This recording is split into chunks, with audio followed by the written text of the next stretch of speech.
Use that, because I'm not going to use that.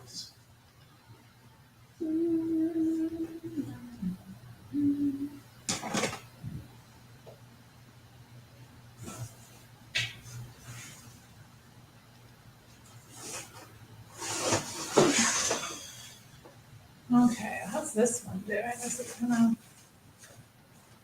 That's interesting. I should probably take these out of here and put them away.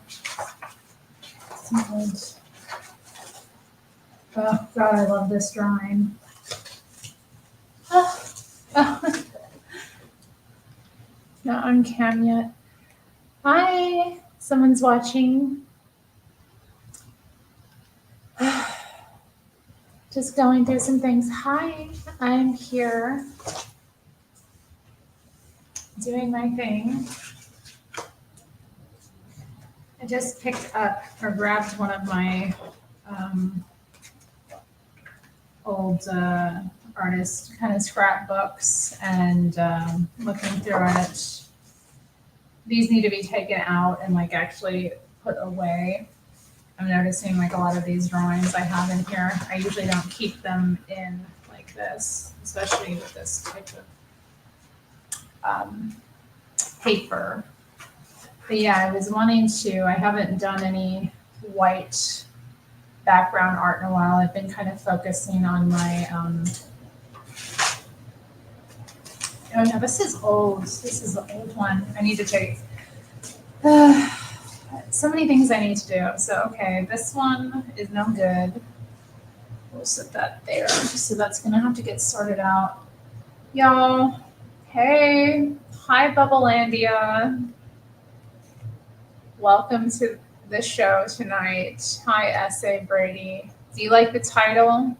I thought it'd be a fun kind of topic because I don't know. I've been dealing with like some extroverted people recently, and are they okay? Like, what's wrong with the extroverts? Why can't they just enjoy their own company? Like, why do they need to be around other people so damn much? Don't they know like how draining they are? I don't know. I also have had a rough day. I don't know. I wasn't feeling good most of the day. Mondays are usually hard for me. I don't go back into the work groove well. Like, I find usually in terms of my performance, Monday is a day where I struggle. Like, I don't know. I had a rough day, and then like I took a really late lunch and ended up like lying down for a little over an hour.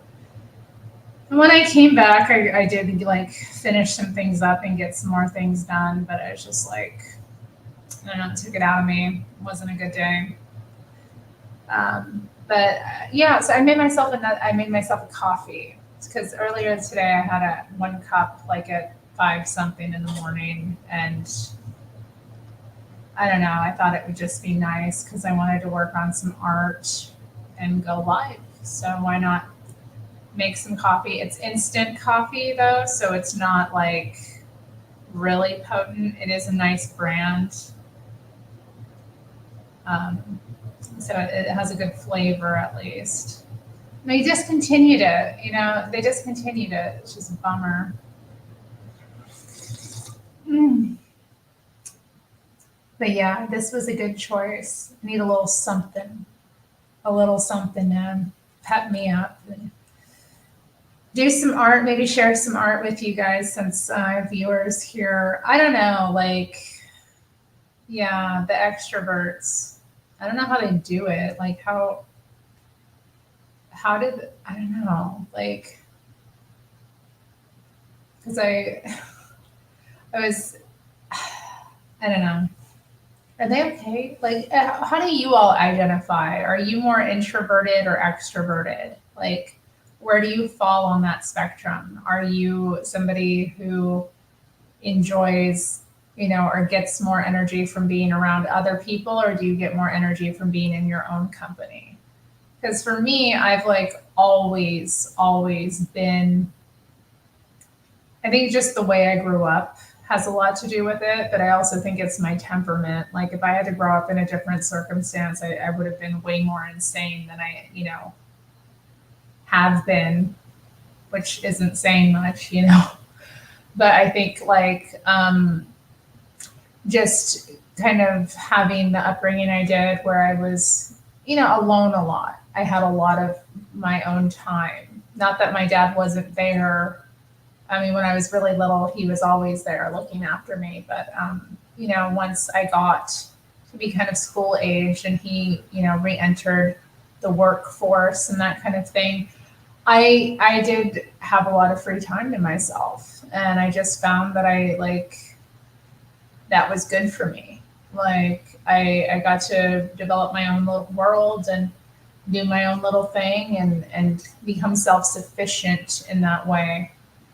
So, being an adult, I feel like being an introvert in many ways has enabled me to take a lot of,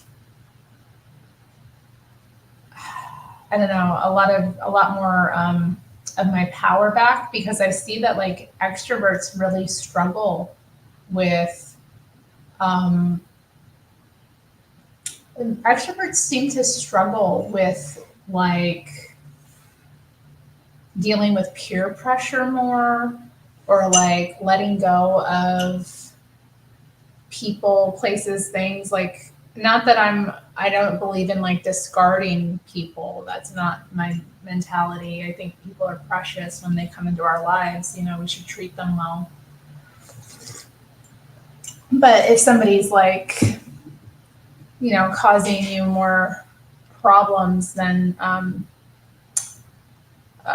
they're providing solutions in your life, I think, you have to kind of be careful with that and not let people, into your world that make it more chaotic than it already is, because we all have our own level of chaos.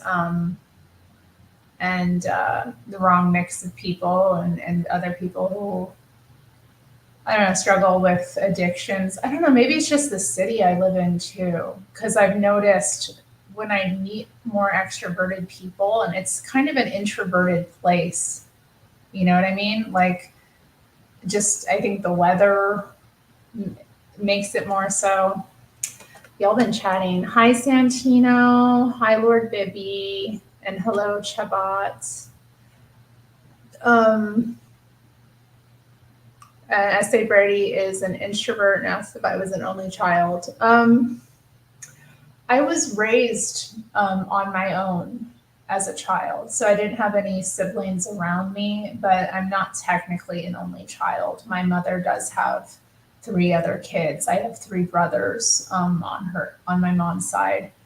I have an older brother and I have 2 younger brothers. So I'm not technically an only child, but I did have the experience, my whole childhood of growing up on my own. So I never had to deal with like sharing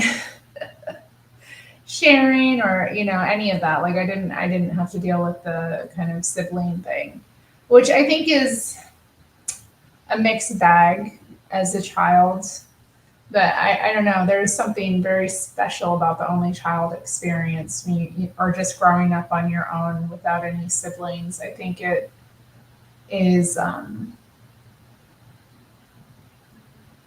don't know, it's kind of nice, honestly. It really is. While I don't have that kind of like deep, close connection with my brothers, I just have more, I guess, of an ability to be on my own and deal with my solitude, I enjoy solitude. I find it to be a treasure. I treasure it. Like those times when I just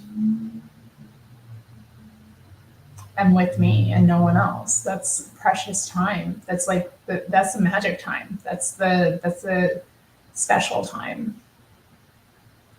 I don't know. I feel for people who don't have that. There's some people who like are afraid of it. Like they don't like it. Hey, I enjoyed the COVID lockdown too. I'm not going to lie about that. That was all I did all day was make art. All I did was like draw and come up with. I remember I was like learning about colored pencil technique. I got really into colored pencil and how to use them, and I did all kinds of interesting drawings that were like unique at that time, stuff that I wouldn't have done otherwise. So speaking of this is my latest thing I've been working on. I've been doing kind of more like black paper. So I don't know if I'm done with it exactly, but I'm done playing with it for now. I really like how it's turned out, the kind of layering of the colors, because when I first was looking at it, I was like, what the hell is this? And then I started adding the color and I was like, this is dope. That's what it is. Yeah, I don't know, but I really kind of want to do like a drawing on with a white background because I haven't done one in a while. So I thought it'd be fun to get started on something like that today. Because I do some free paper here.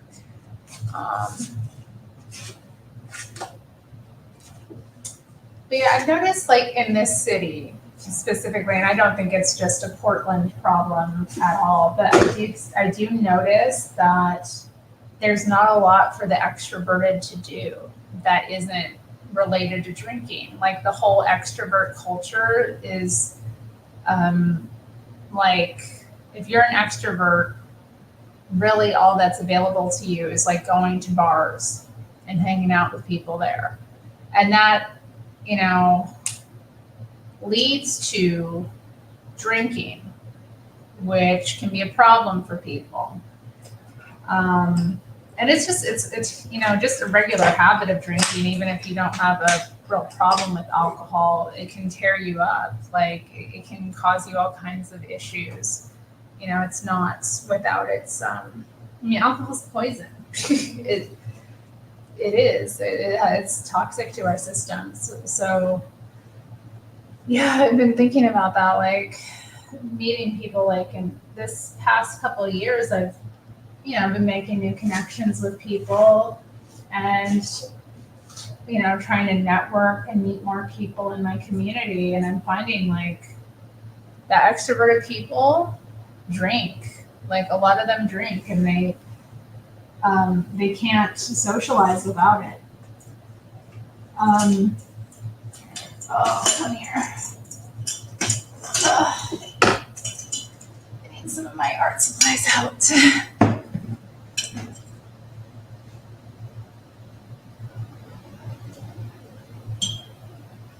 Yeah, I agree. I feel like our society was a lot more extroverted before the internet came along. So, I took to the internet very quickly. Like, I was on it as soon as.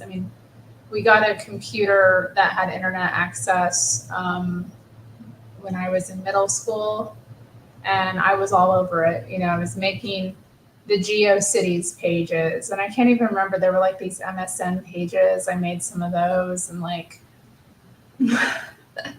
Was on all the different websites at the time. I miss the old internet. The old internet was way more interesting than the modern one. We went to a lot more different websites. You ever notice that now? It's like there's a lot less. Think about all the websites you go to in a day compared to if you were on the internet 20 years ago, how many websites you were visiting.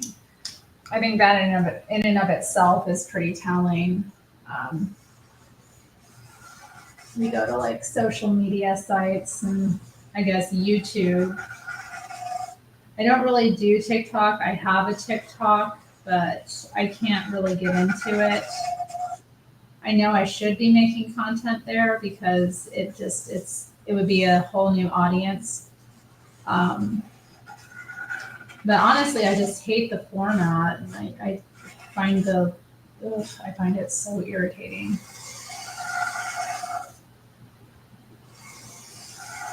But yeah, I think I go to like social media. I go to Facebook, go to Instagram, also Meta, and then I go to YouTube. And then I'll go to like, I'll do like banking and stuff like that, or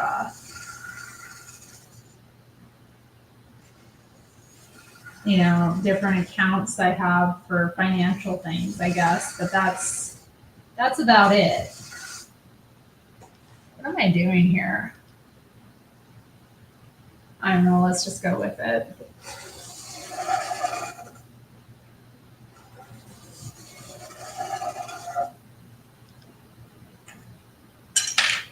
I'd agree that kids need independent time. I feel for kids that don't get independent time because it really is a gift.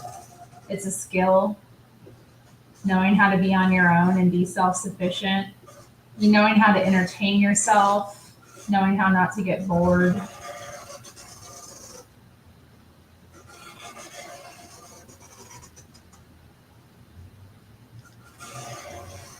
I think the weather, though, here has something to do with it as well because it's like, for so much of the year, it's not like you can just hang outside. You have to go in somewhere, and there's only so much to do. I mean, it was that way where I grew up as well because I grew up in Alaska. So it was, you know, drinking culture is really big there. A lot of people I know that stayed in Alaska, developed pretty serious drinking problems just because it's so common and there's nothing else really to do. And the winter is so like dark and cold and long that it really does affect a lot of people really badly.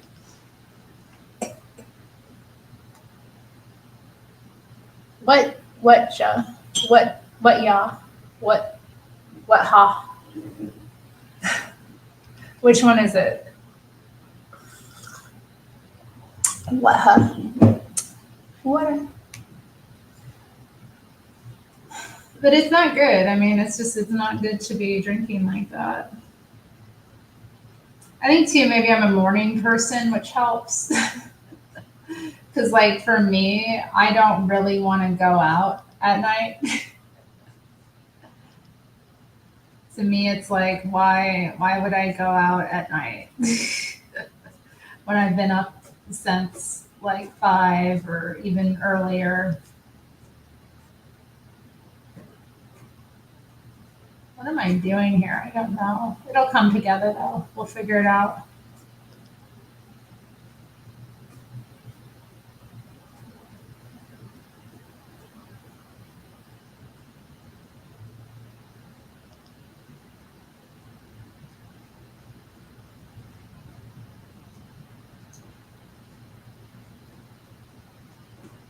And I think too, like, because I do have like a good social network for the most part, or not, I mean, I don't have the greatest one, I am working on it, but because I am good with like talking to people and being social, like, I'm good in social settings, people often think that I'm extroverted. I've had many people be like, what do you mean you're introverted? I'm like, yeah, I'd rather like not do anything tonight with anyone but me, or most nights. I need to plan, to do something. I'm not very spontaneous. I mean, I can be, but I like to be spontaneous with myself. I don't like to be spontaneous with others, especially in the winter. I find it so offensive when people just randomly contact me. I mean, you have to be pretty close to me to like randomly contact me and ask me to like do something with you. We have to have gone through things together for you to feel that close. But yeah, people will just randomly ask me. I guess though there are times when like if I run into someone I know, like I do have a really cool neighbor that she's kind of sick as well. She has a lot of health issues that are different than mine. So um, she's more extroverted and she's kind of a character. She's really into hostessing, and she's a cook. Um, she runs like a baking company. So she randomly, I'll run into her and she'll invite me up to her apartment. And like little people like that, I'll, if I have the social battery for it, I'll make an exception. But yeah, she's pretty extroverted, so I don't know how she handles it with being kind of sick the way she is, because she's often hospitalized for random things. It sucks.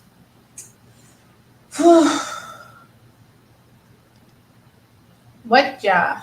Whatja? Whatja? What the?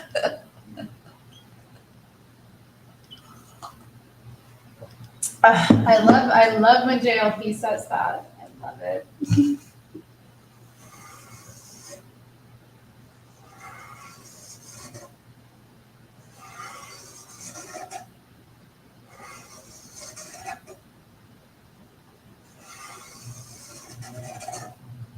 So yeah, I mean, I think I'll make exceptions for certain people, or like neighbors, like people who live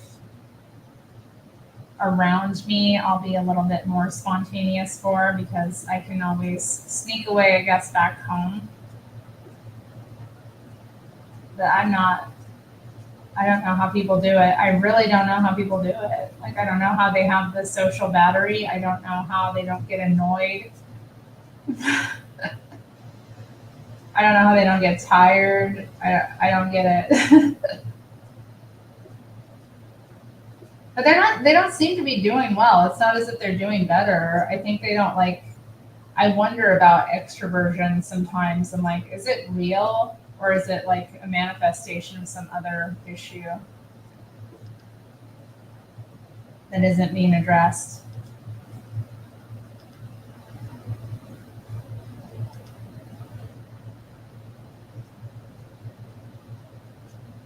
It's just, when you have to like be drunk to socialize with people, I think there's got to be some problem, There has to be, you can't really enjoy it that much if you have to be drinking to do it.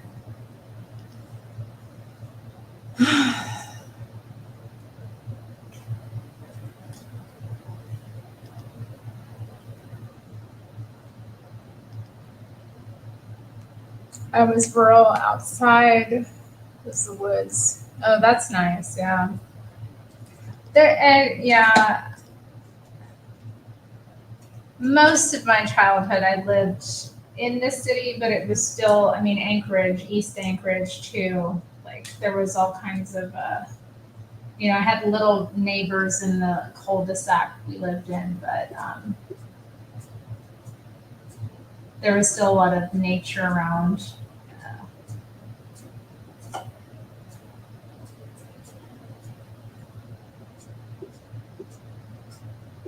A lot of wooded area to go play in and have fun in. And a lot of like, activity to do. So like during the winter, there was places I could go sledding, and there was always snow to shovel or wood to haul. God, I hated it. I did not wait to get out of Alaska. I swear to God, I was like so done.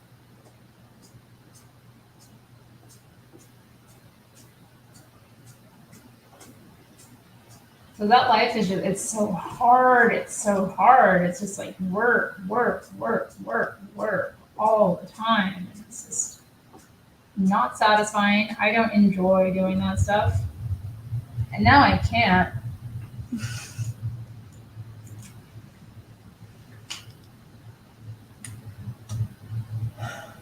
Yeah, it's nice to be able to, yeah. I mean, thankfully, my dad, I didn't really, sometimes he would send me away. He'd like give me money and be like, get out of the house, because he wanted his own time, because he was introverted as well. I don't know. I'm a lot like him in the sense that I'm sociable, but also introverted. Um, and I think just everybody needs their own time.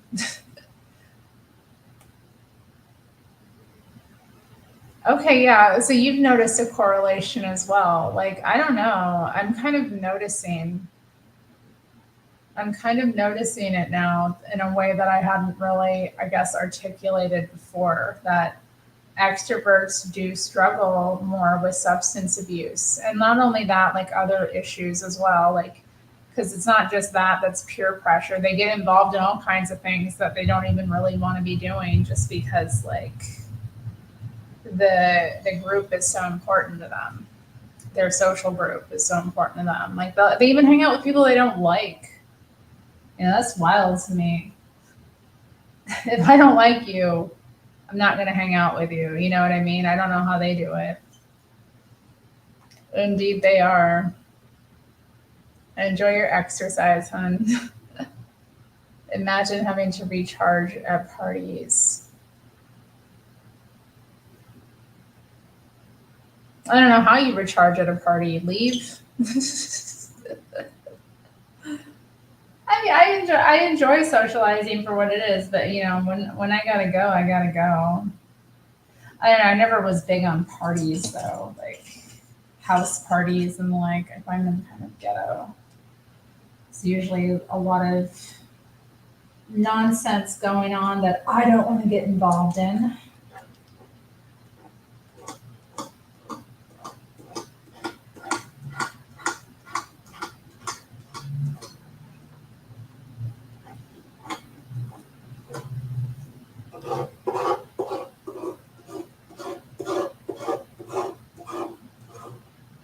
Interesting. I don't know why I'm doing this. So you asked me what my opinion of the blacks is, which means black people. I love black people. I think they're great. Black people are very creative, tend to be very, in my life, you know, I haven't had really many problems with black people. Like I've had like pretty good experiences with black people overall. I mean, when I first moved to this city, I remember like I had to pick up a package from this, from the post office, and it was so big, and this like old black lady just grabbed me and she's like, you're not carrying that on. She's like, do you need a ride? I was like, no. And she just was like, you're not carrying that on the bus, okay? Like, and she just, you know, put me in her car and gave me a ride. And like, she was such a sweet woman, and she was talking to me about how she came here like years ago. She was also a transplant, so just things like that. I was reminiscing about my old neighbor who used to try to, well, he wanted to get into my pants. He was an old man. And he was a criminal. But he loved me. I don't know. And he was a character, I have to say. And I don't know. It was kind of, it was a weird, interesting thing to know this guy. I was kind of talking with my mom about him a little bit recently, kind of just talking about like my old, because she asked me if I had any of like my friends from my old building, and I was like, no, I don't really associate with any of those people. You know. And then I brought him up and like that kind of thing, and she was like, well, you know, because one night, this is so weird, like this guy, 65-year-old black man, who I don't want to say what he did that was criminal, but he was a criminal, knocks on my door. And he would always knock on my door to like ask me for like little favors or something like that, you know, because he didn't know how to use his computer, supposedly. He did. And I was, you know, naive and helpful. But anyway, I remember he knocked on my door one night and he was just like, looked at me, and he was so pitiful. And he started crying, y'all. He started crying. And I was just like, Lord, this man is too much for me. And he was like, thank you for being my friend, Terry. I was like, no problem. I gotta go to bed though. Because it's late. Make sure you keep your music down. He really drove me nuts with his music though. I have to say, why do they have to play the music so loud? He was funny though, like just getting to know him. He he obviously had a thing for white women. He was telling me about it. He had a thing for white women, but he had a huge racial complex, and he was like a black Muslim. What a character. Like I just thought he was fascinating from like from like a sociological standpoint. I was like, okay, so you're a Muslim because you don't want to follow the white man's religion, but you're not into black women, you're only into white women, and you've only ever had like real relationships with white women. And I was just like, it's not gonna be me. I think too, like a lot of the time I am sweet, and even then, like I was a bit more naive, you know. I don't know if I was naive. I wasn't, but like it was just yeah.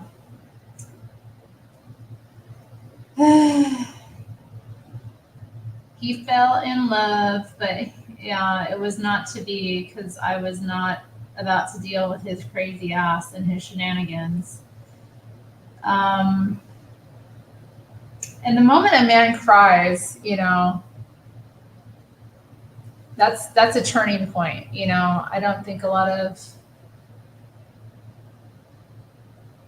you be careful out there, men, who you cry in front of, because most women don't like that. Most women will find it really repulsive. He was very feminine, that's the kind of other thing about it too. Like, he was, yeah, he was very feminine. He was very in his feminine, which I find a lot of black men are, you know. I don't want to, say that across the board, but especially like his demographic of people like him, where he kind of comes from, and his background, I guess, like just way too into his looks and appearance, and like kind of thought he was the prize kind of thing. But like none of it impressed me. Like I don't know, his like all of it, his like I'm not into that like fake swag stuff. Plus he just wasn't attractive. I mean, more than anything, like I just was not attracted to him in the slightest. So I don't know. I do love black people though. I've got quite a few that over the years that have been very dear people to me. Have another friend who's 84-year-old woman who's from she grew up in Mississippi in Jim Crow, and she's just so like she's one of those old school. Jesse Lee reminds me of her a little bit actually, like just because she grew up kind of working working on farms and crops, and she grew up like Christian with like those really strong salt of the earth values. And so her mind is a bit like not so good. Her mind isn't so good, she can't remember my name kind of things. Like she knows me if I go and like visit her and see her, but like she can't, remember certain details. And, she just had a rough life. I kind of like, she I don't know, we kind of magically came into each other's life. And actually, she's the one who pulled me into the church I started attending. She was like, "You should come to church with me." And I was like, "Oh no, I'm not dressed well enough for church," that kind of thing. And then she just was persistent. And I was like, "I'll go to church with you one of these weeks." And then, I think the next week or the week after, I dressed up nice, went into the church, and the rest was history. So like, she had an accident last year though. She's in a wheelchair and she was hit by a car on the other side of town. So she ended up having to get transferred to a nursing facility. So I haven't seen her in a few months, but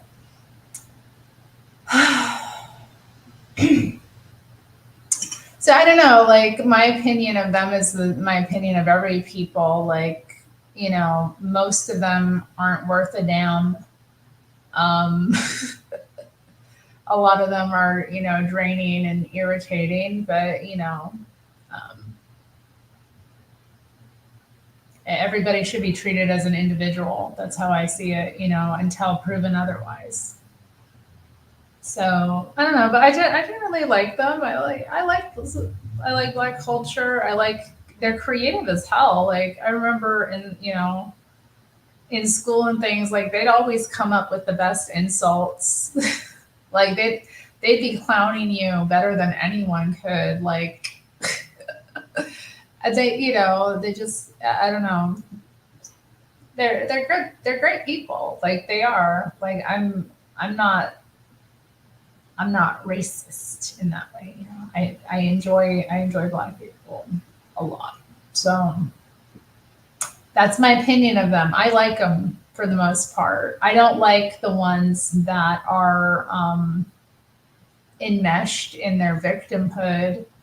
Because yeah, that was something that came up with Jedi. I said his name. Oops, but something that came up with my old neighbor that I was talking about a few times, where he would get on his little like, "I'm just a poor Black man" kind of like thing. And I was like, "Are you trying to like get in my pants? Because this isn't going to work. Women don't like this kind of thing. I'm sure some white women do, but I'm not into I'm not into that, Like, I'm not saying I would never get with them. Like, how do I put this? I am open to the possibility that, you know, the husband that God will provide for me could be a man of any race. You know what I mean? Like, I'm open to that possibility. I don't, and I think that's, I'm not like against that at all, but I'm not into the whole like, I don't fetishize blackness or Black men the way I've seen white women do. I know white women do it sometimes, but I don't find it that intriguing or exciting. Like, you have to have something more going for you than you're Black. And then like they always have these like weird kind of like scripts running in their head, like, well, what would your family think if you brought me home? Like, they think they're gonna honey, you haven't seen my family. You have no idea how ordinary you would fit in great with my family. And that's an indication to me that you're not the man for me. You know what I mean? Like, come on. Like, but yeah, they always have these kind of like scripts running in their head. They think they're being like transgressive or something, like getting with a white woman, like, ooh. And I'm like, I just don't think that way. And I don't like being thought of that way. Like, again, treat me as an individual. See me like, and I find that kind of repugnant. Like the fact that like my race as well would be something that attracts you to me. Like, if you're attracted to me, that's fine. But like, because I'm white, like that, or that's something that's like, ooh, she's a white girl. Like, I don't know. They think they have like there's like some weird like racial complexes people have, and it's really weird when it gets into like interracial dating and marriage and like just relationships generally. I don't know. It's like a whole can of worms. But I don't think there's anything wrong with it. Like I'm not against interracial like relationships at all, but like if that kind of stuff is going on, if that's the mentality that people are having about it, if it's like taboo or fetishistic, like I find it really repugnant. Like really repugnant. I find that kind of thing really repugnant. And again, it's not anything I want to be. I agree, Thomas. I would never marry a German. Good God, a German.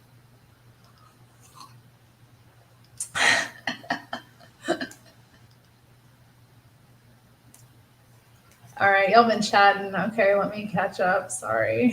I just had to respond to that. A German? Oof. Actually, I love Germans. I'm not going to say that entirely. I wonder, I bet she did, because she always would claim to know everyone. She's like, I knew your mother. She's like, I raised your mother. She's like, I raised 14 children, seven black and seven white. I'm like, you didn't know my mom. She's from New York City. Like, but no, I mean, she's fascinating. She's a really fascinating woman. She actually also helped me like learn how to dress. Like she used to model, so she kind of started schooling me about how to put outfits together because she always looked well put together. Even though she's like poor and like crippled and kind of insane, Honey was always dressed, to impress. Her outfits were always on point. She's like, uh, the colors always went together. She knew how to put herself together, and she kind of helped teach me how to dress actually a little bit better. So definitely like such a gift. No, I know. Well, I mean, I wasn't into him at all, so it was just like pathetic to me when he was, and the fact that he just like randomly knocks on my door late at night. I'm getting ready for bed, and then he's just like sniveling. I'm like, I pity you. I really pity you. Like, and I have no doubt, like, that I have no doubt that this kind of works with other women, but like, it's not going to work with me. He was trying from all angles. You know what? He was also a Gemini. Yeah, no, I know. I did, yeah, I looked good for, I believe in looking good for church. Like, I don't think, I would never, maybe like, but Sunday morning, I look my best. I always make sure Sunday morning I am dressed properly for church. It's important. Um, that morning though, I looked really wild because I was wearing this kind of like leopard print dress with tights, leopard print dress, and my Doc Martens. Wheeled my ass in the church. The pastor didn't know what to do with himself. He was like, "Hello."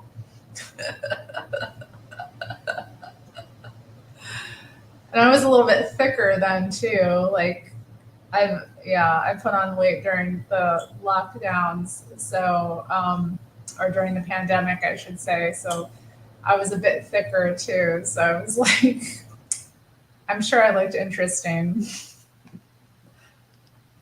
Hmm.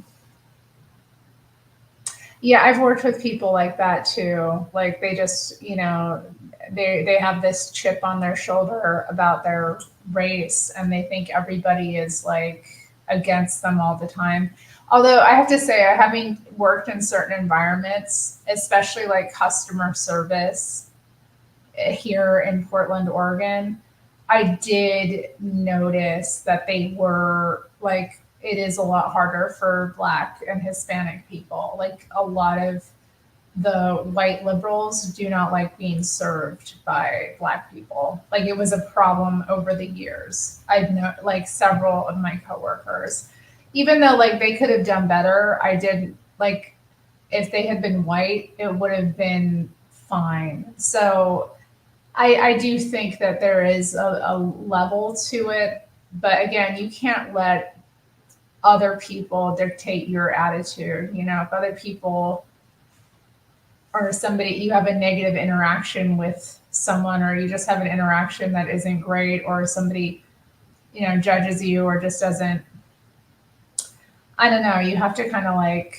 rise above it because I also had like, well, I don't know, it's difficult. I think too if you're a black American there's a lot more prejudice than if you're like a black immigrant because I did work with people who were like from other countries. Like I had a coworker from Guyana, and he did well.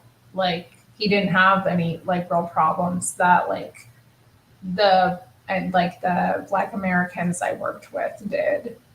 Because we even had, I remember one time, like they started doing these like customer surveys. This was like years ago, and we had several people like tell us like write in anonymously telling us to fire the black employees, the two black employees.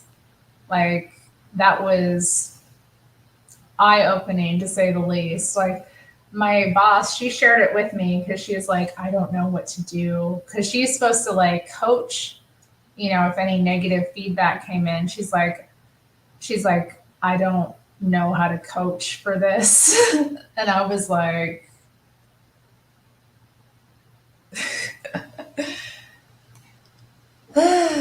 but yeah, I can't. People who have like victim mentalities are really hard to work with.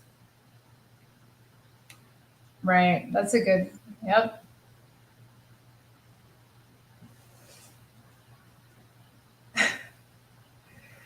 Yeah. Mama spirit. Mama spirit. We got to get over our mama spirit. You have to exercise your mama spirit. It holds people back. I don't know. Stacy is in disagreement. She says Irish and German are the same race but different ethnicities. I don't know.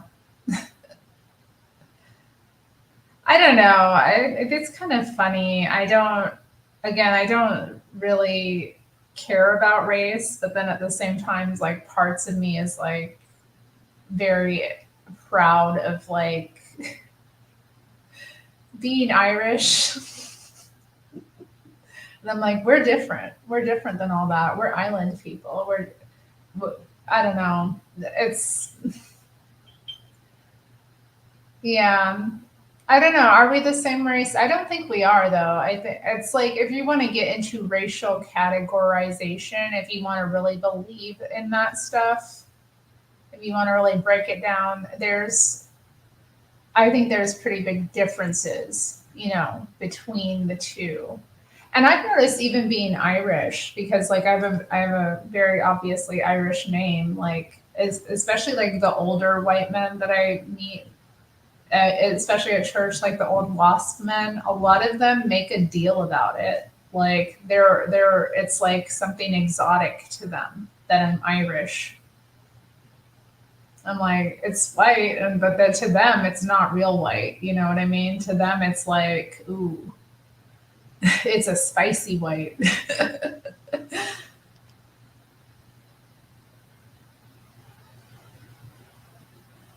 Stacy's mom still has it going on. Hell yeah, forever.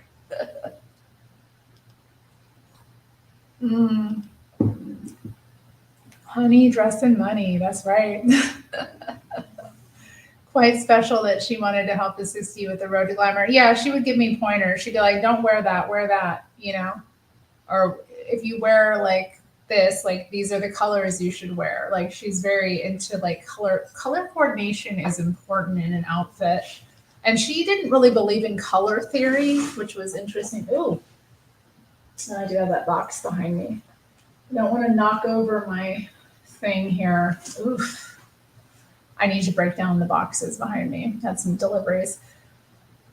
So yeah, she didn't really believe in color theory, which I do like hold to. Like there's a certain colors look better on people than others. She just really believed in like an outfit being pulled together by, the color theme and palette. So yeah, I really take that with me now. I do not, I very much do not go outside of that. Like I'm very much, when I go out, at least if I leave my house, even if I am in my house, like when I put an outfit on, I'm thinking like, the top, the bottom have to match. And if they don't match, I have to pull it together with the accessories. So like for example, like I have a pink pair of trousers. I might wear a black top with that. And so to pull it together as an outfit, like I would, wear pink shoes, pink jacket, pink hat, maybe, and just have that like one color offset. Or I might do like a color palette where I'll wear certain colors together. So sometimes I'll do that. I'll wear like blues and grays together.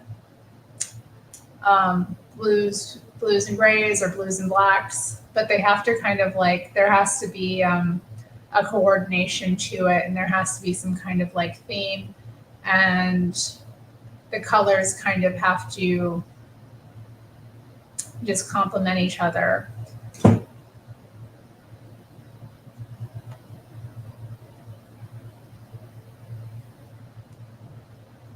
The beta phase routine. The beta phase routine. Is that a routine? I don't know about the beta phase routine. Did he patent this? I'd love to know about it. I was thick. I was thick. I'm not really. I mean, I'm a little bit thick now, but I've lost the weight that I gained and then some. So like, um, I have what my mama gave me, or not what my mom gave me because she's very thin. So I would say I'm more. I'm curvy. Yes, I'm curvy, but I don't have a lot of visceral fat on me. I have a little bit, in the right areas where women should have it, I suppose. Dude, for real, like more than anyone else, Thomas is like, yeah, they do. They hate like more than anyone else. They really, they don't even like, I don't know, like they just don't know how to deal with them, I think. Like, but they're really uncomfortable. And, that's one thing about this place as well. Portland is very white. The demographics are, it has like more, it's like the only urban, or it's the only city in the US that has like such a large white population. Um, so, and it has a very small black population. I mean, when I first moved here, it was like almost a month before I actually really ran into any black people, and I was kind of confused about it because I was like, where's the black people? Like, are there no black people here? Like, where are they? And then I caught a bus one time, going through a different part of town, and they were all over it. I was like, oh, so the city's a little bit segregated too by neighborhood. It's not completely like, for example, like my friend I mentioned, or like my neighbor that I mentioned earlier as well, that, who's, I'll go to her soiree sometimes. She's black as well. So yeah, I love black people. But yeah, they hate them. They're terrified of them. They're like, I have to get a coffee served by a black, and she's and I don't even know. Like, yeah, I did feel, I really did, I did notice that they had, like, so I don't, that kind of prejudice and that kind of like disrespect, I do see it. It's a reality that I think like Black people do have to face. But again, like, you can't let that get to you, you know, you can't let that impact who you are and how you are in the world. Yeah, it's a mess. Why are my cheekbones smiling at you? I don't know. I didn't know they were. The fire alarm battery is low. Did you hear a chirp? It wasn't my alarm. If that alarm does go off though, I'm gonna have to call my landlord because it's like on the ceiling and I have very high ceilings. Like, they're gonna need a ladder to get to it.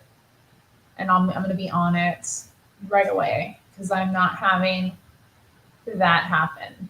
I can't like, ugh, I can't deal with the chirping.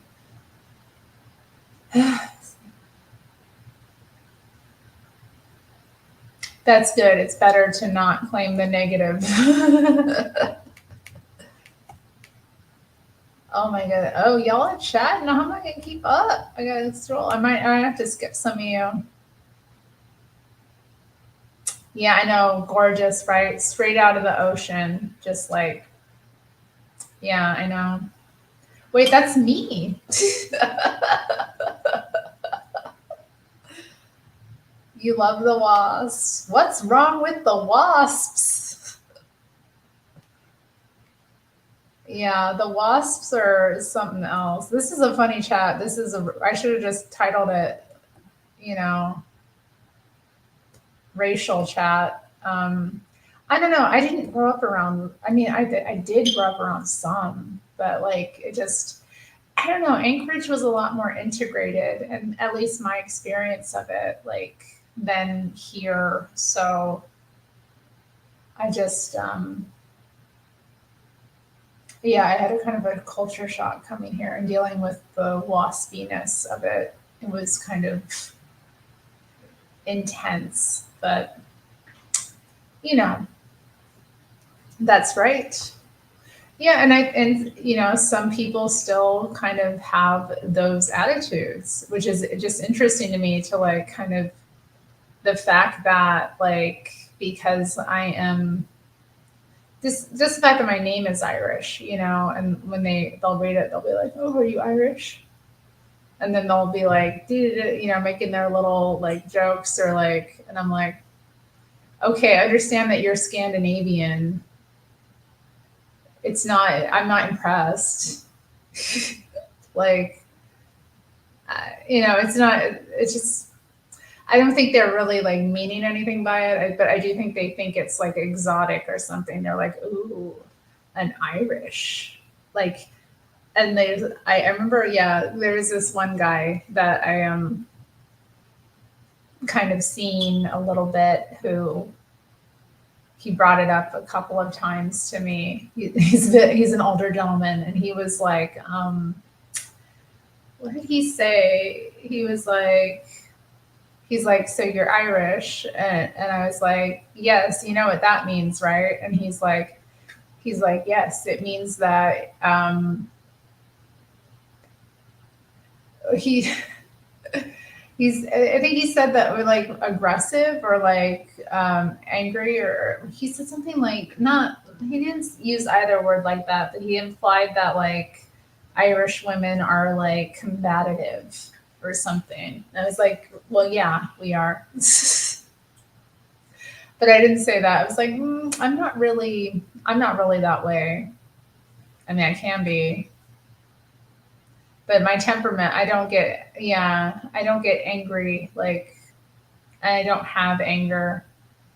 So it was interesting. It was an interesting moment. I was like, okay, you're Scandinavian and German heritage, and you see me as like an exotic, like different white. That's really hilarious.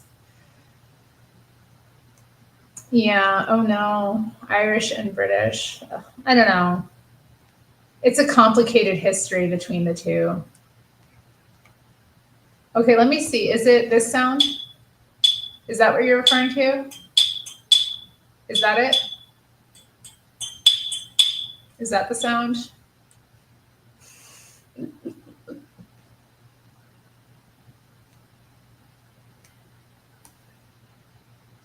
Extroverts are likely not okay. No, they're not. They're struggling. The extroverts are struggling. They're going through it. Mm. Female Monday was amazing. I know. I can't believe I called in. I wanted to tell Jesse though that I forgave my mama fully. I called mama and I forgave her. I didn't really I didn't say I forgive you, but I did. I apologized to her for resenting her, and I wanted to share like what I learned and all of that, and just contribute to the show that means so much to me and that has like given me so much over the past few months. But my mom, like, really, like, I didn't know what to expect from her. I didn't think she would freak out or anything because, like, she didn't raise me. And, as I was talking with friends about it, kind of leading up to the conversation, she's hard to get a hold of. I have her number, but, like, she'll call me back and then like not answer. And she often doesn't have her phone on her. She doesn't really like it. So anyway, I was talking with friends about it, like girlfriends, and they were like, well, it's like, why do you need to apologize for resenting her? It's normal for you to resent her. You should resent her. Like, I'm like, I should resent her? I should resent my mom? Like, you think I should? You think it's good? Because I was, what I learned and what I kind of uncovered, I was glad it took time because having those conversations with like my girlfriends really woke me up to the fact that like, people really do love their hell, they love their evil, and they don't really know what the right thing is. They really don't. Like, and for me, I kind of realized, I haven't resented my mom in a long time. Or I shouldn't say a long time, but I haven't resented her in a few years. I really haven't. But I did resent her for a long time. I did. I did resent her for a long time. I did have anger towards her for not being in my life. I did resent the fact that I grew up without a mother. That's not nice for a child. Children need their parents. And I felt like she just never tried. But then I kind of, thinking about it and really putting it in perspective, and after my dad died and like, processing the grief of the loss of him and who he was, and he wasn't an easy man to deal with. He didn't work with my mom. I remember being little and like he would call her and like he would just make all these demands on her. Like, no, he would never let me go visit her. Like she really wanted me to like, go visit them. Like, and he refused to let me like see her. So there was some of that going on as well. I'm getting maybe a bit too personal here, but it doesn't really matter because like, again, all of this is the past and the past isn't real. But yeah, I had a lot of like anger and I was upset with her for not doing more, for not trying harder, but what could she do? We have all these like expectations and beliefs about who our parents are supposed to be, but they're not that. They're individuals and they're struggling with what they struggled with. She had her demons. My father had his demons. They did.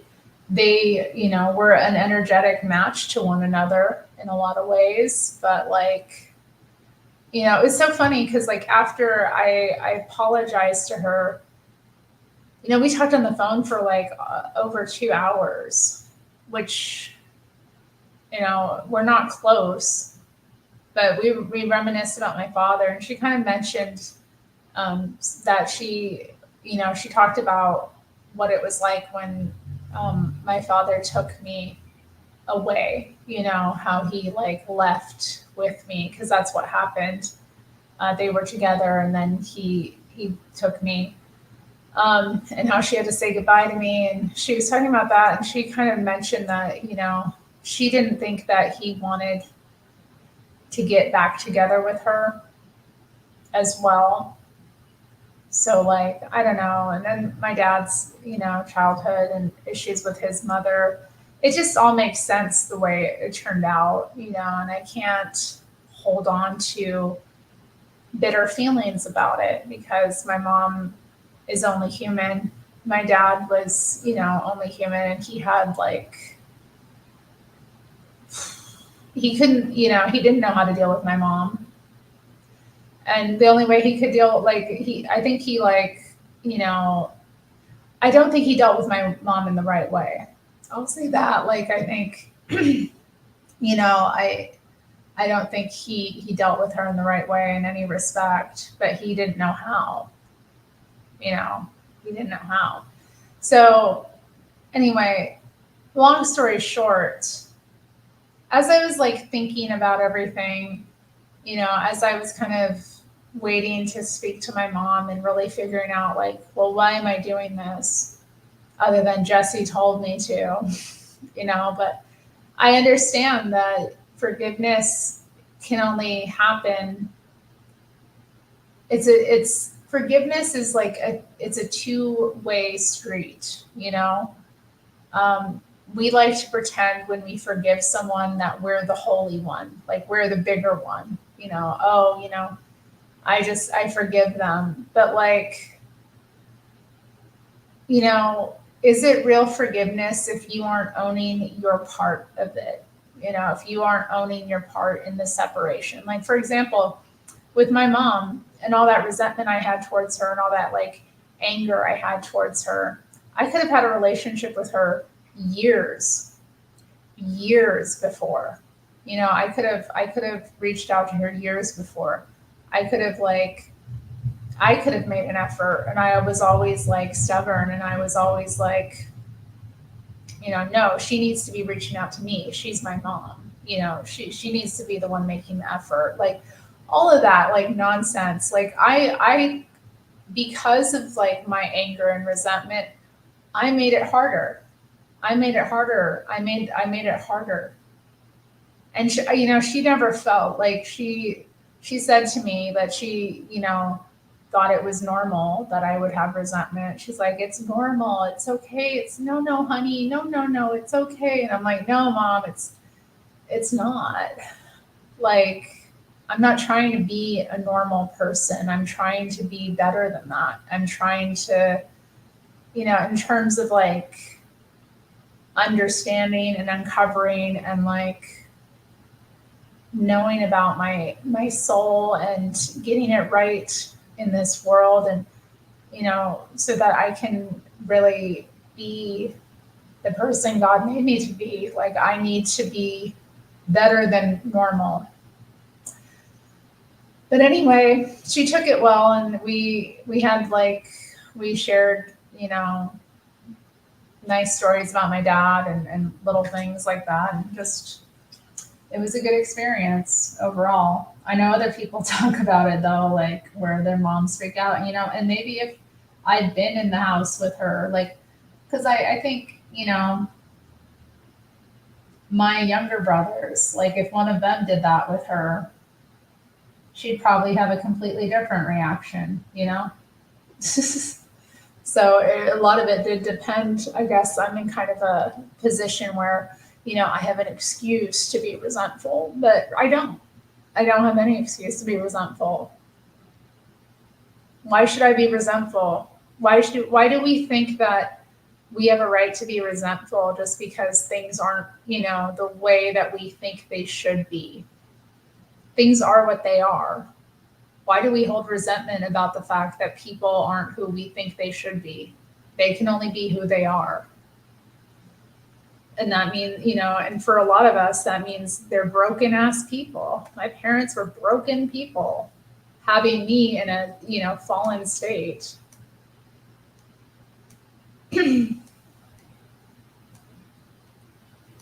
Matthew. Good Lord. Yeah, I know. Oh yeah, that's what he said. He said I had that we had tempers.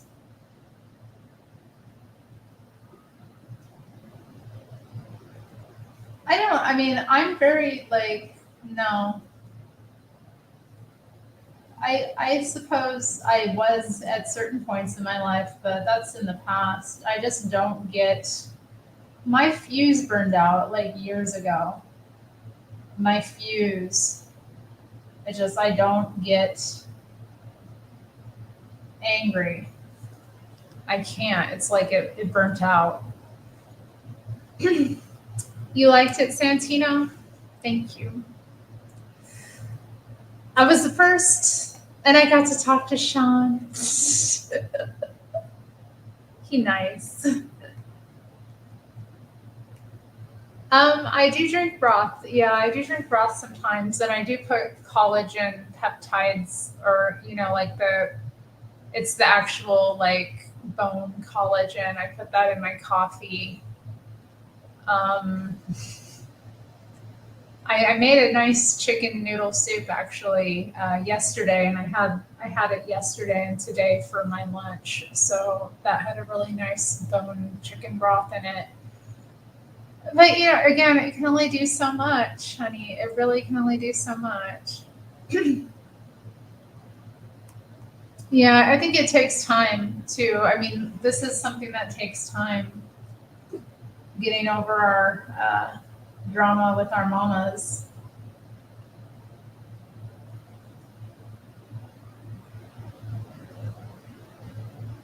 I think, yeah, I hadn't even realized that what I held towards my mom was resentment, But I know because of that resentment that I did things that, hurt her. And what am I going to be? I'm the perfect angel here. I'm bestowing forgiveness upon you, mother. Like, no, that's not forgiveness. Forgiveness is like recognizing that you're a human too, and you fall short as well. I I go to a very uptight church. Okay, we had some guests this week that like lifted their hands during the worship service. I was getting nervous. Like they were like this. I was like, oh hell no, get them out of here. I don't like that much. That's too much. Even when like the main pastor, sometimes he'll lift one hand. I'm like, oh, put it down, put it down. We're not doing that here. We're not going crazy here. Um, I do not like that stuff. That bothers me. I like to look nice on Sunday. I like to look my best, and I like people to act with like you're in the house of God. Have some reverence. I don't like all that craziness.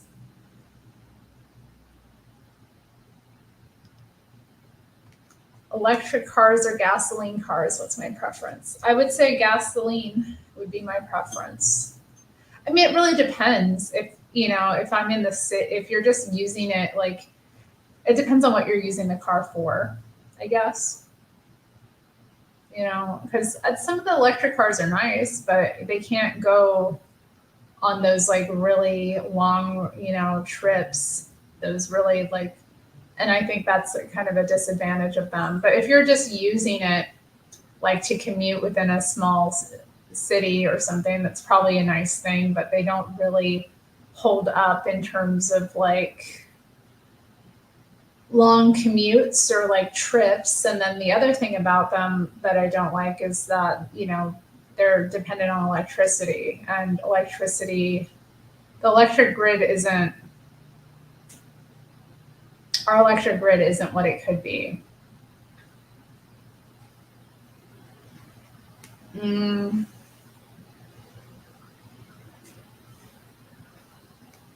I know, y'all. It's so true. It's so true. I'm a lot like them. And once I realized I was, a lot like them, I stopped being like them, you know? It was that awareness that made it possible for me to start to make the changes. Because Jesse talks about it in terms of like, the mama spirit, that there's other ways of describing it. It's generational curses, it's generational trauma. We inherit what our ancestors went through, and there's also that, like, I can't remember exactly what the verse is in the Bible, but it's something about how the sins of the fathers are visited upon the children, so we inherit a lot of their issues. We inherit their vices. If you had a father who was an adulterer and that, like, destroyed your family, you may find yourself facing the same dilemma years down the line. Or if you have like a mother who's a thief, you may find that you have that propensity. It's really interesting. It's really interesting, like, how these things get passed on. Or it could just be someone's like bitchiness or like narcissism or whatever. Like, I don't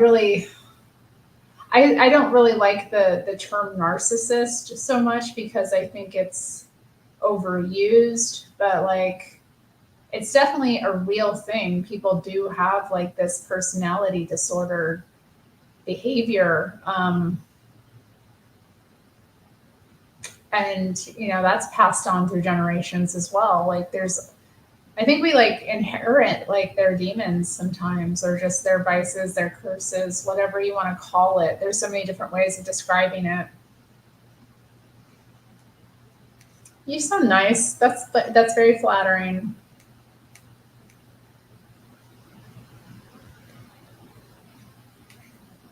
Yeah, it was. I know, that's so liberating too. Like, when I realized that, it was so liberating.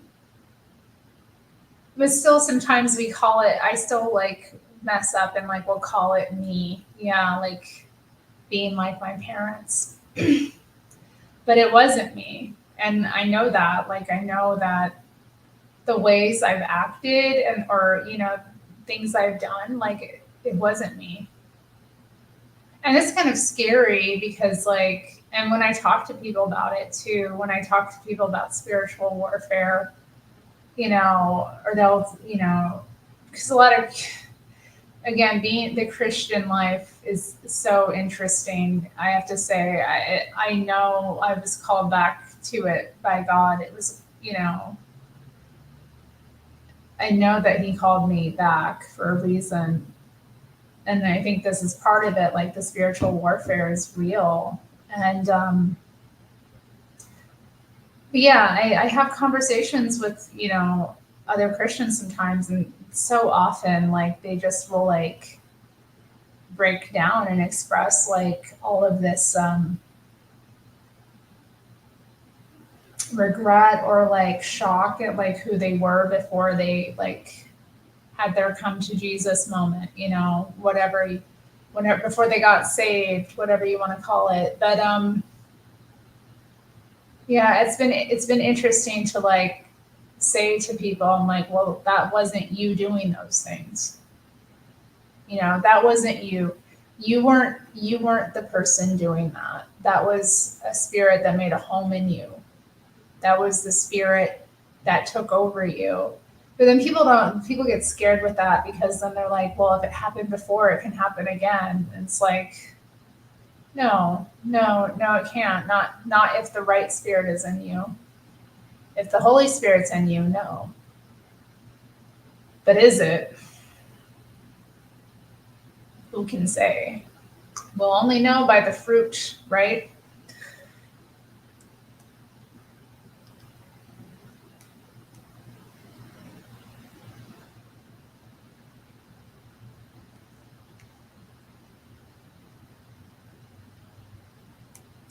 Yeah,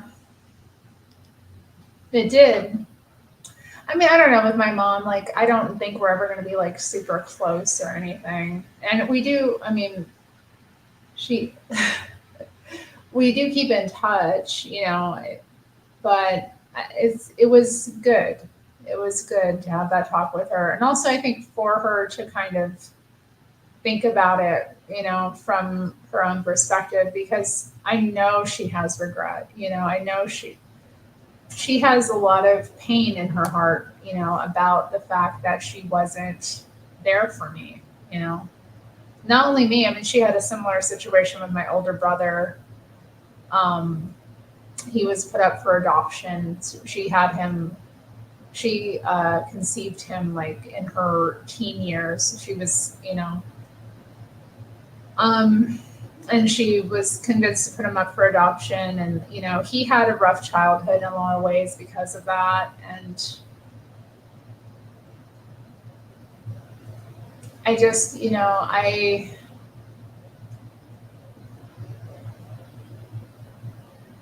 I think, for her to hear from me that like I'm not bitter or angry or resentful is a good thing.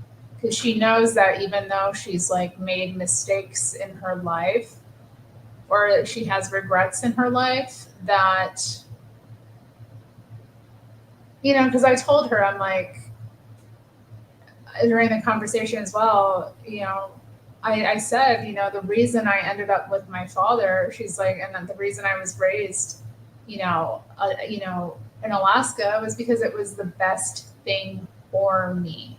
You know, it was the best situation I could have been raised in at the time, given the resources available from the two families, from my mom's side and my dad's side. Like, being taken by my father and being raised, I'm grateful for my childhood. I had a beautiful childhood in a lot of ways. It wasn't perfect. There were things that happened that weren't great in my childhood, sure, but like, you know, it was the best possible situation I could have been in. The NT ways, hybrids, good call. Yeah, Kiara gets both. There's a Bible verse in Deuteronomy that talks about how if you turn away from God, then it will fall to your third and fourth generation. That's deep. I I wonder about that. You know,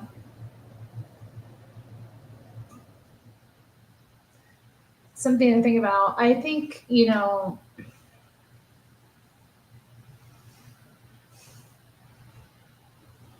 I wonder about that with my own family line because my dad was like not religious. He was a pagan. I should say that he was a pagan. He had pagan beliefs.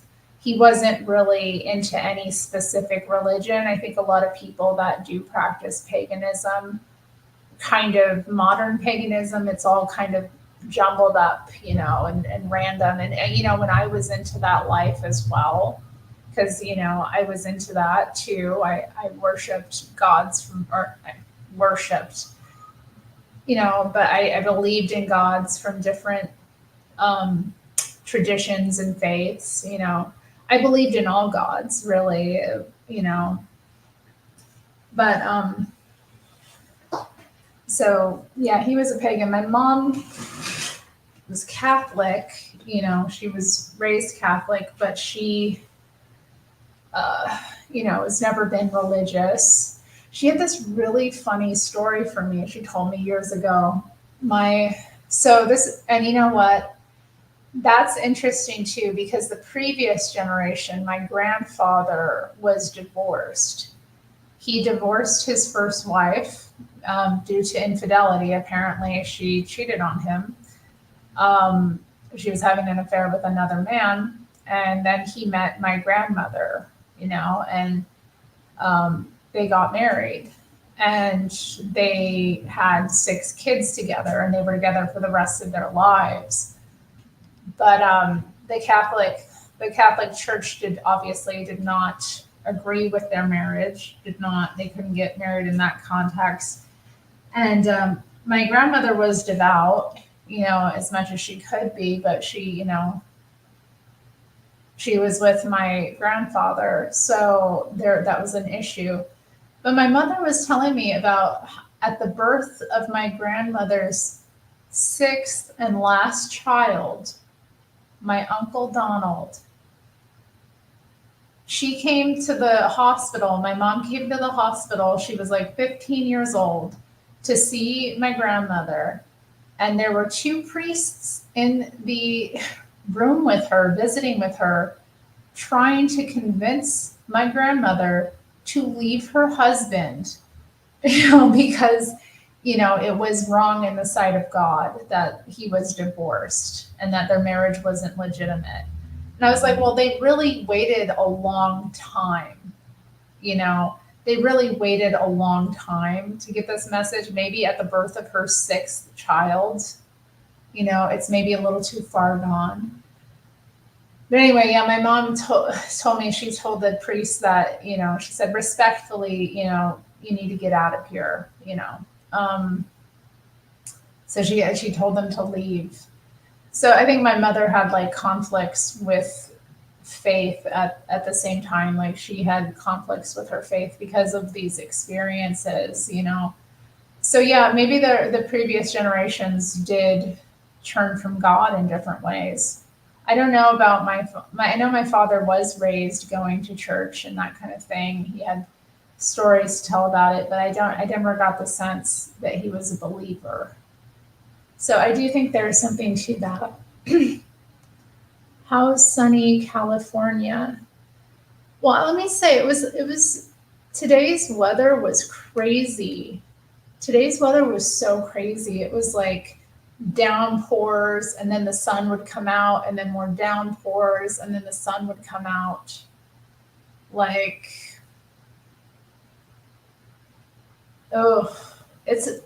it was getting to me. I had a rough day today. I really did. Like, I was not feeling well, and that kind of like really heavy torrential rain can really wear on me. Because it gets all dark, and then I'm sitting there at the computer, and I'm just like struggling. I don't know, this winter has been rough, I think, on me physically, mentally. It's nice that the sun came out, but like, by the time I got off work, it was out really nice, but I just didn't have the energy to go out and like get any of it. So anyway, rough day. I'm doing better now though, now that the sun's down and a little bit more. Yeah, it's so cool. Best state.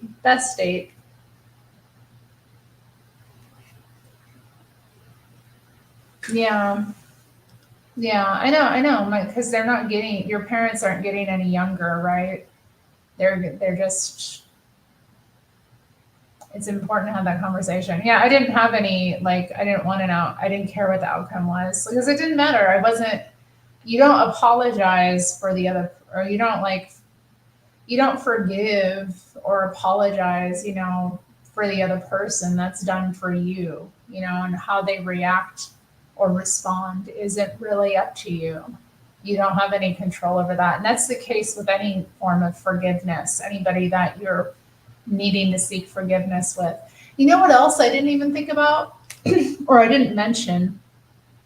I went to see The Chosen, the new series that they've been putting into the theaters lately. So I went to see the first three. I had not gone to see the next three. I might catch it. I don't think I'm going to catch it this week. What am I kidding? Like, I don't have the energy for it. But I went to see the first three. And they do have the kind of storyline about Matthew and Peter and needing to have forgiveness in their relationship. And it's interesting because they both like have this issue with one another based on what happened in their past, and it's really interestingly done because Peter is like, um, I think Matthew approaches Jesus first to talk about like how Peter treats him and how it makes him feel. And, Jesus mentions like, well, you hurt him first. So what have you done about that? And so Matthew like goes to Peter and apologizes for like what he did to him and his, all the trouble he caused him in the past and, the ways that he made his life difficult. And,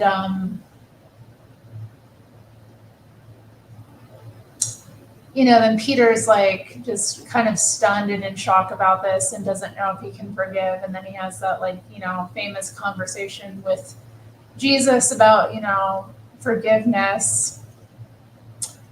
So but I kind of like, after watching that, I also saw that like, forgiveness, again, it's this two-sided thing. There's always two sides in something, whether, regardless of what it is, regardless of the situation that we have to forgive, like it is important that we own our own part of whatever happened, you know. Alas.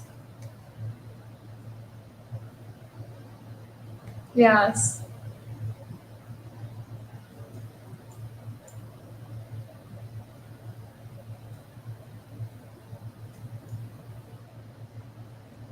It's such a great story.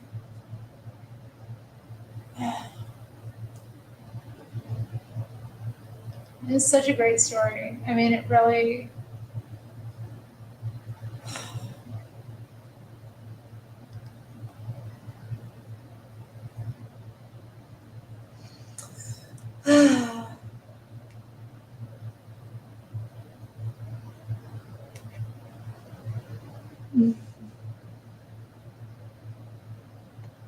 Uncle Donald, it was Terry, Huey, Dewey, and Louie. Is that from something? Is that from something? Yeah, right. Let's see. We got Donald, we got John, we've got Dorinda, Nola, um, Justin, Bonnie, and Mike. How many is that? Donald, John, Nola, Dorinda, Justin, Bonnie, and Mike. That's 7 kids. They had 7 kids. Jeez. How did my grandma have 7 kids? How did she have 7 kids? And then my like great grandmother had 12. Like God. The Chosen is beta. It is beta, but it's also I'm gonna watch it regardless. It's not. I don't know. It's interesting. It's controversial, so that makes me want to watch it. I also just want to see what they put in it, what they don't. I'm curious about it, but I don't think it's like I don't know what to think of it. Like, is it bringing people closer to Jesus? Is it helping people understand Jesus better? I don't know. That's something I wonder about when it.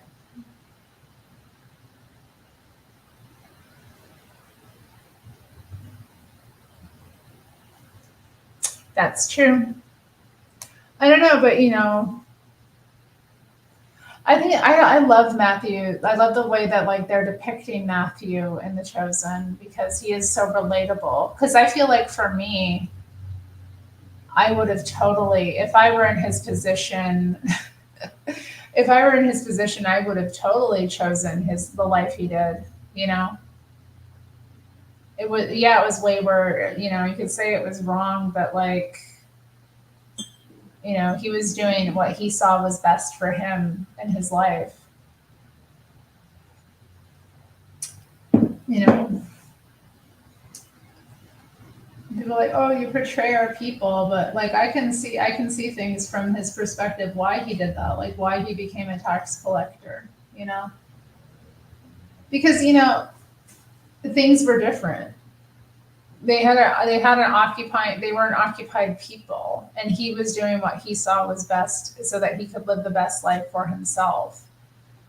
And that's what people do generally. Like, is it right? No, but it's human.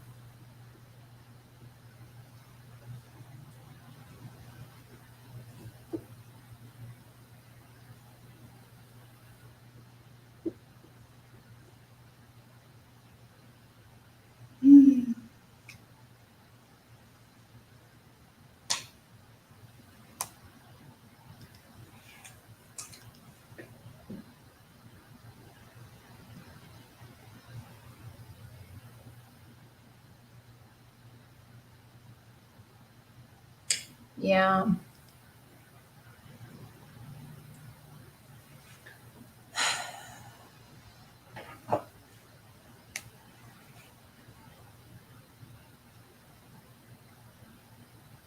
Yeah. I know. You can't, yeah.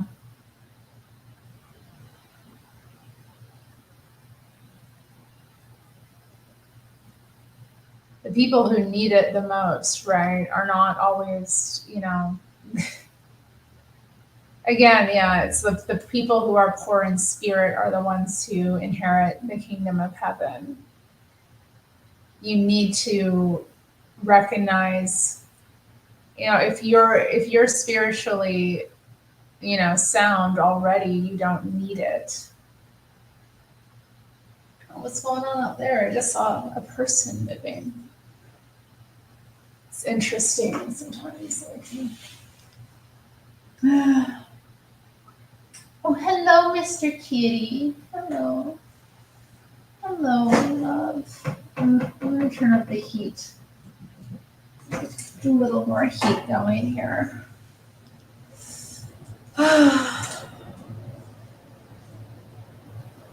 This is a funny comment. Women were built differently. They would have 15 kids and then go get a job. Or they had a job while they had 15 kids. And they put the kids to work alongside them as soon as they were able to. I think at least with my great grandmother's generation. Oh, Lord. And here I am. All I got is a cat. The best cat in the world. I do think that my great grandmother and grandmother would in some ways envy me and the freedom I have, as a modern woman. I think about that sometimes, like, just thinking about the past, and they must have been, you know, I couldn't handle that, you know. I mean, maybe I could have if I were in it. I suppose people can handle whatever is kind of in front of them, but when I think about it in my like heart, I'm like the thought of just raising that many kids for so many years is so daunting. It's so exhausting. It sounds so like just stressful, like, and then to also physically burying all those children as well, like the the stress on your body, the changes all that you go through all the time, and just like growing another person in you. Hi, baby. Hello, my baby. My baby boy. My baby. What you got in your eye? Hello, you're so kitty, baby. Yes, you got some little smink in your eye. We don't want that. Yeah. So yeah, when I think about like my grandmother's generation, or even previous generations, my great grandmother's generation, I'm like, I wonder sometimes if like they're looking down on me, you know, and thinking, all right. you know, she's got all this solitude, she has all this delicious solitude and she gets to like do this, that, and the other, and she has all this freedom. I think sometimes like it's something that, I'm glad to have, you know. It would have been stressful. Like really, 12 kids. Oof. Oof. 12 kids, and then they didn't even have like modern conveniences, like how they had to go like wash their clothing, like how they managed like washing clothing and like cooking and like dealing with things. I don't know how they did it. My baby. Oh, you are so baby right now. I can't believe you. Oh, you're just so great. You're just so good. I can't believe you. Look at you right now. So good. What a good boy. Did you get some champion for your dinner? You got some champion. You're a very privileged cat, aren't you? You are. You had pate for breakfast and champion for dinner. Oh, he's so good. I've taken to like buying rotisserie chicken and having that, giving him like pieces of that, like tore up pieces of that for his meals. And he loves it. He's been like, I didn't know if he would go for it, but he's really going for it really well. Um, and I think it's good for him. It's good for him to get that kind of like real meat, not just the like canned pate stuff, but like actually having real meat. Oh, it make him happy. It make him so happy. Oh, it's from the Disney, the Donald Duck clan. Okay. Oh, 11 kids. I think so too. Yeah. But that's the case with like even people who have, you know, I know of a like couple, like they've got a kid that just went into college and then their youngest is about to turn 5, you know, and those kids are going to have completely different experiences. The difference in the eldest compared to the youngest, it's going to be, quite different. Yeah, your baby. Oh my God, your baby. You so baby. But I really love to see that in like families when there's a large age gap between the kids, when there's like 10 plus years between kids. I think that's always interesting. Like, it's nice to see anyway.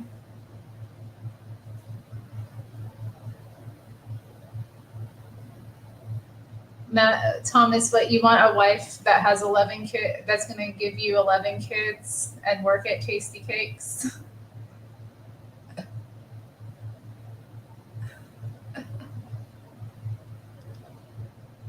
Oh, you are so sweet. Oh my goodness. And you are so nice. Look at you.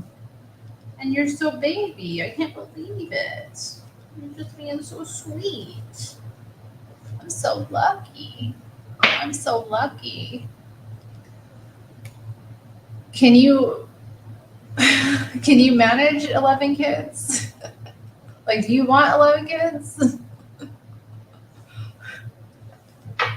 That's a lot. That's a lot of kids. Hi, baby. Oh my goodness. Oh my goodness. Look at you. You're so handsome right now. You just loving on me so good. I can't believe it. Yeah, that's what I was thinking. I'm like, oof, the cost of just raising 11 kids. Thomas wants a charter bus full of kids. Oh, yeah. I just think physically, like, all that childbearing would really, you know, oof, it would be difficult. But then, I mean, it really depends on the woman too, because there's like that one beauty pageant woman. I don't remember her name, but she was getting all this controversy recently because she's like participating in a beauty pageant really kind of soon after she's given birth, and all these women were like, "Meh, just because she looks good, just because her body bounced back after having kids." Like, I think she's had like 6 kids or something. So, just because her body bounced back doesn't mean that every woman's does. And meh, meh, meh, meh, meh, meh, meh. Like, no, this is her body. It doesn't say anything about your body. Like, maybe your body was cut open to bring your child in the world. Or, maybe your hormones are different. Obviously each woman is gonna like have different issues, you know, bringing forth children. It's just interesting that like people were mad at her and like were giving her like some kind of negative energy and attention because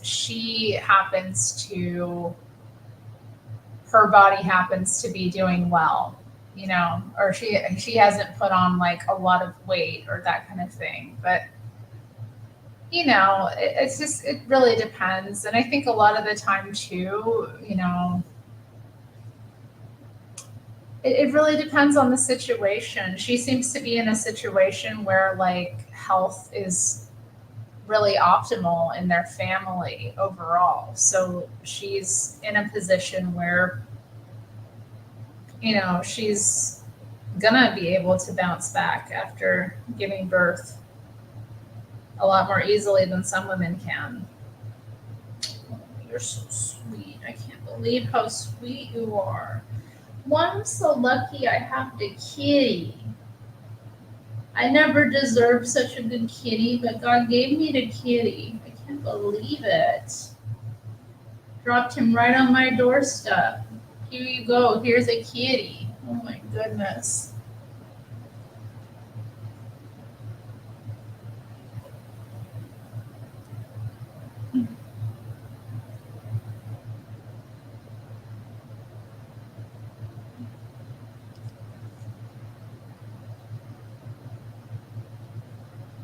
Yeah, I suppose. I mean, it's just something you had to deal with, I think. But it really depended too, because like I don't know.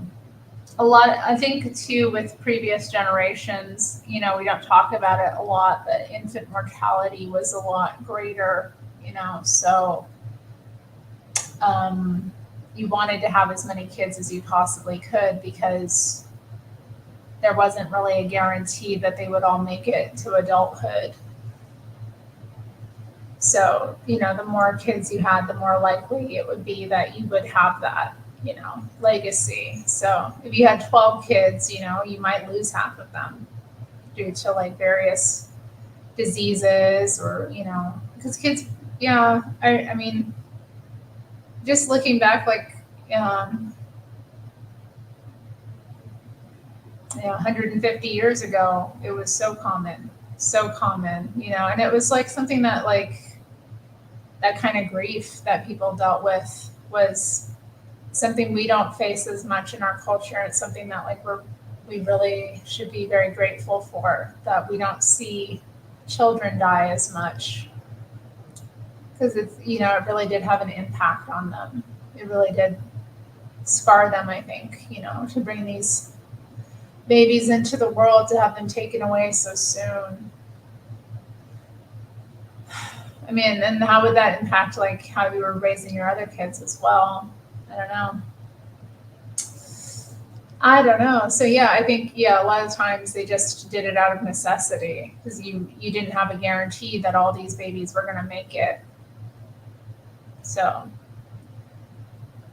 um, and then the more privileged class people too, they didn't generally have that many kids comparatively as well. So a lot of it might have to do with just your socioeconomic status.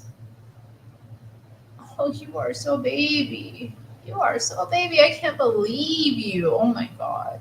Oh my God. Oh my God. You're being so sweet right now. He's being a little ham right now. He is just being so hammy. Um, I don't know what to make of this though. I'm sure they had it going on. Daddy kept her busy. What do you mean by that, Matthew? What kept her busy with what? All these children, all these damn children, and all these like damn duties.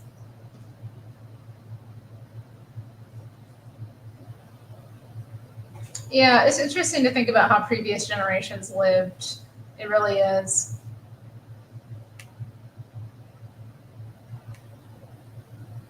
Yeah, okay, yeah, that makes sense. I mean, and if you have a lot of kids to take care of and keep up with, like, you know, you're gonna kind of pop back into shape. I mean, I don't think every woman does. I mean, it really, I don't know. I think there's a lot of factors that go into it because some women do put on weight after kids. They do. They have several kids and they just, can't seem to shift the extra weight for whatever reason. But I don't know though. Like, I think it does sometimes affect women's metabolism and women's hormones in ways. And uh, yeah, they have different issues that come up, and also like energy too. It depends on when you're having kids too. So like, there's a difference between having a kid when you're like 18 and having a kid when you're 40 as well. The effect on your body. Oh my goodness. Oh my goodness. You loved it. You loved this love. You are just hamming it up. You soaking up all this love. You getting petted with both hands. He loves getting petted with both hands. Oh my goodness. He loved getting pet with both hands. He loved that attention he getting right now. He rubbing him. Oh, you want me to stop? Too much? Not too much? Okay. He like put his hand up. He's like, no. Yeah, I know a lot of it was just, yeah, necessary. He needed workers. He needed people to do the chores around the house. Hmm. Why you don't do no chores? You never do no chores around here. I have to do it all. I'm not good at it.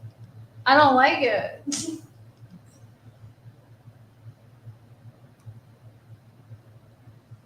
I know we are very privileged. We are very privileged to exist in the here and now and to not have to worry about such things.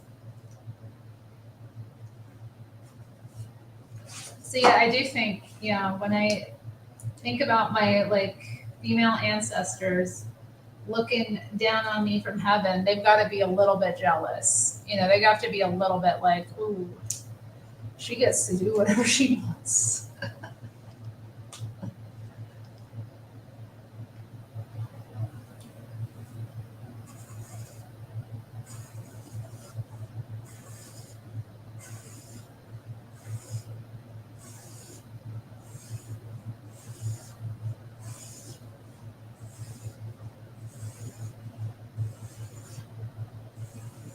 But I just can't imagine, like, can you imagine being an introvert back then?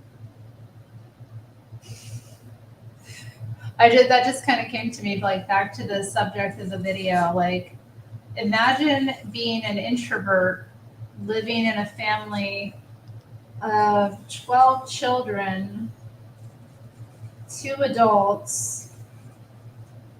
Oh God. And they lived in smaller places too. Like, even like how my mom grew up, I think they lived in a 2-bedroom apartment. They grew up in a 2-bedroom apartment, all piled on top of one another. Like, so,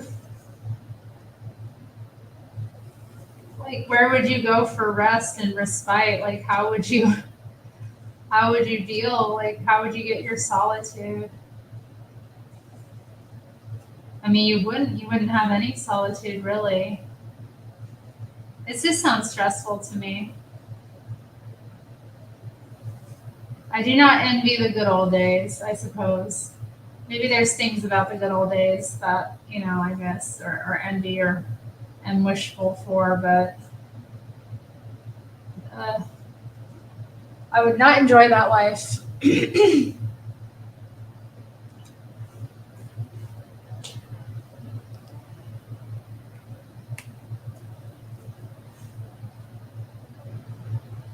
Really?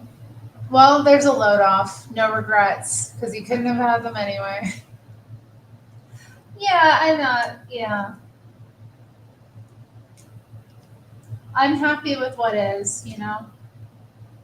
I've built my life the way it is. If I like really had this burning desire and passion to have kids, then I would have had them. The reality is I didn't. I had other priorities. I had other things going on. I didn't think it was. It didn't. I didn't. It wasn't what I wanted to do. That's all. And there's more than one way to have like a legacy. I've been thinking about that. Might do a video about that. I was kind of having sometimes these thoughts come to me about my videos that I make. Okay, that's done. I need to get a little trash can over here because like whenever my like art supplies run out or like nail polish things, anything because I do so much like work over here, it would be good to have a little trash can over here to just kind of toss things because I usually put them to the side, and if I remember to throw them away, great. But that I don't always remember to carry them with me into the other room. Yeah, I grew up outside though too. Like I was outside.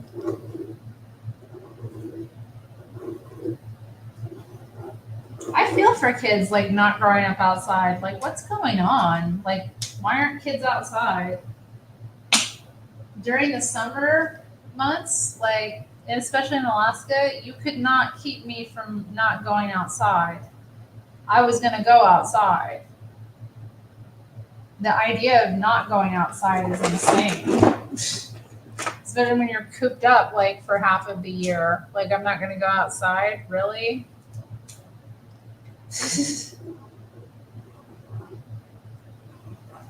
But yeah, I guess that's a thing. Here it's a thing. It doesn't make sense to me though. Like why aren't kids going outside?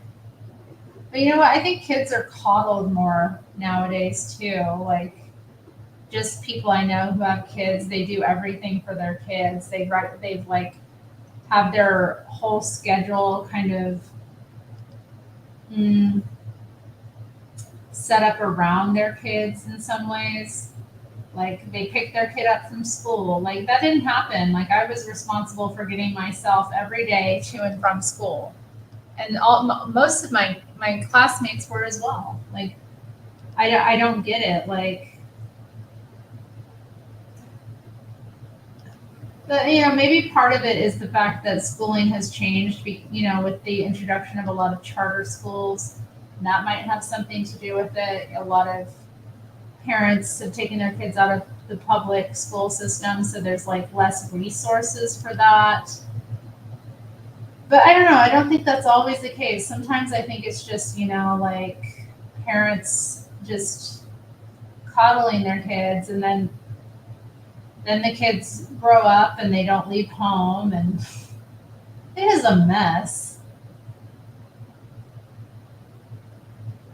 But yeah, I mean, like I walked to school. I walked to elementary school, and then took the bus to middle school and high school. And so, well, sometimes I walked home from high school. I didn't like to walk to high school, even though I could. I mean, I did a couple of times when I was like running late. If I missed the bus, then okay, I'll walk or I'll take the city bus. But I don't know. Yeah, I think kids are just kind of like, it's interesting. They're not playing outside as much, and they're not like as self-sufficient in terms of like doing things for themselves, which they should be doing. Oh wow, y'all chat so fast. Hold up. How am I supposed to keep up? It's still going. Right. Right. Sup, Lord of the Pies. Oh, you were so complimentary to me in one of the chats. Was it Hake's show this morning? I love Hake. He's so funny. He's such a character.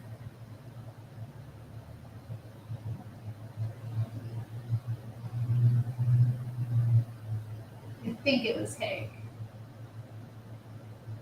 I'm surprised I caught all of them today. Honestly, yeah, I think I caught everyone.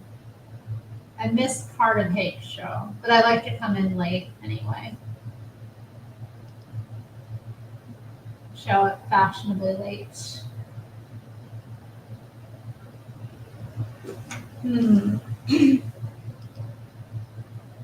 Yeah, I admit I loved riding my bike. I would ride my bike to the beach too. How funny.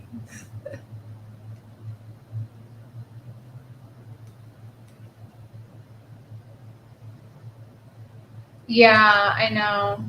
Everybody else is kind of thrown in with one another.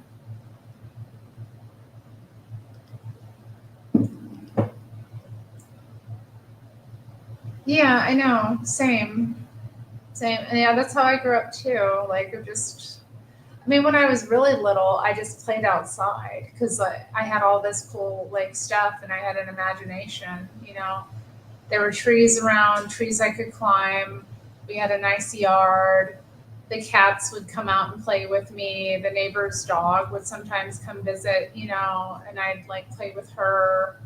Um, or I'd like walk to the park and swing on the swings or, you know, wherever I'd walk around.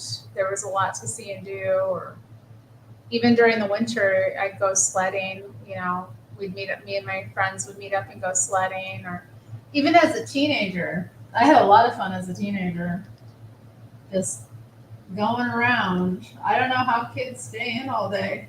Like it was rare if I was in, you know, on the weekend as a teen, you know, that was a rare occasion. Like either I was sick or wasn't, you know, I just wouldn't be like, I would have to like not be feeling well or something. And then usually my dad would just grab me and be like, okay, we're going for a drive since you don't have any plans. So we'd go like, usually drive out to the Turnagain Arm and we had this like sandwich place we'd go to in Girdwood, Alaska. It was amazing. And I was like a vegetarian at the time because I was an irritating child.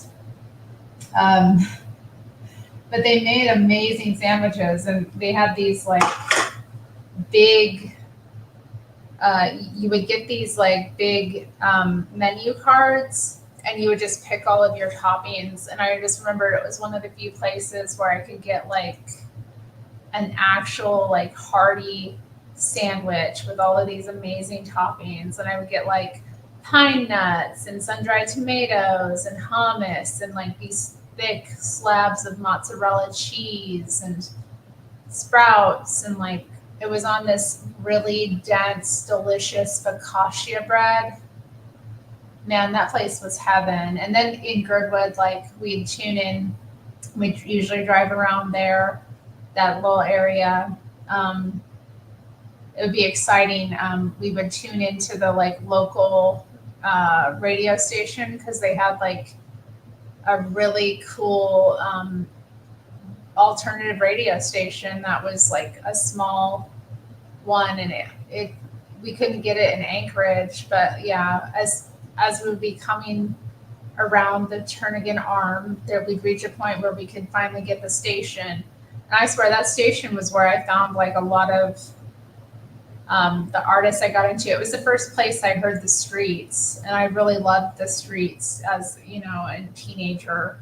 I saw them a couple of times. No, actually, I only saw the streets once. Actually, I only saw the streets once, and they're touring again this year. I don't know if they're coming to the U.S., but yeah, I mean, really cool station. Yep. No, you just like meet up with people. You just find them like naturally. You didn't need cars. City kids are unbelievable. I suppose. I mean, there's so much to do in the city, though. Like, I wouldn't. I don't know.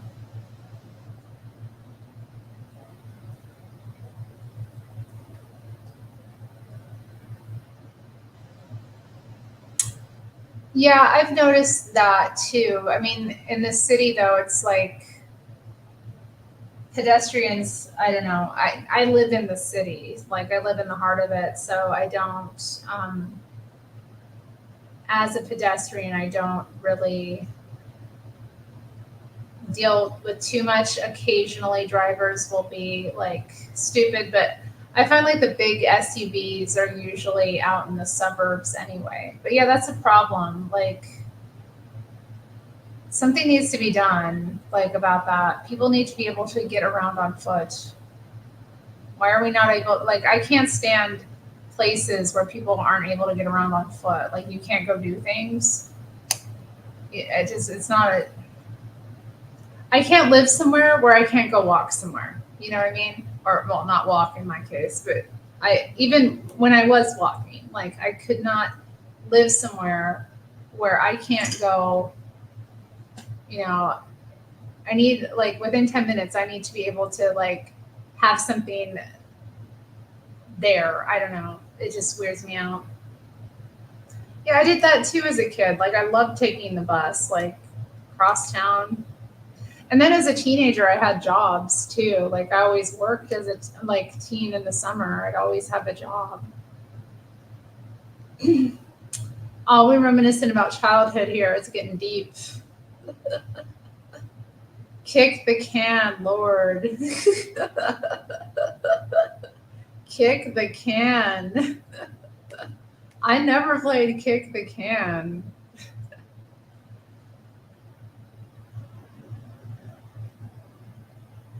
Yeah, it's really yeah, the design is a problem. I'm glad that you brought this up. It is.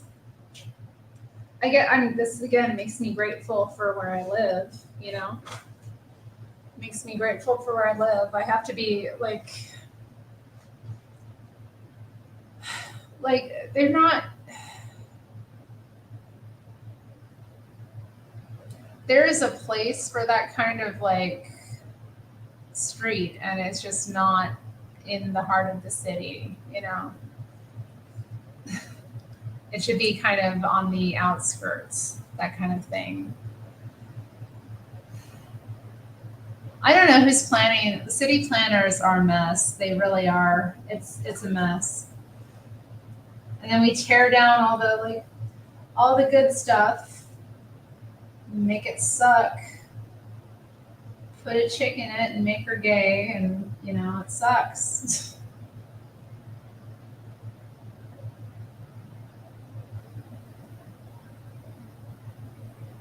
But I'm grateful. And then there's also like some parts, at least near where I am, like they're planning to. They don't have the money to in my city, but they're planning to like uh, go in and update like the local park blocks, which would mean I'm in a tree like group, um, a local kind of activist group that helps support trees in the community. We keep our eyes on vulnerable trees. You know, we kind of advocate for keeping trees that might be at risk, or we alert one another when a tree is planning to be cut down. Um, but yeah, there's these like rows of American elms that kind of shade the area, and they provide so much. Like they provide habitat for local wildlife for one, so that's kind of troubling. but they also are like, they provide so much um, air, and like they really make the local environment a lot healthier. Just, trees are, we need them in cities. It's a tragedy every time a tree is cut down. It really is, or uh, is felled. Anyway, I get very upset. But yeah, they're planning to like the proposal they have to like update these park blocks, which are like over 100 years old. They're the same kind of design they were back then. Um, they're planning to take out. They're planning to like take out all the like unique walkway, which is so gorgeous. Like just get rid of that. Get rid of about like 25% of the trees, which is awful. And it's going to like get rid of the cooling effect, because it does have a cooling effect, and you want that in a city. Um, it's so stupid. And yeah, this nasty, the designs they have for it is just hideous. And it's like, it's meant to be like, a bikeway, like a way for like bicyclists. They're going to make it more accessible for bicyclists. I'm like, nobody likes bicyclists. Why are we doing? The bicyclists already have enough. Like, why are we giving them more? Nobody likes them. And we're going to take down all of these beautiful trees and, get rid of this legacy really that's been left by like the city founders, that they created this beautiful park for us to enjoy. We're gonna just take away all of its charm and beauty, and we're gonna create like this ultra modern concrete bikeway. Lord, I can't. But thankfully they can't afford to do it. They want to do it, but they can't afford to. Yeah, I love oak trees too. Oaks are some of my favorites. But I'm not. I mean, I love trees. Show me a tree. I think they're all very fascinating. Hide and seek with a can. Oh, you're in Nolans. Okay. Mm.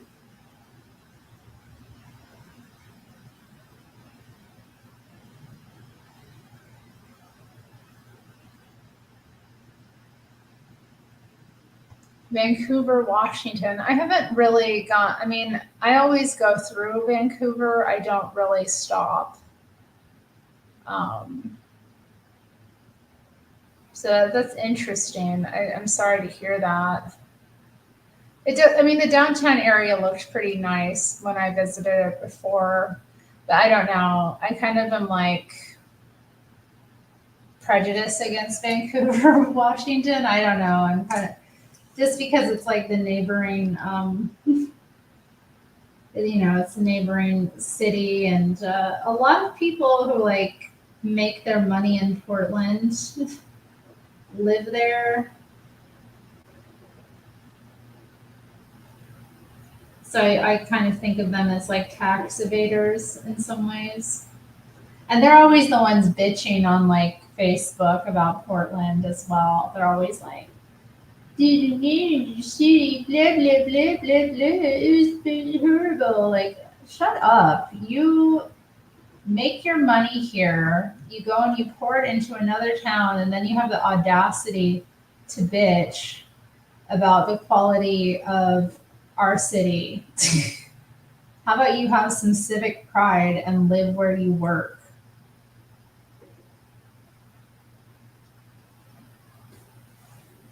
But anyway, I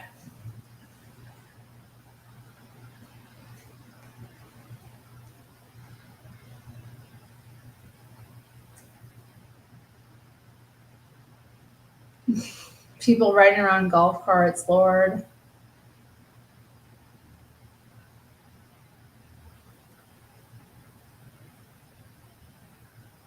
Nada likes Vancouver, Washington.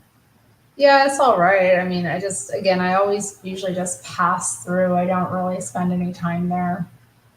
I mean, it's right there. I don't know why I never go up there, but I don't have any reason to.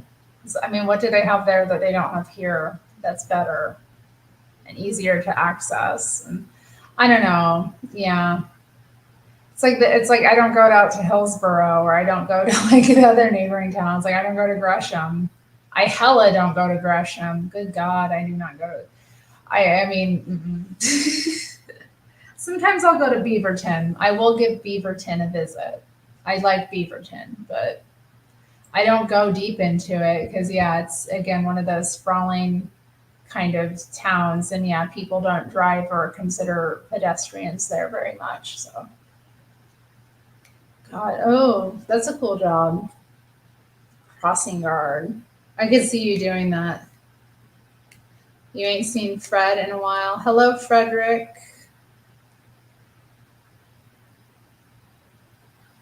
Vancouver. How is Vancouver based? Hell no. Hell no. You agree with them? You agree with those assholes?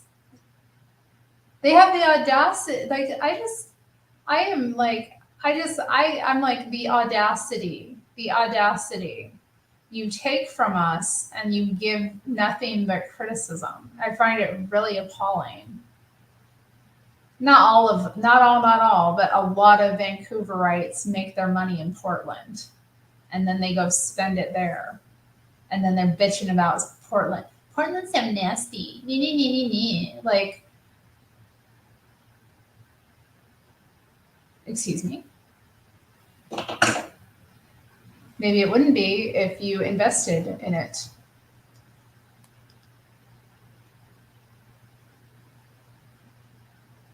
Yeah, Washington State is gorgeous. It is. It's just, I don't know. It's like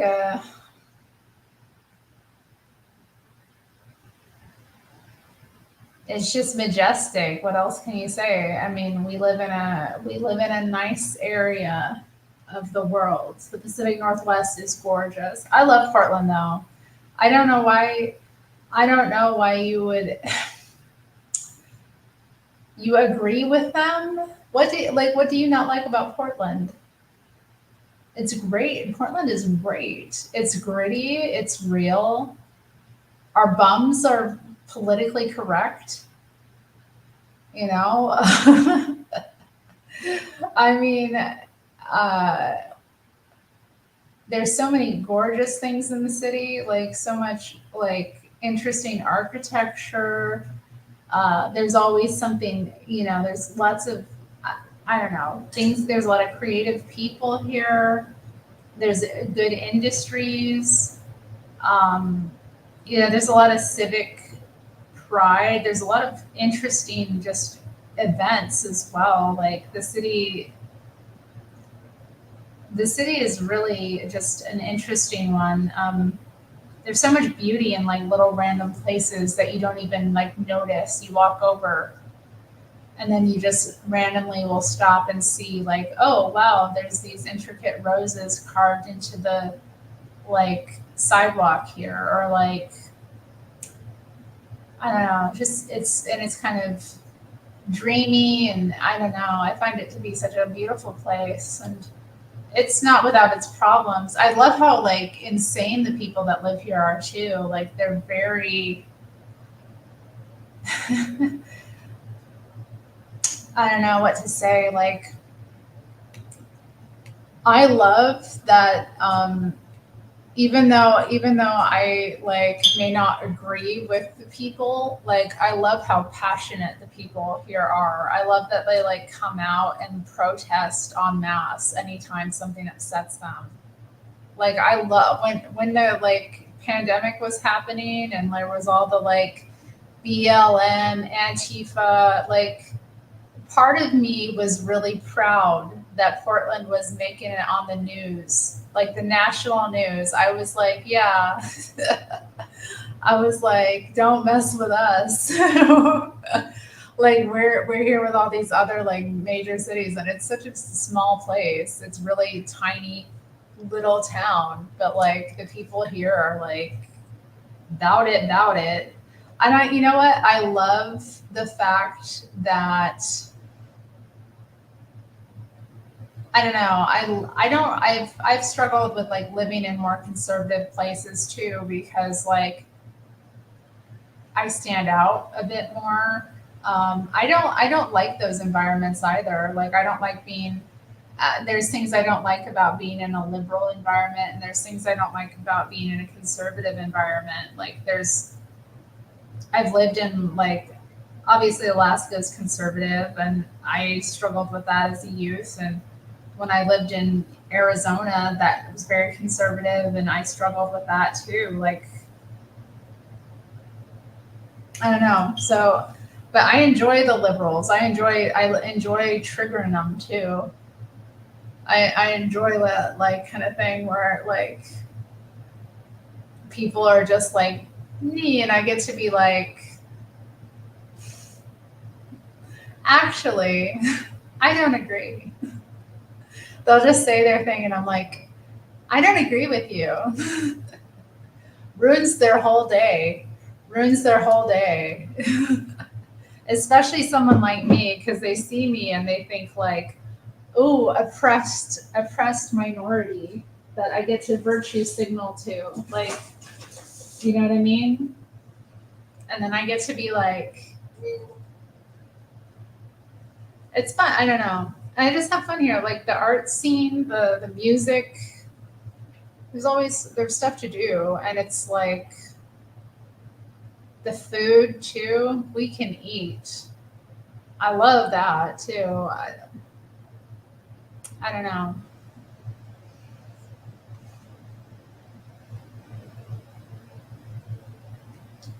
I haven't seen Jeremy Brett's Sherlock Holmes, but thank you for the recommendation.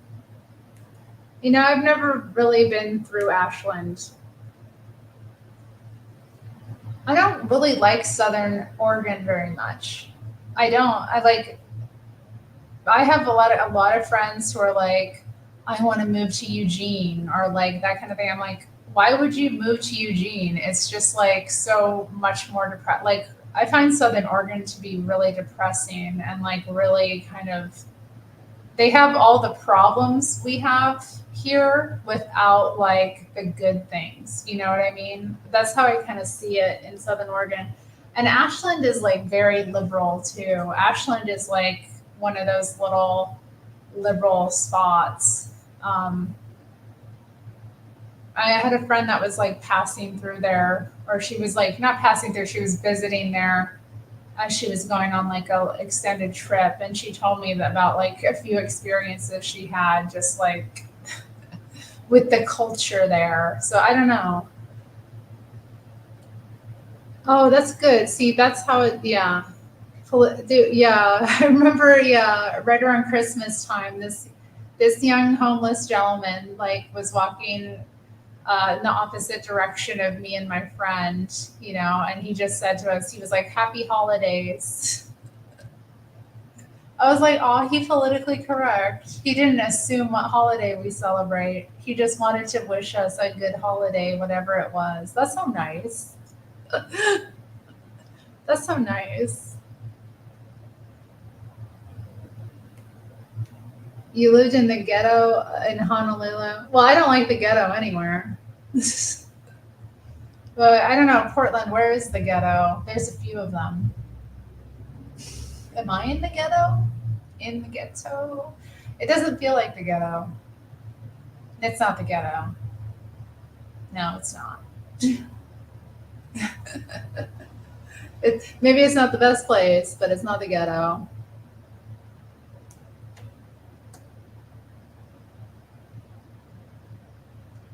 Yeah, I don't know. I have to live in the city. I can't agree. I have to be in the city. I can't do it. I can't live out in the country. I can't live out in the rural. I can't live in the suburbs. I can't do it. I don't belong there. It's not for me. It ain't right. I can't do it. I'm not meant for that life. Look at me. Do I look like I belong in the suburbs? Like, really?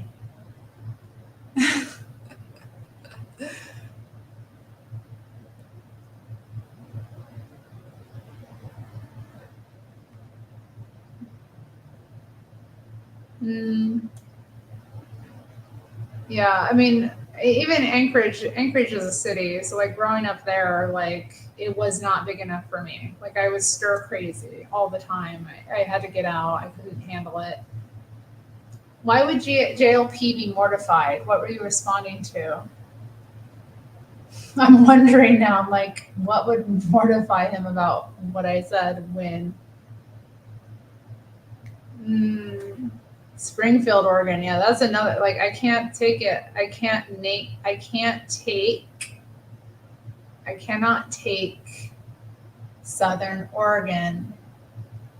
Yeah, Honolulu does sound nuts. I agree. The yucky guys in the artsy quadrants. I would know if it was the ghetto. I would. Yeah, I would. I would know if it was the ghetto. You're right. I mean, it's not great. I mean, there's things about it like I don't. There was like some camping, happening across the street from my building, and I there have been, especially with like the drug decriminalization. Sometimes you come across things that are unpleasant. Let's just say when I go out, um, definitely like there's areas that I would avoid in Portland. I wouldn't go out at certain times. This isn't one of them, although I do try to. I don't know when I'm out at night. I try to kind of just be mindful and um, pick a good route. Yeah. Does does that shirt belong in the suburbs? Niet, niet. No, I just feel like, yeah, I don't, I feel like, yeah, I'm uncomfortable with that. I'm not, it's interesting to me because, like, but I couldn't do a country life. Like, I would just go crazy. I need to be able to go outside and, like, interact with life. Like, I need to be able to go outside and there's like a store there, I need, and I just, uh, and I can't, the idea of like having to drive miles to like go get an espresso, I just can't. You like my shirt? It's a nice shirt, isn't it? It's a little see-through, I'm noticing now, but it's okay. It's not. I mean, I knew it was see-through. I just didn't think it would come out on camera, but oh well. Um, you can't really see anything anyway. So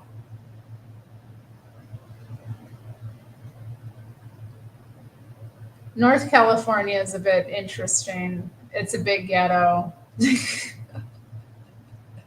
I have some friends that are from there. I do love Vegas. And Arizona is amazing too. There's a lot to see in those. There's a lot to see in those deserts. Yeah, camping. I mean, there's camping out on the sidewalk. It's awful. So yeah, there was like 3 or 4 tents set up across the street. They're gone now. Like, but they were interesting to say the least. I could see them from my like window. Not that I go to the window and stare too often, but it was kind of like unpleasant. And actually, I did have to go past them. I did have to go past them last weekend because my friend came to visit and she had parked her car over there. So she wanted to just I think she had to put more money in the meter or something. So because we went out to eat after like that, she came over for a while and helped me like do some chores, and then like I treated her to dinner or whatever, lunch. We went to this like Filipino place, really good, really good, and I haven't been back, but they had like a million different desserts. Which so like I keep thinking about them every day. I'm like, maybe I should go and get that cheesecake, or maybe I should go get because when I went there, I did get a cheesecake. I got like an ube flan, so it was ube flavored. It was like purple flan, and then they put like caramel on it. It was so good. It was like and they had like a million other desserts too that they made there. So I kind of and they had like they also had what else? They had drinks. So I got like a hot Thai coffee, the flan, and then this like noodle dish. I can't remember what it's called, but it got the like Filipino like sausage in it. Yo, and then my friend had like this sandwich, and they were watching. They had a TV in there, and they were playing Star Trek. I don't remember which one. It was like one from the '90s with the like Ferengis that I remember watching growing up. Like I never really got into Star Trek. Never was a Trekkie. I can't get into it. I've tried to watch different Star Trek uh, series, and I find it like I just can't get into it. I can't, like, for whatever reason. But yeah, my friend and I were kind of like watching it, and there was that like Irish actor Colm McCoy or whatever in it, and I was like, oh, I need to look him up. He's in everything. And then I went to his IMDb page and was looking it up while we were waiting for our food. I was like, he was in this. He was in this. Shut up, he was in this. Like, man was in like, I was like, oh my God, no, he was in that. I was like, he's been in everything. He's been with me my whole life, and he was in Star Trek.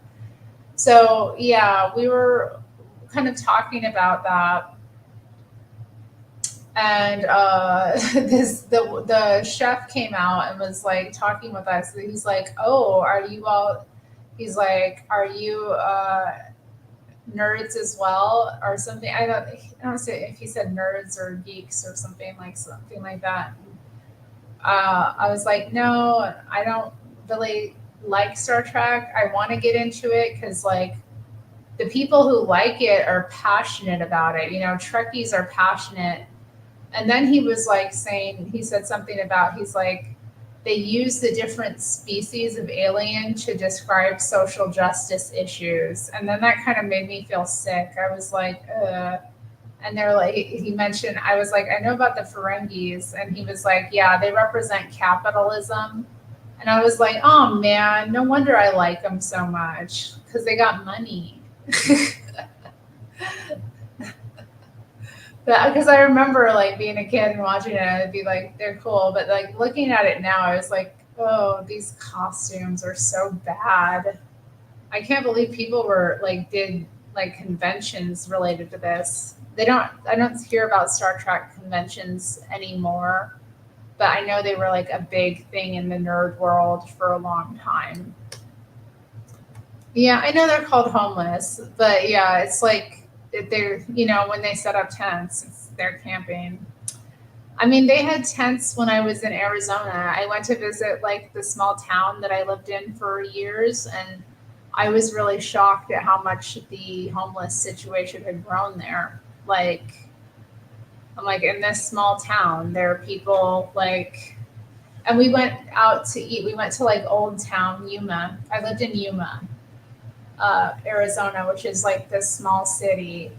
Um, Magical place. I love Yuma, Arizona. Don't get me wrong, but like I was visiting because I was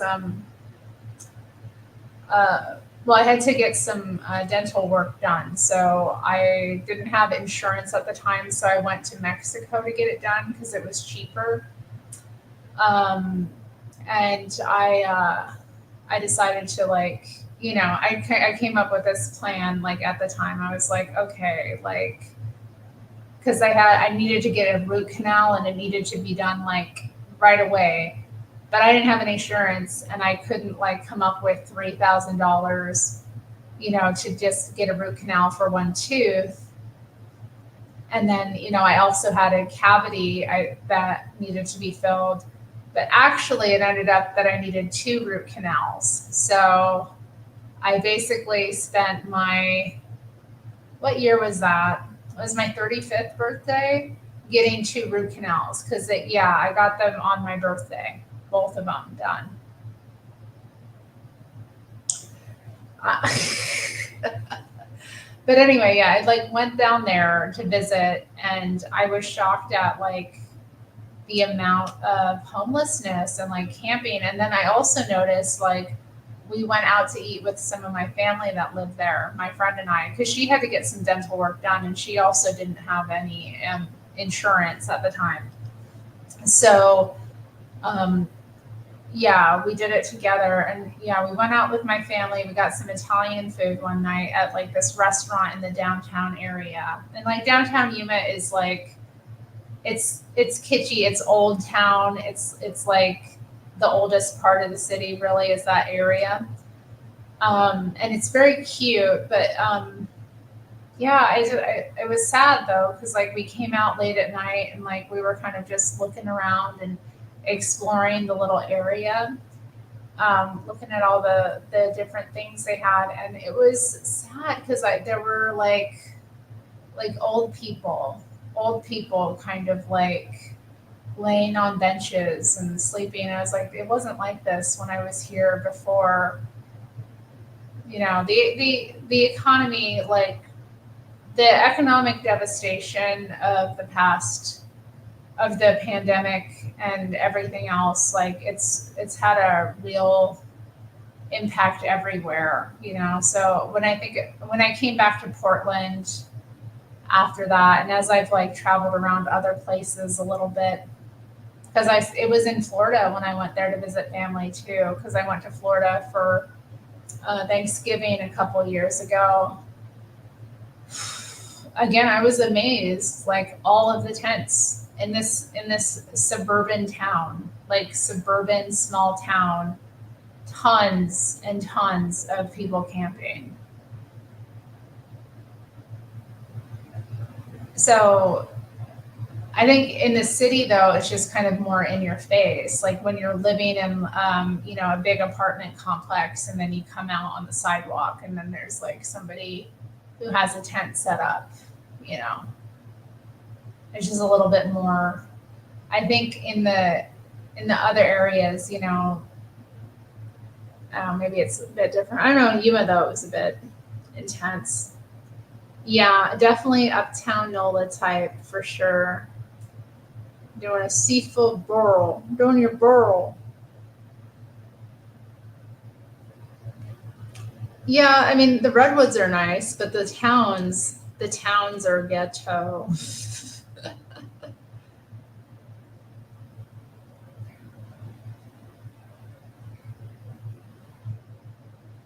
Yeah, no, I really recommend it. If you do want to talk to me further, you can always message. I don't know if you have Instagram or Facebook, but you can look me up there and I'll talk you through it because it's so much cheaper and you can get a lot of work done really easy. And the place I go, or the town that I go, it's one of the biggest like dental. It's like the dental capital of the world. They have more dentists than anywhere else in the world, and they specialize in like quick dental treatments. So it's definitely worth looking into. You will save money. You get to go to Mexico. I don't know what kind of work you need to have done on your teeth, but really your teeth are worth doing. And like, honestly, my dentist, she had so many degrees. It was like incredible. Um, the dentists are a lot more it's a very competitive market there, so they have to like cater to people. It's well worth looking into. Like if you don't have insurance, or even if you do, sometimes it's cheaper to go to Mexico to get the work done that you need. Um, so yeah, I recommend it. I recommend it. Um, and some people go to like Turkey for that too, but Mexico is so much cheaper. You can go, and some of the dental offices like also have like specials too. So if you need to get like extensive work done, like I remember my aunt had to get like a lot of work done some years back. She actually came and was staying. She didn't stay in Mexico. They stayed at a nearby casino hotel that was kind of like on the way there. So, but if you do choose it, like some of the clinic I usually go to, they do specials. So if you need to stay there for multiple days and you're spending over a certain amount of money, they do provide like hotel for you, and transportation to and from the clinic. Although I will say the clinic experience is different than in the US. So you do tend to just like get let in, and you have to wait a while, you know. Um, so you just kind of have to expect to be there all day. So I recommend bringing reading or that kind of thing. It's not all day, but it does like you may set an appointment at a certain time, but you're not going to get in at that time. But apart from that, I'm very pleased with the work I've had done there over the years. I've had 3 root canals performed at that specific clinic, but there's other really good clinics as well. Like again, dental capital of the world, right outside of Yuma, Arizona, too. So you can visit Yuma while you're there and see my town. And especially if you, I don't know if remember if it was you, but I think somebody in the chat was talking about wanting to go on a like trip through Vegas and Arizona. So camping. Well, I mean, urban camping.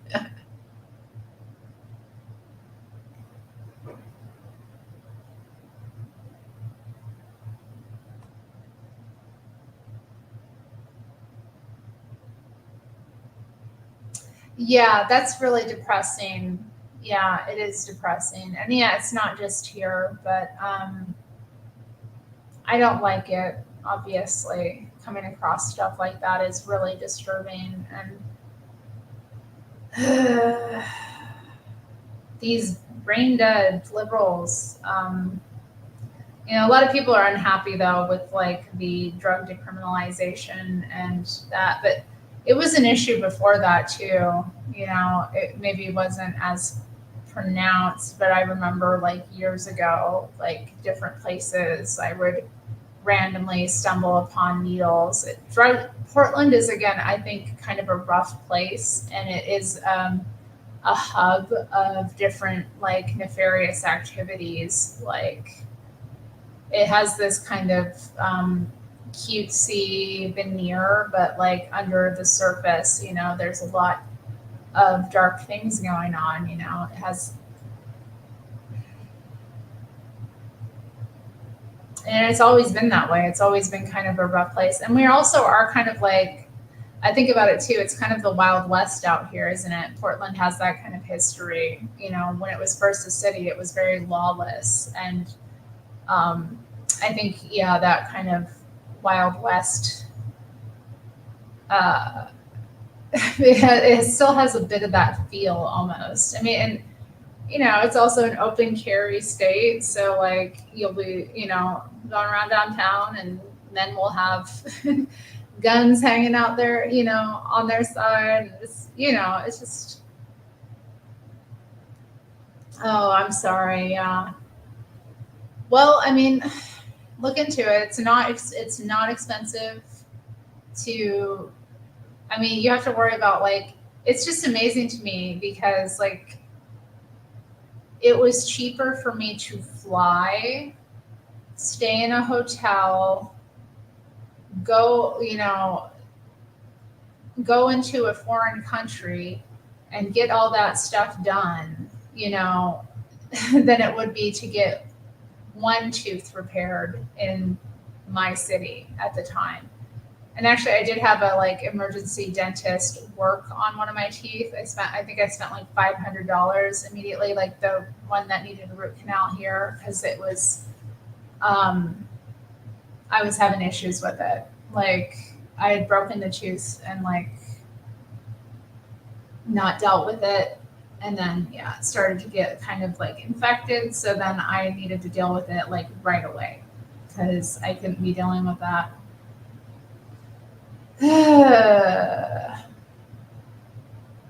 But yeah, it's amazing. It's amazing. The words kitschy and pithy are really making a comeback. I remember like when I was in this like Trotskyist women's group years ago, pithy came up a lot during our study groups because we would have like, we did a lot of different types of activism, but we would have these like study groups and then we would like sit around and talk about what we were reading or whatever. And yeah, I remember that's when I first learned the terms pithy and nebulous. Those terms were thrown around a lot. So like, how do we make this more pithy? Like, I'm sorry, but that's really nebulous. How can we make it more pithy?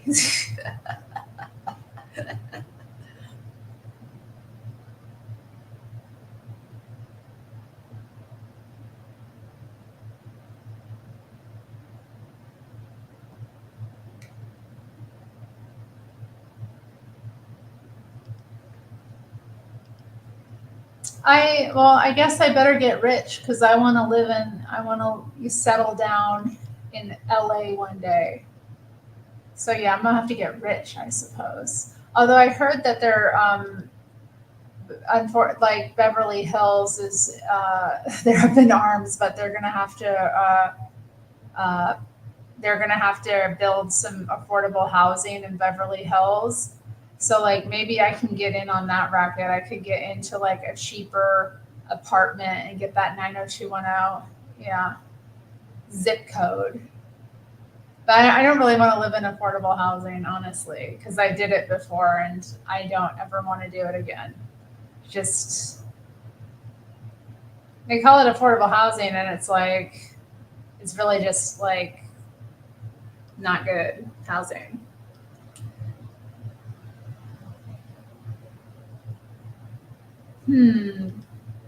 Yeah. Oh, Nada knows about this. Yeah. I mean, if you're ever in an emergency, you don't have insurance, I really recommend it. Yeah, fentanyl is horrible. Like, I don't know how people do drugs anymore. Yep. Matthew, gotta get your passport. I actually need to renew my passport. I've been without one. I need to get that done. I need to get that done. I need to prioritize doing that because I don't like being without a passport. Yeah, it's easy to do. Get it done. And then you have it for like 10 plus years. It's a great thing to have. You can go anywhere. And especially Mexico. Mexico is easy to get into and out of. It's usually pretty quick. It's fun. I love Mexico. Like, I love it. Love it. It's so fun. And not only like with the dental thing, but like when you go there, there's all this like shopping you can do. There's all these like, different businesses. So it's great for like getting presents for people. There's vendors selling jewelry. There's also pharmacies, so you can stock up on a lot of different things really cheap. A lot of like older people, especially like who are on fixed incomes, will specifically travel down there and stock up on their like year supply of medication or long, more because they sell just like over the counter a lot of really common prescriptions that people need. So yeah, it's a thing.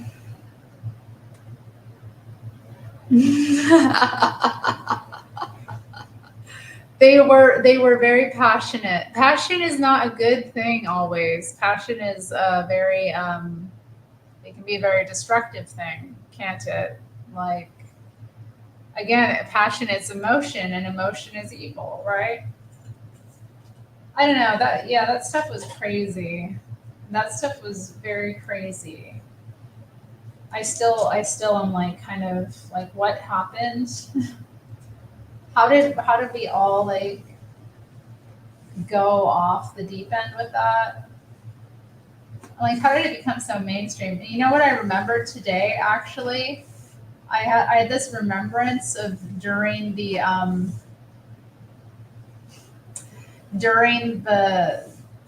like height of it, how there was that day that I think it was a Tuesday where all of the people they posted like a black square on their Instagram to be in solidarity with black people or something. And like I didn't participate in it obviously because I was like, how is this helping black people? Because I was still kind of like, you know, pro BLM at that point. I was like, well, how does this help black people? Me posting a black square, and then you'd see the people posting it, and you'd be like, I remember, I remember this thing you did. Like I remember like specifically like people I knew who were kind of racist, again, racist liberals who were posting the square. And I was like, why are you posting this? I know you don't like black people. But it's like everybody else was doing it. So they had to get in on it too. What a mess.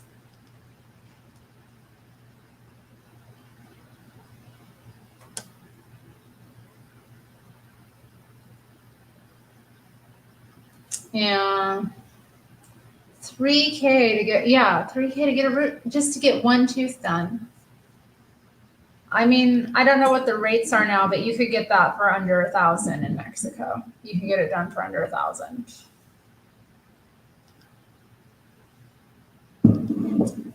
Yeah, I agree too. I think that's important, being able to leave the country. Oh, honey, I know, Nada. I know. It was a mess. I come from a radical background.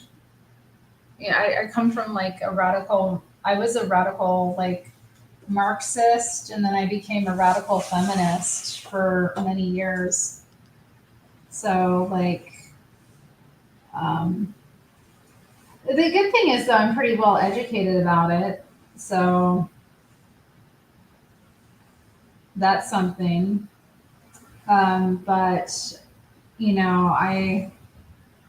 I fell into that. I mean, I was always like romantic about communism as a youth. Like I was always kind of drawn to it, wanting to understand it. And like I don't agree. Trotskyism is like a mess, though. Like of all Trotskyists are just a mess. I don't know what else to say about them. Like they are so divisive. They have so many different like splinter groups as well, which is like the really amazing thing about them. They just like there's so many of these like little groups, and they're all very divisive, and they don't get along with one another, and they all have like mean things to say about one another, and like literally nobody outside of their circles cares. I found that really difficult to keep up with, like because even in the Portland area there were like several different Trotskyite groups, and we didn't get along with any of them, although we would work in solidarity with them on certain issues. And it was just like, And of course, none of it really amounted to anything. That's the thing about it, like the activism.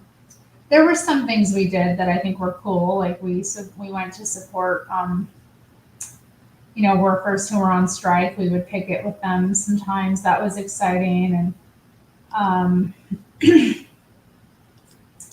different things we organized. I really loved doing the events. Those were fun. I really enjoyed being part of that, and like I also was the chair locally. I was the local chair of Radical Women for a long time, like a couple of years. I was in charge of chairing the meetings that we had, and that was really good experience for me. And then I also was part of their executive board, so kind of leading the direction of the organization for a while. But like, man, I started to have political differences, and I started to be attracted to radical feminist theory.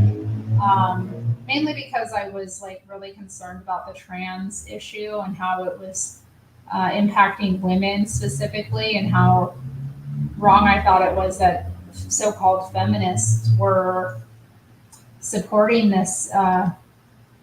these beliefs that like seem to be like really against materialism, because this is the thing, like with Marxism, it's a materialist philosophy. So I didn't understand how like somebody who doesn't believe in idealism, we're talking like philosophically here for a moment, like materialism versus idealism. How can you, if you're a materialist, if you're a hard materialist, believe that a person's belief about themselves is real and valid over what exists in the real world? Like, because in the real world, what's in front of you is a man or a woman, regardless of, the function of their body remains the same regardless. So, like, why are you putting their belief about themselves on a pedestal? I also had like serious issues with pornography and like sex work. So that too was an issue with Radical Women because they were pro decriminalization of sex work. And I didn't feel like that was right. But I feel like they really wanted me. Well, I don't want to say they like really wanted me out of the organization. I think it was hard overall, but like I really couldn't feel like my political differences just they became untenable. I couldn't work with the organization anymore. Um, it was hard. It was a mess. It was a messy breakup, and I felt like so just like lost. I think after because it had been such a solid thing in my life. I don't know why I'm talking about this, but yeah, it was.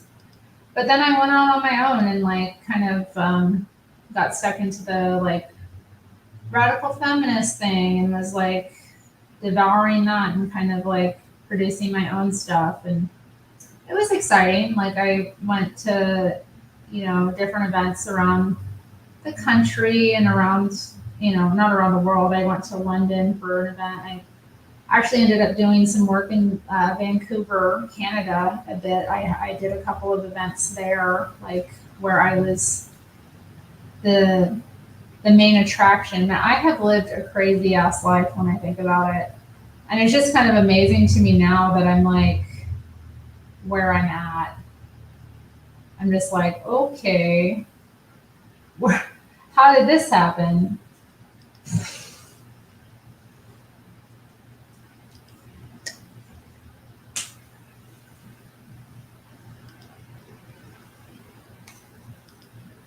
I could live in Cali now, just have to get taxed on my taxes. Oh Lord. My taxes now are ridiculous.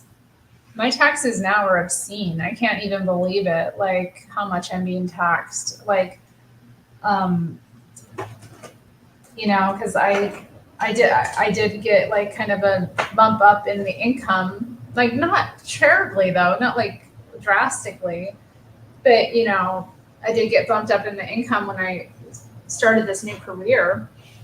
path. And yeah, it's been hell on my taxes. Like, and I'm like, well, I'm not like materially that much better off. I'm still renting. I'm like, I don't have any like real big assets, assets to really describe, interesting how that works. But I'm much happier, the fact that I have a nicer place to live in, that's, healthier and cleaner and bigger. And, my cat is happier. He has more room to run around and be healthy in. And, I can invest more in myself. It's good. But yeah, I hate my taxes are horrible. I can try to work for, why am I don't need to be working for JLP. I don't need to be that. I don't need to be around that. I don't know, maybe it would be good, but I don't know. I don't know about that. No, that's rough. They have limits. They probably start search you too. Like at least when you go through the border, you can lie to the people. That's true. That's true. It's easier to get in than to get out. Yeah, no, I know, man. I had this one woman who like I knew her because she had been a customer of mine like years prior, um, when I was a barista. So like she was on my friends list and like daily she would post updates. She's like, I watch the streams every night, and like she just was like she was so upset, like she was really traumatized and she was going off about it like constantly. Like I'm like, it's not good for you to be watching this stuff. What good is it doing to you? It's just like making you crazier. Like I feel like we were all just being like stuff like that. We were all being programmed to become crazier and more like polarized against our neighbors, really. But yeah, that those protests were a mess. What's wrong? What time? Yeah, I've been going for a while. Oh, I have been going for a while, y'all. 3 hours. I didn't even know. I've been working on my art. Just been chatting. I didn't know. You upset with me? You not upset with me, is you? You're not gonna get no more food tonight. That's what you want. You're not gonna get no more food. They're not for you tonight, baby. They're not making no more food for my kitty tonight. Not where I know. No, we not. We not giving him no more food. He already had enough food. I don't want no fat boy. Your mama want a fat. Oh, yeah, it was crazy. Oh man, yeah. God, that was. I'm behind. Hold up. Let me try to catch up. The virtues. Let me send out the virtue signal. It's like the bat signal. Hey everyone. I just need you to see how good a person I am. Just so you know. Hey everyone, just in case you didn't know, I'm a good person. I'm good. I am with the current thing.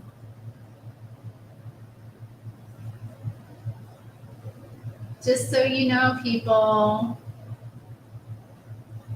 You so baby. Look at you. Oh my God, you being a baby. How come I'm so lucky I got a baby like this? You not no kitty. You a baby. Look at you. Babying it up, acting like a big baby. Ain't your baby. Yeah, you gonna get cuddled good tonight, baby. He was sweet. When I laid down on my like lunch break today, he came over and he was cuddling with me and being huffy. And then he was like, he wouldn't let me fall asleep though. He'd periodically just go let out a meow, like a loud little meow. Okay, let's see.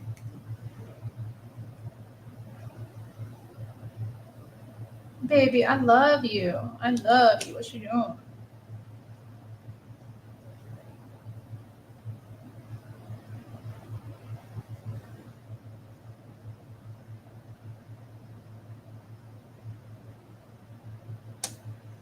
Oh, that's so nice. It's not theoretical. I learn by doing. I learned through like my life. Yeah, I've lived quite a life. Good God, I'm tired. I can't do it anymore. Like, and I have friends that are still in it. I have friends who are leftists. I have some like pretty serious, like committed friends who are like, but I also put like, I take them more seriously too. There's people I take more seriously than others, and I have like a very close friend who's a committed Marxist, and the work he does, I like admire and I support him like in it.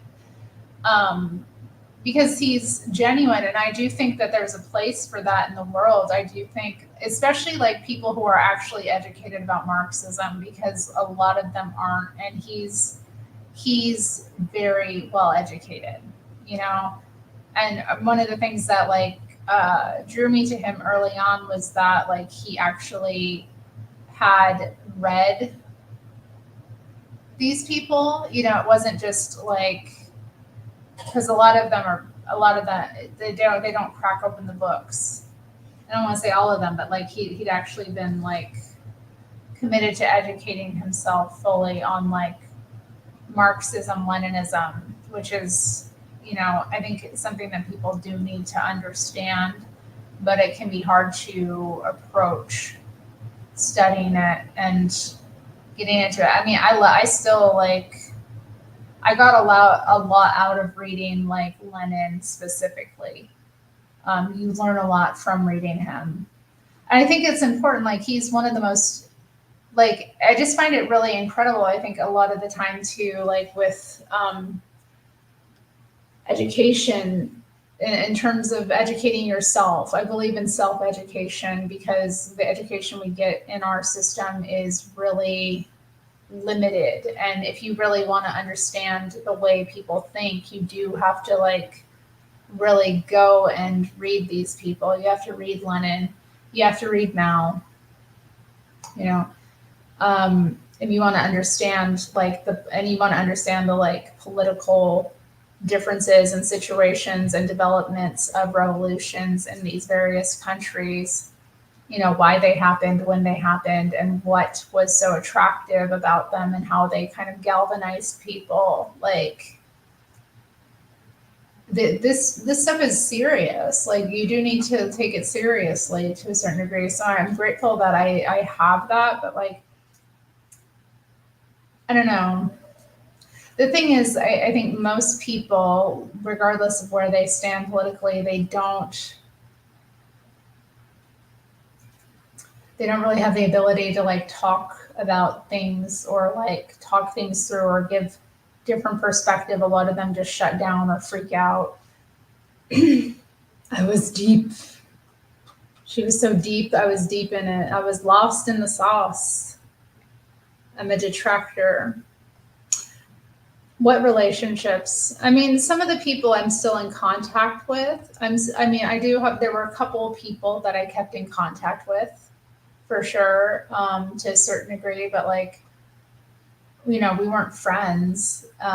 These were like relationships that were based on the work we were doing together. So it's not like I get together with these people. Some of them I get together with sometimes, but like, I don't know. Some of them are dumb, like too. Like I don't want to say that specifically. Well, yeah, no, they're dumb. Like they're very into it. Like I had coffee with a woman that I like recruited to the organization years prior, like in recent years. Like we met up and had coffee, and she's just like a mess. She's like doing sugaring and like being a sugar baby while she works full time too. And I'm not like denigrating that, but she's like on websites doing it. I'm like, that like, and she's like trying to convince me it would be a good idea. Like I've had multiple women do that. I'm like, if a man who I'm seeing wants to give me money for whatever reason, like I think that's a bit different than purposely going out and, creating an arrangement like that. Like I'm not comfortable with that. It's wrong to me. But she was doing that, and then she was also like, she got kind of caught up in like fat liberation politics, like the fat activism. So she's like put on a ton of weight, which is amazing to me because she was very fit. Like I was the fat one when I knew her before. Like I was fat and she was very fit. And she was even in the like, well, I don't want to give out too much about her, but she was like very physically fit. So it's just kind of like how do people like stay? I don't know how people stay in hell for so long. Like how do you stay in hell? And I don't understand how if you were like thin for most of your life and you gain weight, you don't understand how it happened. And then you start parroting these like ridiculous lies about like, you know, how diets don't work and all of that nonsense. A hop skip from Prager. I would work for PragerU. That would be funny. Dennis Prager. Oh my goodness. Will Witt. I don't know who Will Witt is.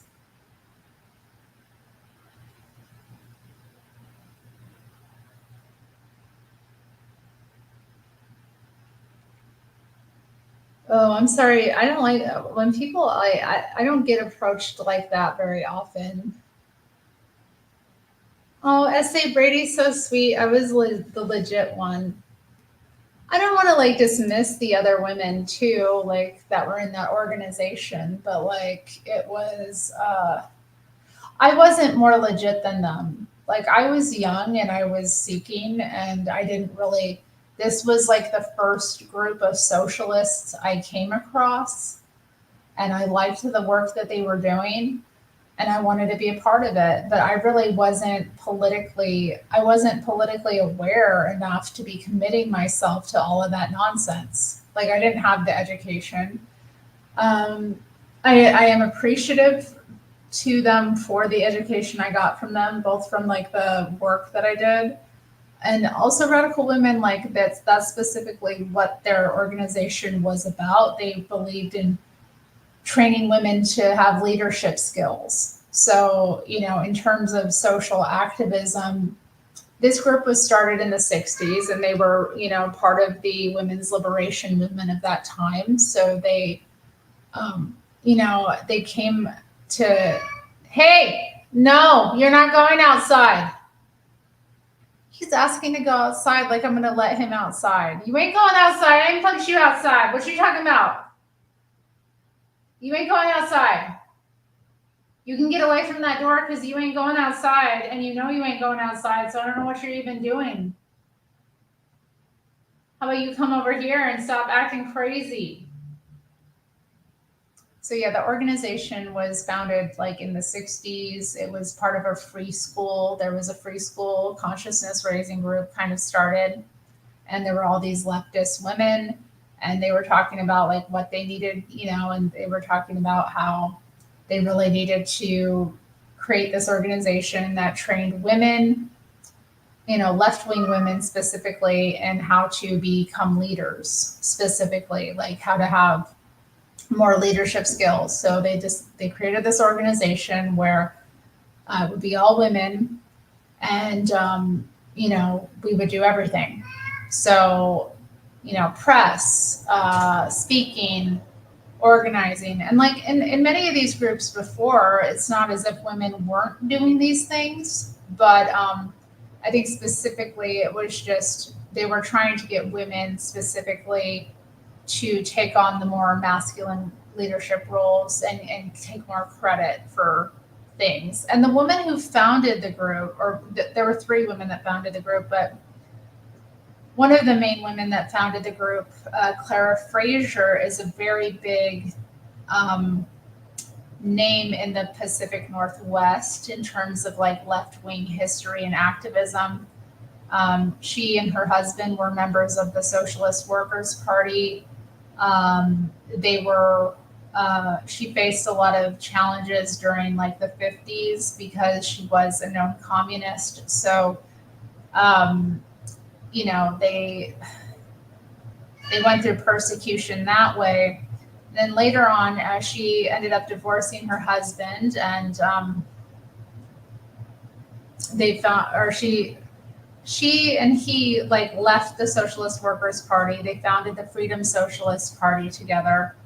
Um, and they ended up actually divorcing. And she really was the theoretical uh, power behind that organization entirely. So she helped come up with this like socialist, feminist, Trotskyist kind of uh, party that is still in existence today, the Freedom Socialist Party. I mean, you can look them up; they're very interesting.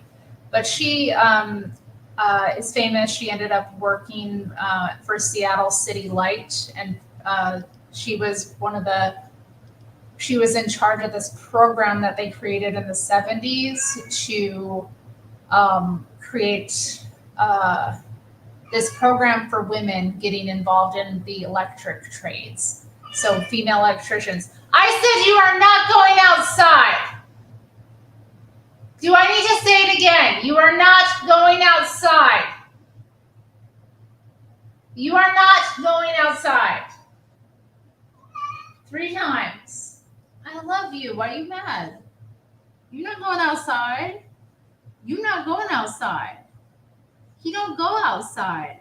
That doesn't happen. That's not your life. So yeah, I'm going off about this, but yeah, so she was part of this program to. Ooh, you. Ooh, you.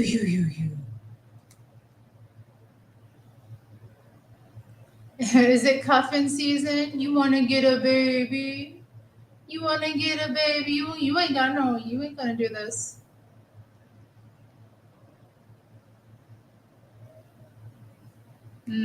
God, imagine if we didn't have TV. I'm trying to catch up with the chat. I've been chatting.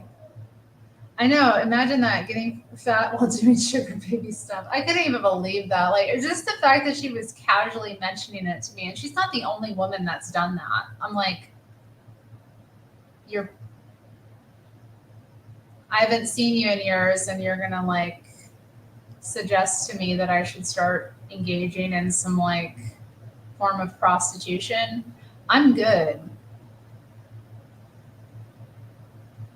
Like, again, if a man I'm seeing wants to like, give me money, like, I'm fine with that. No problem. No problem with that. I think that's normal. Like, a man who is serious about you will invest in you. Period. He'll give you money to do things. He'll help you out. He'll want to improve your life in some way, obviously. But I don't like go into a relationship thinking that like, okay, what's my allowance going to be? Or I don't want to even say, I don't go into dating doing that. Like, and I'm not really comfortable with that. So anyway, back to, I was talking about Clara Frazier. So she was in charge of this program at Seattle City Light, which was bringing on and creating female electricians, bringing women into the electrician trade. And it's a fascinating history. So she did a really good job with this program. But anyway, they ended up they fired her, and she ended up getting her job back. And it was like this really big case. And actually, the Freedom Socialist Party won several really big cases in the Seattle area. And there was, they had this one really amazing case, the Freeway Hall case, where they had to, it was this really big civil liberties case, actually, because they were being sued, I think, by her ex-husband. And one of the records that they were trying to get a hold of was the list, basically, of all their contact list, basically.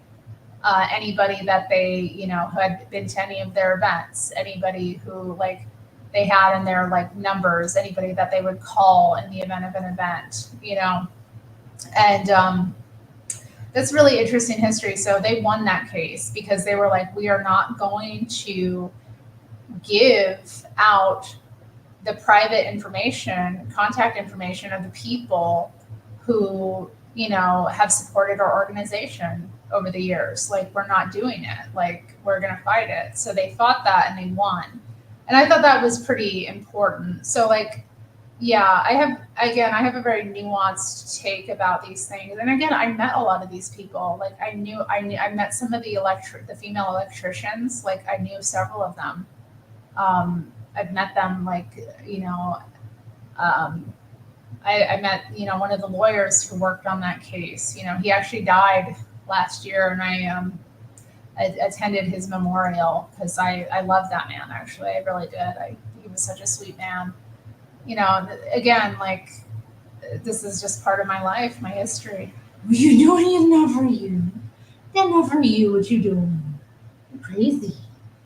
You're crazy. Oh, I love you, Joe. He love you, Joe. He has cats to find. Well, there are no cats out there, you know. Although I don't know if I told you all that he ran into the neighbor's apartment. Ridiculous. What that boy. Oh, Lord. Nada. I've never ran into a competent female electrician. Don't say that. I have a friend that's currently apprenticing, and I want her to do well.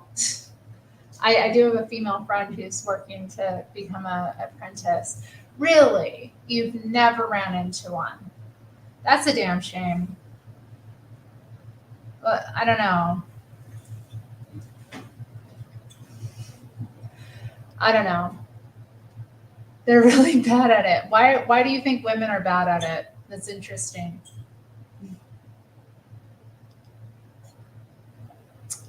You work in HVAC?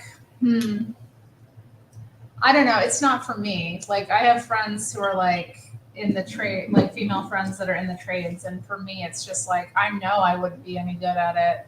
It's not anything I want to do. No women ever apply. Okay, that's interesting. Because I have a friend currently who has recently started working as a carpenter, and then I have the other friend who is working as an electrician apprentice. She's going through her apprenticeship.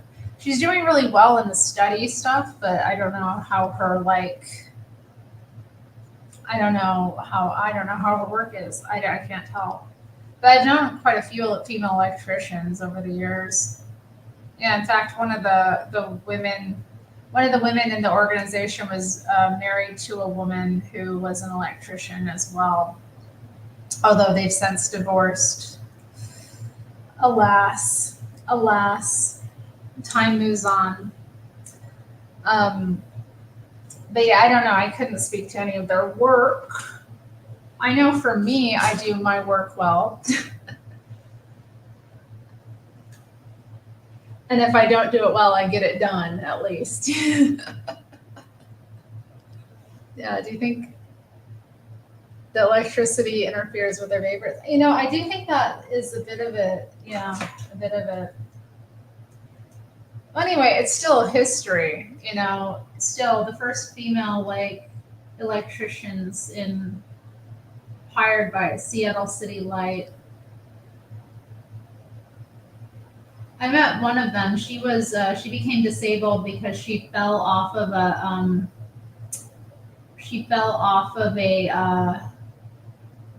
what are those things called? A light post? Not light post. You know, the things that y'all climb. Why can't I don't know the name of it. God, I feel dumb. She fell off of it. And apparently, she went up one, and she was being kind of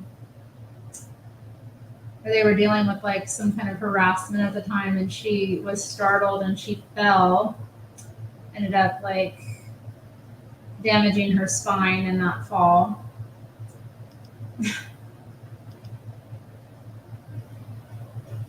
And what was the other thing about them? They had these like, they were being referred to because the thing is, Clara recruited a lot of the female electricians from Radical Women.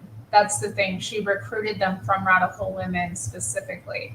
So when they came in, a lot of the people or a lot of the men that were already working in there started referring to them as the radical socialist bitches.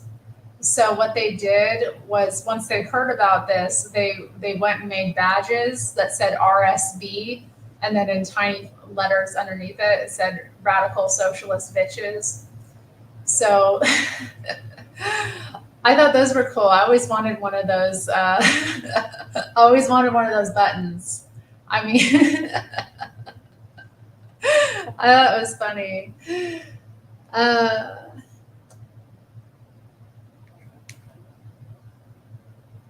I wish them well. That's good. We should wish them well. So men and women made from different positions. She was climbing up, one of the light posts, one of the electric posts, one of those wooden posts. I don't know what the hell they're called. Yeah, it is awful. Yeah. I mean, if she lived, and I remember I got electrocuted at one of the events that this organization did. So like, we did a conference in San Francisco in like 2008 or something that I was part of organizing, and I was working part of organizing the snack bar. Portland agreed to like take charge of that. So I was one of the organizers of that, and I was working behind the snack bar, and it was such a mess. We had this like old bun coffee maker, and I was by myself, and I was like trying to keep up with the coffee, and like people were not following the directions that I had, because like I would be brewing the coffee and they'd be trying to take the coffee out of there, and I'm like, there is coffee, you have to take coffee in the urn. It was set up terribly.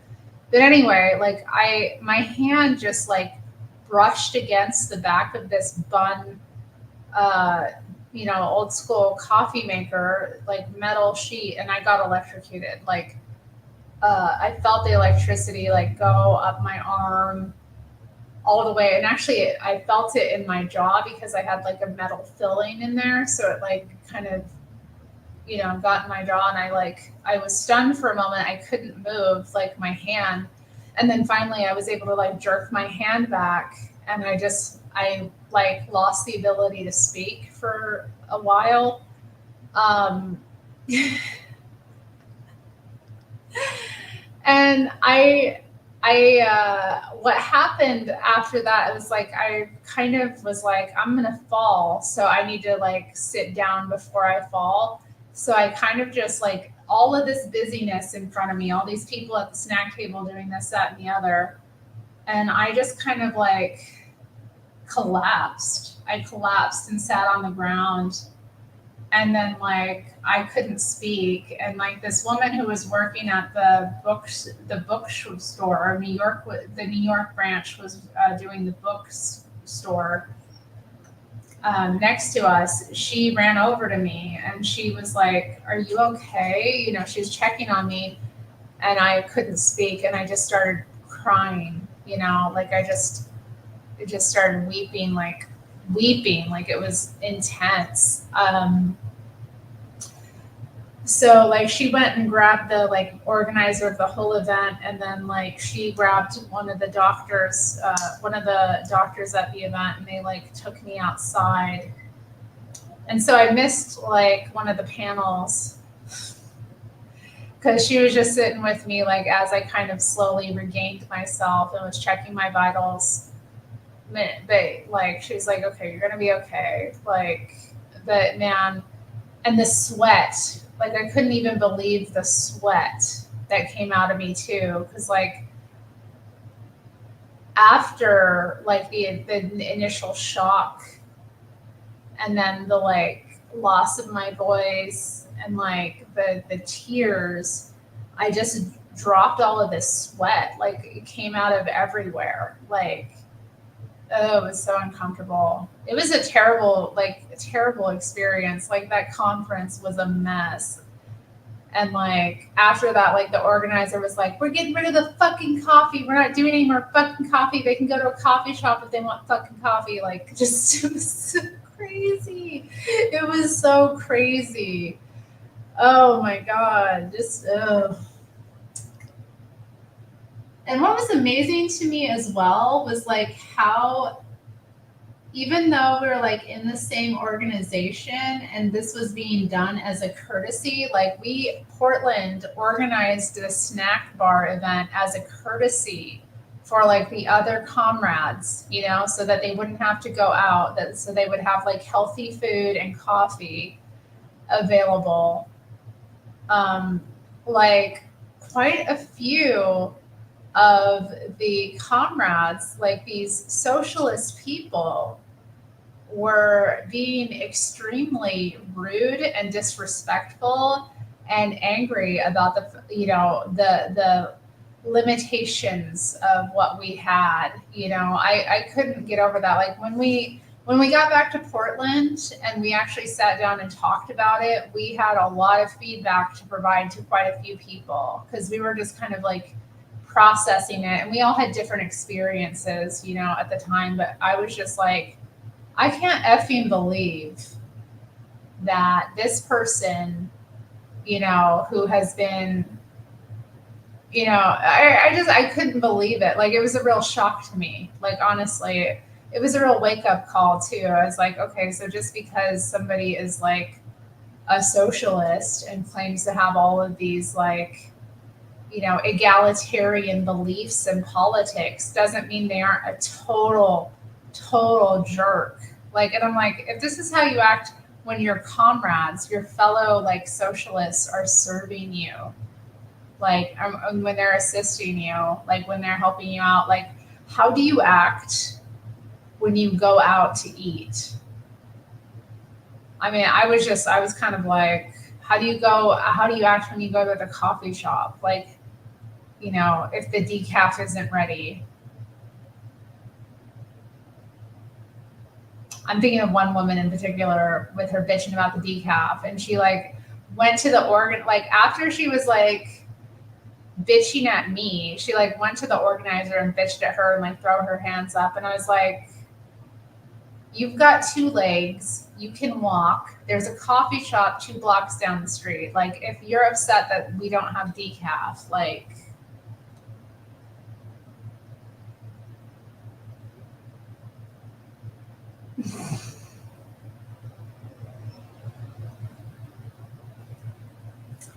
my God.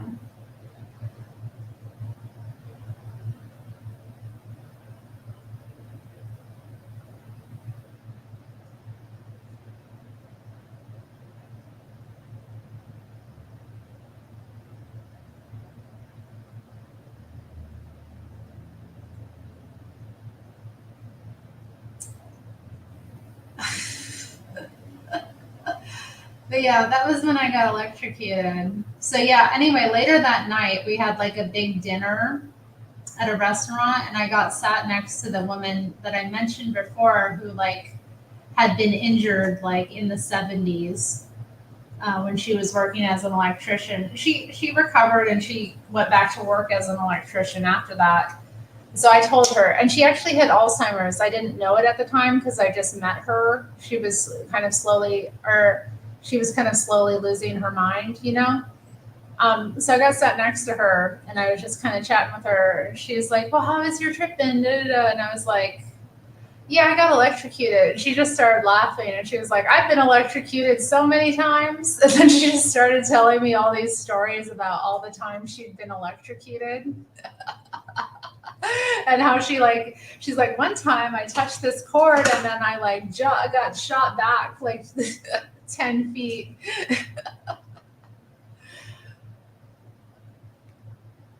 Yeah, no, I hate going to these events. Like when people are like, "Oh, there's a festival. Oh, there's like a conference." I'm like,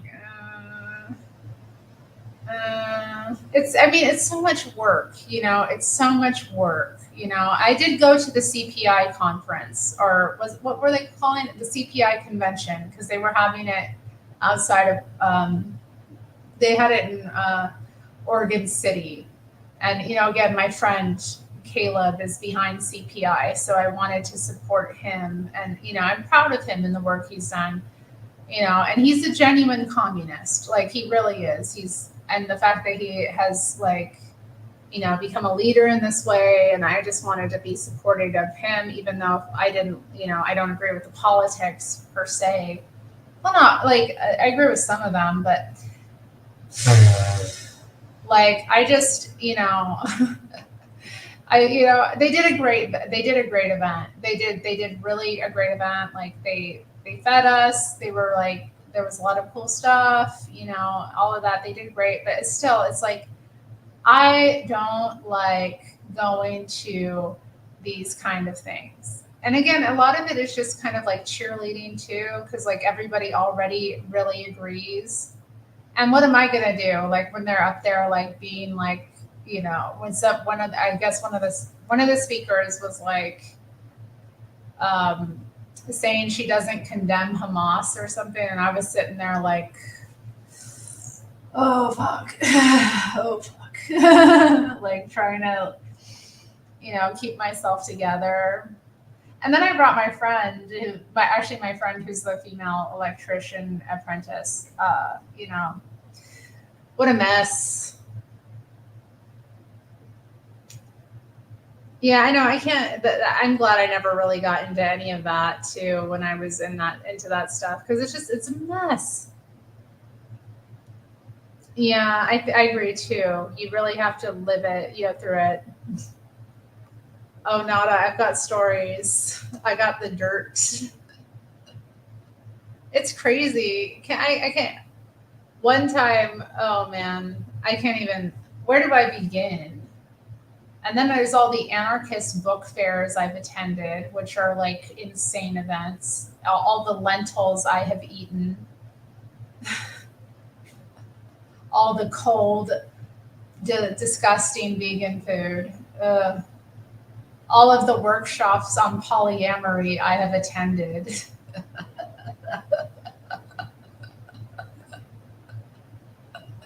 All of the Okay, let me tell you about Occupy. I got a great story from Occupy that just came to mind. There was this When Occupy was happening. I got invited to attend like a workshop that was going on, because like that was one cool thing about Occupy. There was like all these people doing different workshops at the time, so it was kind of fun and excited to get involved in. But I attended this one, and it was like on privilege, and they had us all kind of in a big circle. So we were outside, and there were maybe about like 20 to 30 of us. I can't really remember. So we were in this like big circle, and we had to step forward, um, or backward, depending on like, the situation. And it was the most alienating experience of my life, I have to say. Like, or I wouldn't say it was the most, but it was up there, because they asked us maybe about 10 to 15 questions. And by the end of it, like, there were three of us, all right, three of us who were like not in the big privilege group. Okay. So they basically segregated us, and then they broke us up into groups based on like our level of privilege. So basically, me and the two other people, one was a gay man, and the other one was my friend that I came with. Okay. We sat in this, like, we sat together, and we kind of like just kind of were stunned that we were the least privileged people there. And we were all white too. Okay, so that's the other funny thing, because like none of the people of color that were there were in the least privileged circle. And so that was really illuminating to me as well, because I was like, well, that's interesting.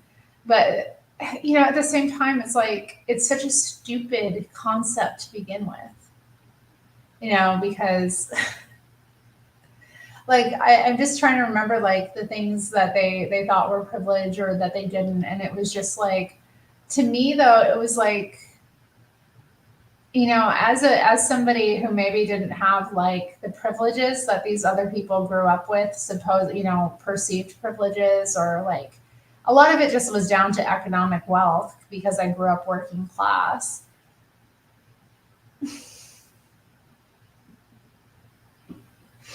Like when I think about it, like it's so horrendous that you would even set up this kind of thing. And like that's kind of what we came to. Like as this I enjoyed talking about what had happened with the people, that I was with, because like we kind of were dumbfounded that we were the least privileged people there. And it was interesting because the white guy that I mentioned, who was gay, he talked about like how privilege is like really conditional on your perspective. And he was like, I've been attacked because I was white. I was walking in the wrong neighborhood at the wrong time, and these black people, saw me as a mark and mugged me. And I was like, this is, interesting. So for me, it was kind of one of those illuminating experiences.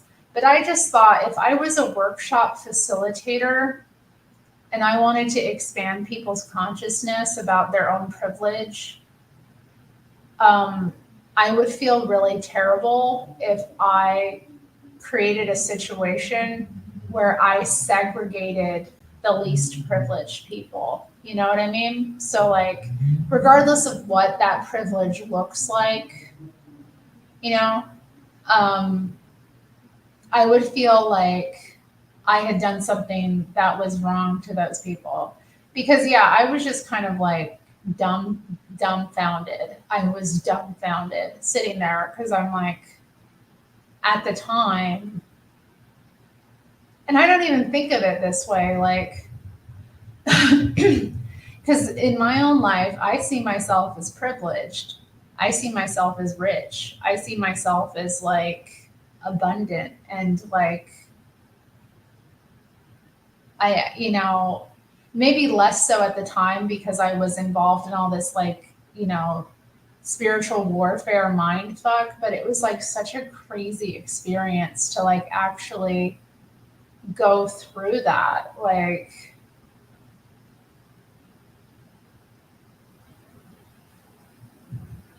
something bad happening in a magical circle so you couldn't sue them.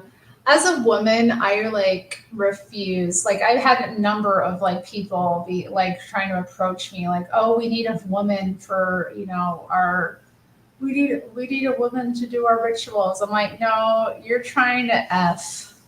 Okay, let's be real. You want a woman because you're trying to F her."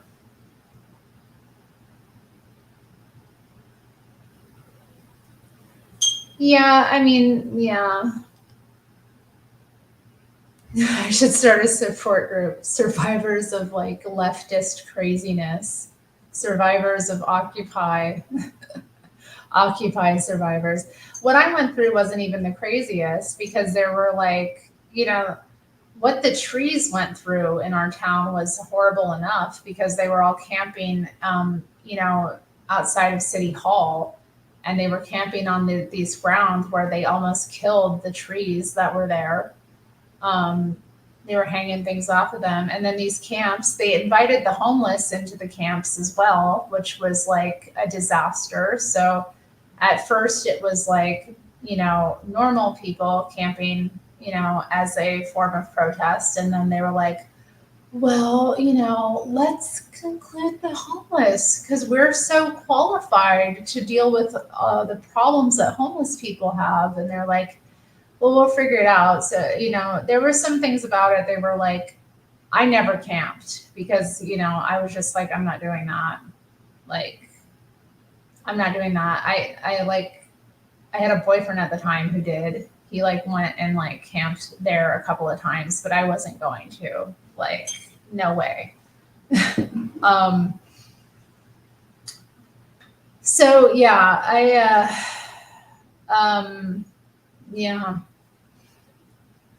But in Portland, and I know in other cities too, there were like multiple cases of like women being sexually assaulted, like guys just coming into their tents, and like homeless men coming into their tents and like sexually assaulting them. So like these do good liberals, were doing that, and then And then there was like a big divide because like there was a divide between the people who were, actually camping and those who weren't. So there were a lot of people who would come in and like that, and this is too, radical women was wanting to be involved to a certain degree. So that's kind of how I got involved with it as well.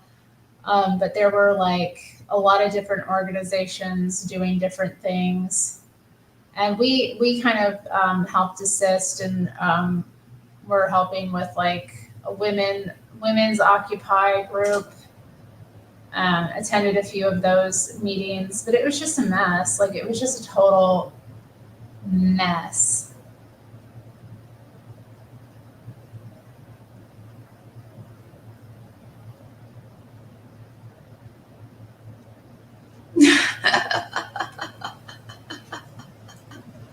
Right. I know.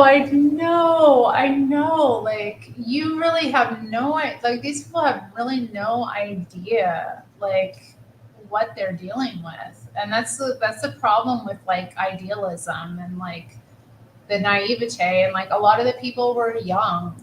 A lot of the people involved in, were college age students, really. So they were extra naive, and like they're like, let's invite the homeless. And it's like it made the situation really dangerous. It led to like sexual assault. Not saying that that wouldn't have happened otherwise, but like it made it more. This is very common. It's very dangerous for women to be homeless. It's very dangerous for women to be out on the streets sleeping in tents, especially by themselves. Like women who aren't, women who are homeless or on the street sleeping, they need to have a male to protect them, period. Like it's not even, if they don't, it's like very very, it's very tenuous. So but you have like these like wide-eyed, bright-eyed, bushy-tailed women going in there, and then there's just like the other, yeah, like insanity, um, violence. And then there was all of the like ways that they communicated. Like I remember they did like, instead of like clapping, they would do like the finger, they would do this, they do that in the air. And then they would, if one person was talking, so one person would speak, they would all chant the same thing loudly so the big crowd could hear. So like someone would speak and then they'd repeat. And then I remember there was one rally I went to with Occupy as well, where there was this woman talking on like a bullhorn. She was kind of like emceeing the event, kind of. She was chairing or emceeing, she's on the bullhorn, so she was kind of directing things and in between speakers. And there was this homeless guy who, was, he didn't like what they were talking about. And so he kept trying to like drown her out by like getting other people to chant over her. That was a mess. And now I'm being reminded of other crazy activism too, like not even Occupy, but like the women's march. I volunteered at like a women's march event in like 2017 or 2018. I don't remember. I sat and I tabled for the National Organization for Women in Portland. They were looking for volunteers, and I had experience with that, and I wasn't going to march, so I agreed to do that. And so prior to the event, there was a rally. So me and my friend showed up. We kind of walked around, and like then we went over to the rally, and we were listening, and like they were saying the most ridiculous things. And of course, we were both like radical feminists as well. We were both like really anti-trans and all of that. So we already were kind of like irritated with being there and like irritated with the like mess going on because there was all of this like so much of it was the women's march, but so many people's signs were like about trans bullshit. I'm swearing a lot in this stream, I've noticed. When I think about my past, I get really sweary. I hope nobody minds. But yeah, there was like all of that. So I remember like there were only a few like women actually wearing the pink hats. Now you remember in 2016 when the Women's March happened, the pink hat was the thing. The little pink hat with the little kitty ears, you know? And so those hats were actually like designed by an Asian American woman. Okay, so the woman who came up with the design to crochet these hats was Asian American. Forward to this event, like 1 or 2 years later, and the main speakers got on, you know, when they were on the stage, were saying that they don't want women to wear the pink hats anymore because they're exclusionary. The pink hats are exclusionary. And this was the reason they gave. 1, not all women have pink genitalia. All right, so like basically they were implying that the pink of the hat was supposed to be like representative of the genitalia.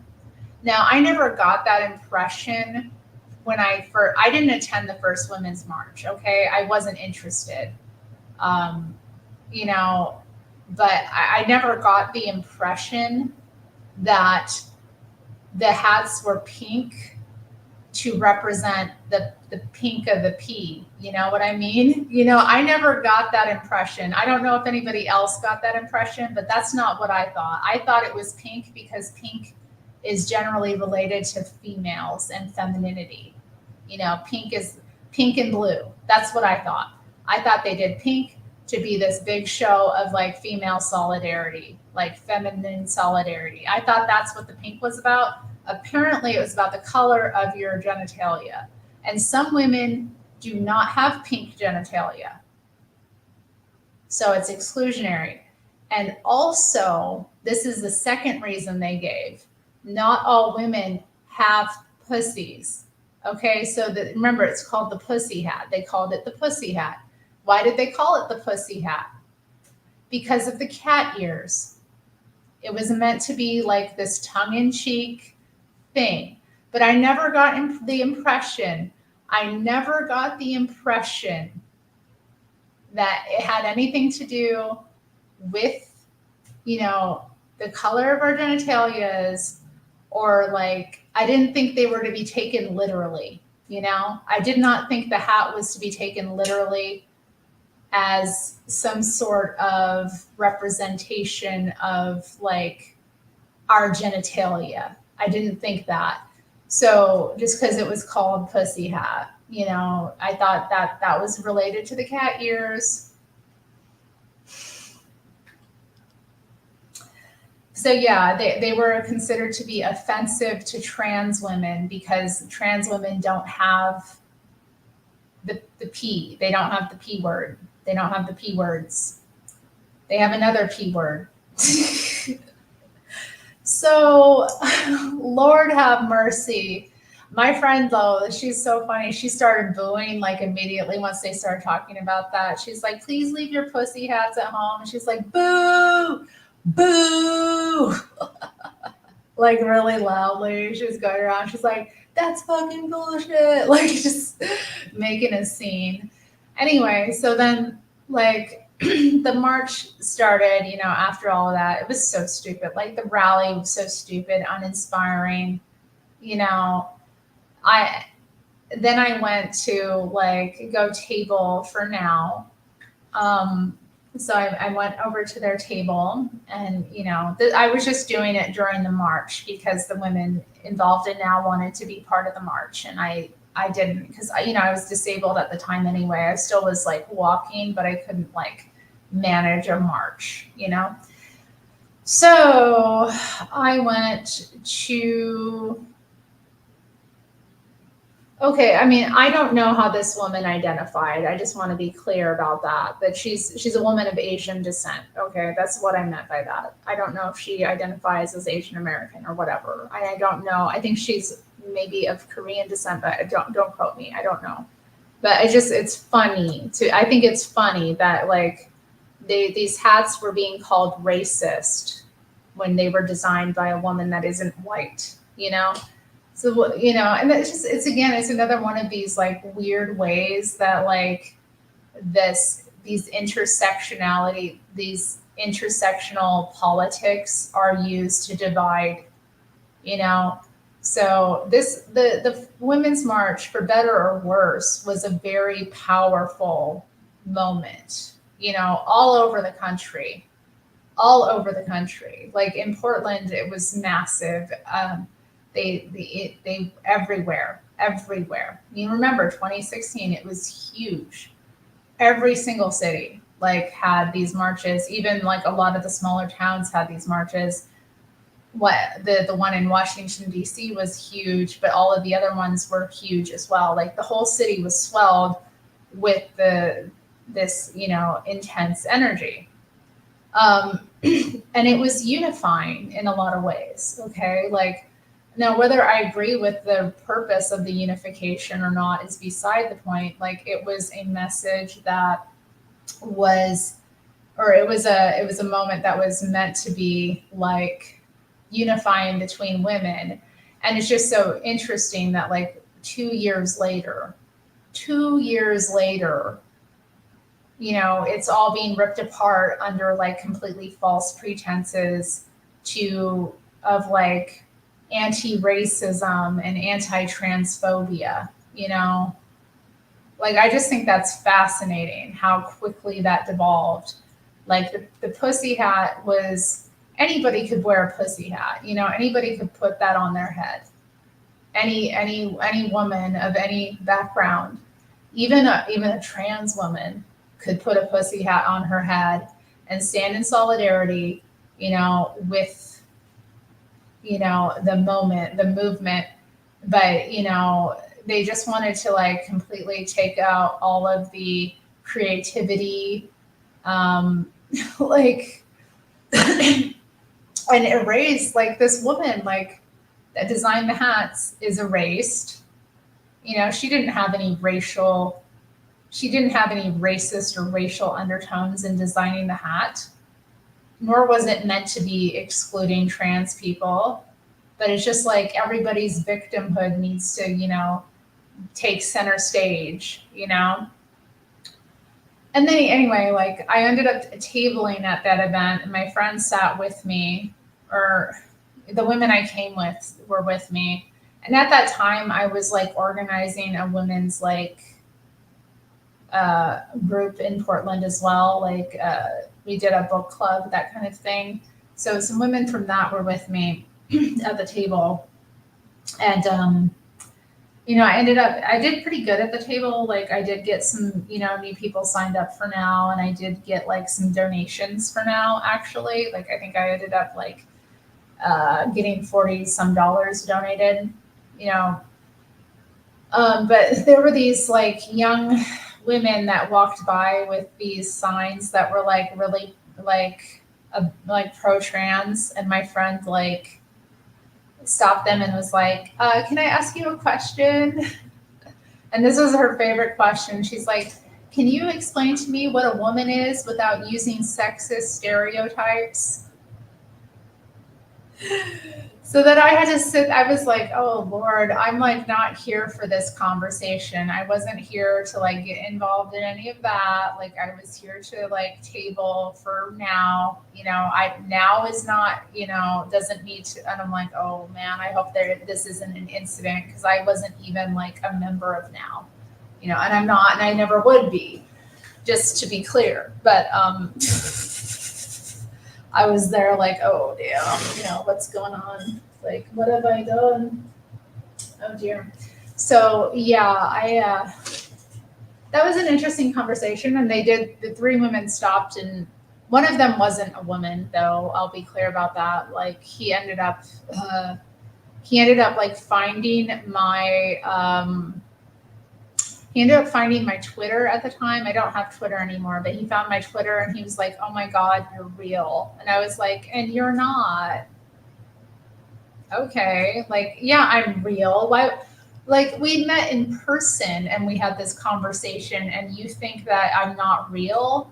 But I think she gave them like our social media or like our YouTube or something like that because she has a YouTube as well. Oh, I don't know. I probably wasn't there.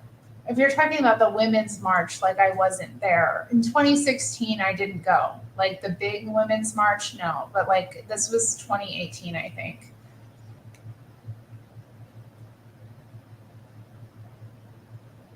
Yeah, I know. It's insane. Like you can't have anything that's unifying. That's the thing. Like no unifying. We're all so different. You can't unify about anything. Yeah, we're still friends. She appeared on this channel on Christmas. My friend Leah. She was we did that video together. We did a stream together on Christmas. So if you go back and you see me with another woman, like we did that video together. We actually did some in that video. We watched a couple of video of like transitioners and like responded to them, and amongst other things. We talked about other things, but I can't really remember exactly. Exactly. That was nice. I mean, at the end of the conversation with those three young women, like we ended up shaking their hands. Well, again, one of them wasn't a woman, but he was impersonating a woman. So like, yeah, we shook hands with those women and kind of, thanked them for talking about it with us. But I kind of realized at that moment, I was like, yeah, these two women were there with their trans friend and they were trying to support him and his right to be there. Or, yeah, but it's like you already had a right to be there, you know? Like if you're a woman, if you're so much of a woman, and these things if impact you so much, like the issues that impact women impact you because you're a woman, why do you feel you're not able to be there? Or why? But it's not really about them being there. It's about them being catered to and put first, and it's, to me, it's like the ultimate gaslight, with this issue. It's the ultimate form of gaslighting. It's like, I'm a man, but I'm going to pretend to be a woman, and you're going to put me first as a woman above you as a woman. It's like the most gaslighting, abusive thing I can think of. Like, really. It's because it's like this march was for you. Like, this march is for you. Like, but you don't really identify as a woman. You identify as like a super special type of woman that's more important than everybody else, is what it is. You don't identify as a woman. You identify as the ultimate woman that everybody needs to bow down to, and it's not just, it's sick. It's really sick. It's nonsense because they're not women, like, at all, in any respect. Like, but whatever.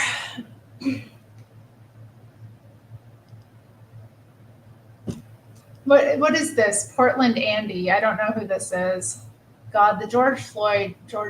Oh God. They still have a mural of George Floyd outside the Gucci store that got like raided that night.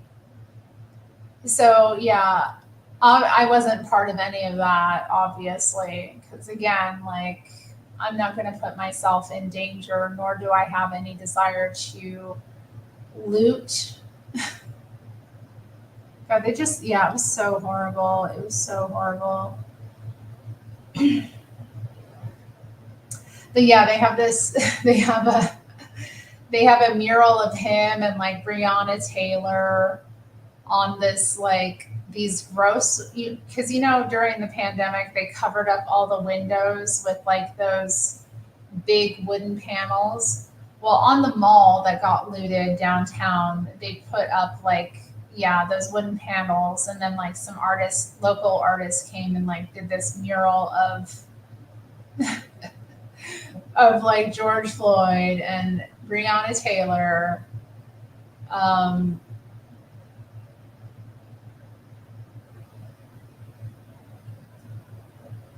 like I don't even know what to make out of it. It's just so funny to me to see like George Floyd's face next to like Gucci or whatever. Is it the Gucci store? I think it's the Gucci store.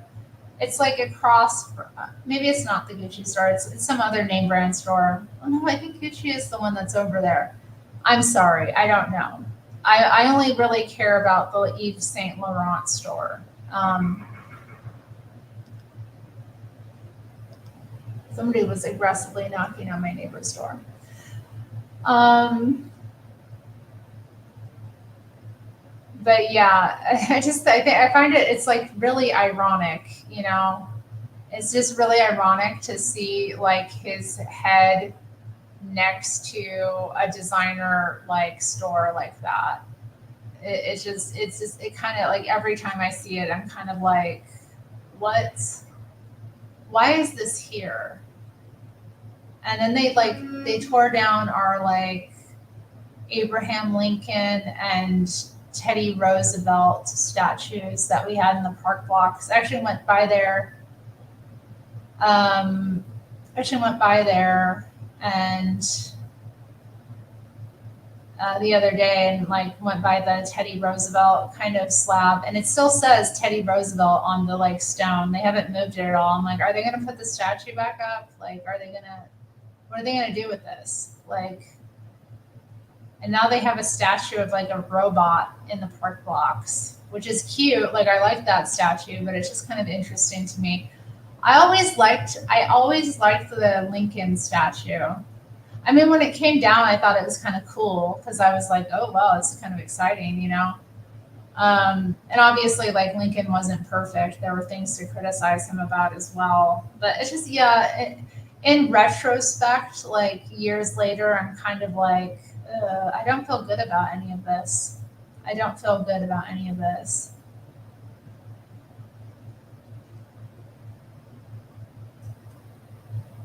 I know, but you know, they don't really care about it helping them because would it help them too? Like, really think about it. Does it help them too? If we just focus on issues that impact women, does it help them? It doesn't really. Like, maybe marginally, but it doesn't. And that's why they're mad. You know, they want to be in charge, which is very masculine. I was going to point that out. Is I find it very interesting, and like it's just amazing to me to see all of these so-called like feminists, you know, these women who are so aware about patriarchy, you know, and toxic masculinity, and you know the messed up ways that men, you know, abuse and mistreat and like hurt women. But they, you know, these feminist women who are so angry and like so aware and so conscious and all of that, supposedly, when it comes to this, they're like, I don't see what's going on. I'm dealing with a toxic male right now. I'm dealing with a toxic masculine male right now, but I don't see what's going on because his identity is, you know, more marginalized than mine. So I'm going to just pretend that what's happening isn't happening. It's ridiculous. It's embarrassing, honestly. Like, you want me to think you're a strong woman? You want me to think you're an intelligent woman? You want to like affect public policy as a woman, and you have this much cognitive dissonance about like what's happening in front of you? It's ridiculous.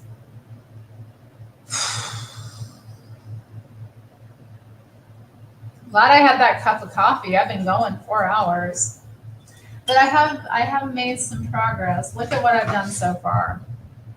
My nice this is gonna this is gonna be interesting. I can tell as I build it. I know it's gonna be interesting. I'm kind of inspired by I was kind of inspired by the piece I did before, the black and the black on the black paper. So I think I'm kind of pulling some of that into this now. Hmm. And that's why me and all the nice folks in Vancouver dislike Portland because of the George Floyd mural. Nope. I'm not gonna agree with you. I love Portland. This is my home. This little town. This little town. Yeah, I that's kind of interesting to put it that way. Yeah, it is kind of a rewriting of our history. And kind of uncovering of our history too, because yeah,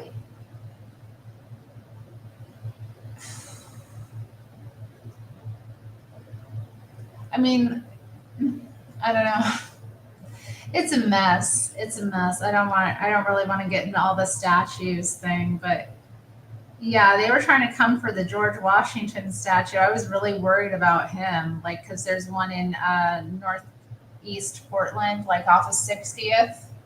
I think they tried to come for it a couple of times, but outside the like the American German Society, so like they were like, hell no, you are not taking down our George Washington statue. um,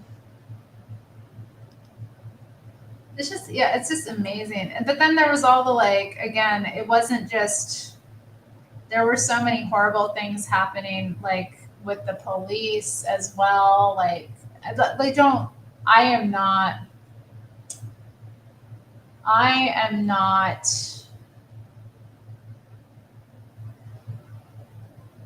I mean, what the police really were doing some pretty horrendous things, I have to say, and they enjoy. They love it, when these things happen because then they get to take out all their toys. Like I've seen it, like because again in Portland, there's always a protest happening somewhere. So like I've seen them at like when different protests are happening around the city when they get out their riot gear, they're having a great time. Like I've seen them go like through the streets like cruising and they're like hanging out the side of their vans and you can tell they feel like they're the man. They get to they're like, yeah, we're gonna do this. And actually before the pandemic started too, I was there was this woman who worked for the police. I don't know what her position was exactly, but she was a regular in my store. So I would chat with her from time to time, and she just like casually started showing me like this training they were doing, and I got like we never were close after this moment. Like not that we were close before, but I had this kind of like reaction that I think she didn't like expect because she was like, oh look, so like we have this is the equipment that we got, and like she's just showing me on her phone like all of these like different barrier systems that they had put up, and this is before any of this went down during the pandemic, like before this is before any of this stuff started or happened. So yeah, she's showing me all this and she's showing me all these like barrier systems they have. And she's like, yeah, so we did this drill and we found, okay, we can shut the city down in less than 20 minutes. And we can block people from leaving the city in less than 20 minutes. And I just had this kind of like, I just like had this like really, I just felt in my soul like bad about that, you know what I mean? Like I felt it in my soul, like that is scary, that the police can suppose, they have the equipment and they have the tools to basically lock us in the city. so quickly. Like that terrified me that they have that much, and they like the militarization of the police is ridiculous. Okay, so like, and what they did in Portland is also like, so I don't think that everybody protesting the police during that time weren't justified. So I'll be clear about that because they were like spraying whole neighborhoods with toxic gas for no fucking reason. I'm getting mad. I need to tone back. They were out of control. There were so many residential neighborhoods in the city that were gassed during those times. Not only that, but they really did their aggressiveness in handling the situation didn't help. But even downtown, like downtown is a neighborhood. Okay, like this is every area of Portland is a distinct neighborhood. The downtown is specifically a neighborhood too. Like it's a residential neighborhood. Tons of people live downtown. So like, oh man, the night of the first when it first started kicking off, like the first night that everything started.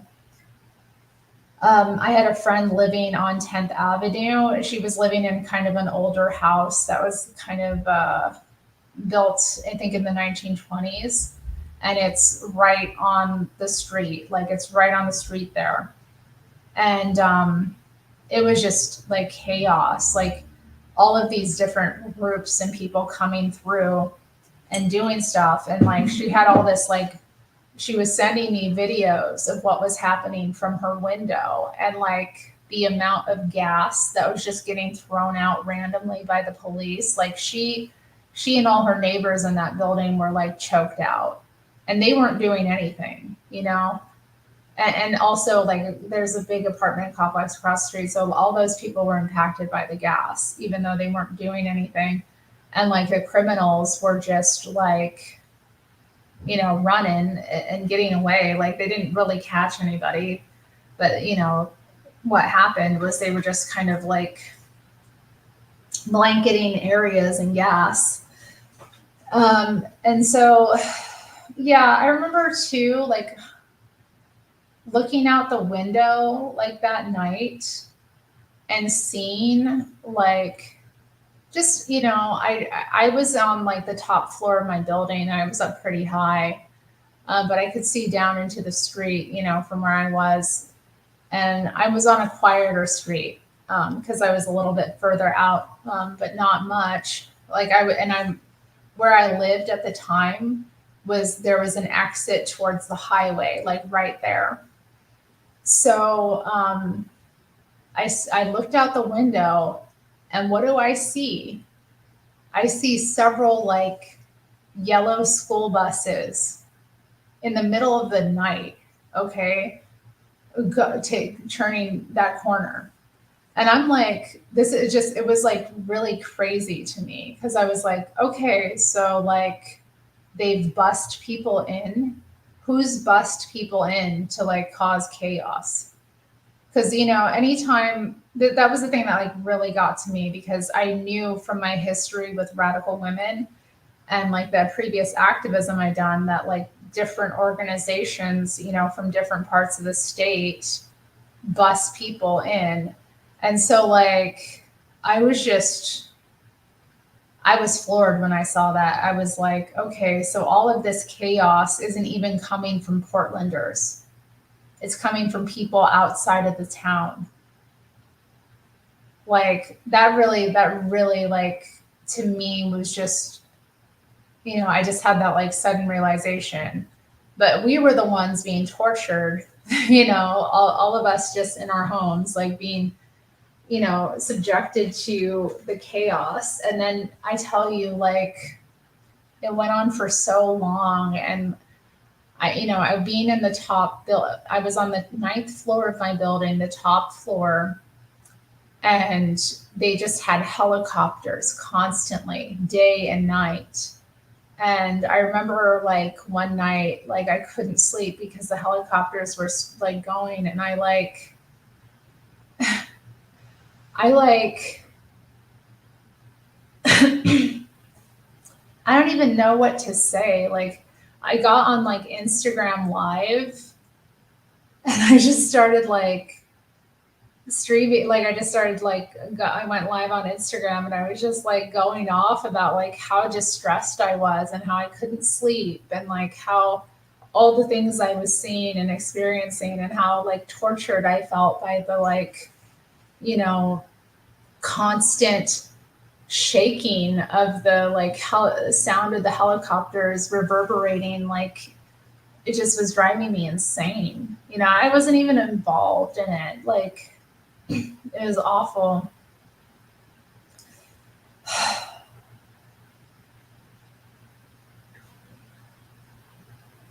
It's interesting you say that because like um it's interesting that you say that because like I've always thought that Portland like had a really, yeah, when people protest here, it can be really intense. It really is like it's just from my, you know, years when I was younger, when I would go to protests more regularly. I remember getting caught in multiple protests where like, you know, we just filled the city streets like completely, and it felt really really powerful. And like because of the sound and the design of the city, like it was so loud and like intense. And these were like marches. They were, you know, they were big marches, so we just swell everything. So just remembering how that felt, especially like during the Occupy era. um, I always thought that like there was like an energy here that I don't know, was conducive to protesting. Like I think it's in the air. I honestly, I think it's part of the city. And we were talking about like they were talking about astrology in the JLP show today, and I think it's I like I said, I think astrology is real. I studied it for many years. I used to do people's charts for them. So when a city is founded, it has a lot to do with its character, and Portland was founded under the sign of Aquarius. So I think that because of that, it's just always going to have that social justice element. People are always going to be interested in like, you know, causes. It is what it is. And it's always going to be a place of like, you know, Aquarius is fixed air. So people are going to be like in their idea. It's a place of like visionaries in one regard, because like a lot of like visionaries come out of here, but like it's all the fixed air can be very like violent in a way, because you know it's that really cold deep winter air, um, that's very cutting, that Aquarius kind of uh, rolls over. So that element is in the city, and like people are just very intense about their ideas. Um, and I just think that kind of has something to do with the character of the city. It wasn't just Antifa, because they weren't the only ones smashing up stuff. There were other groups too. But like again, like, you know, previously, before this stuff all went down too, like my understanding and awareness of Antifa was like it wasn't as like big as it became, you know. So I kind of wonder like Antifa used to be this like organization that helped just kind of keep track of and, you know, show up and defend, you know, marginalized, well, I'd say marginalized, but usually it was like, you know, Jews specifically from like anti-Semitism, or that kind of thing, or from fascist activity, that kind of thing. I don't know. But I think it swelled too. I think it became attractive to a lot of people at that time. Because my experience with Antifa was always like it was a very it was a much smaller, different kind of organization, and then it just kind of seemed to become this completely different thing. I don't want to say completely different because a lot of the politics were the same, but yeah, it became like this thug organization. Lord have mercy.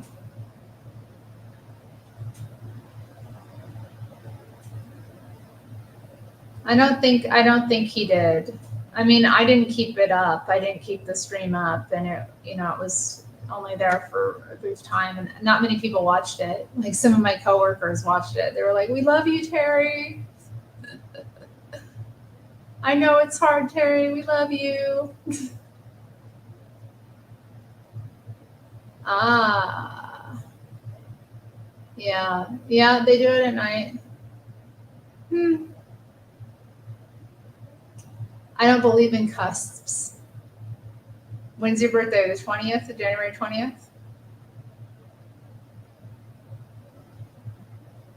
You guess you're Capricorn? No, no. I mean, I'm over it, obviously. I'm exhausted by it. I'm done. My days are over. My social justice days are over. Like, I'm just interested in justice. I'm just interested in real justice. What I don't understand. I'm not interested in fake justice. I'm interested in real, like, getting to the root of things. I'm interested in like civilization, protecting the heritage that we built as humanity over the generations, and not letting our world fall into like disarray. 21. Okay, January 21st. Okay. I'm sorry, but you're an Aquarius. You guys believe all that. I'm just a simple kind of man. Yeah, Capricorns tend to be very skeptical. But I'm a Capricorn too, so it's very interesting. Capricorns also tend to be very conservative. You know? Capricorns do tend to be very conservative by nature. They tend to be very conservative and they tend to be very skeptical.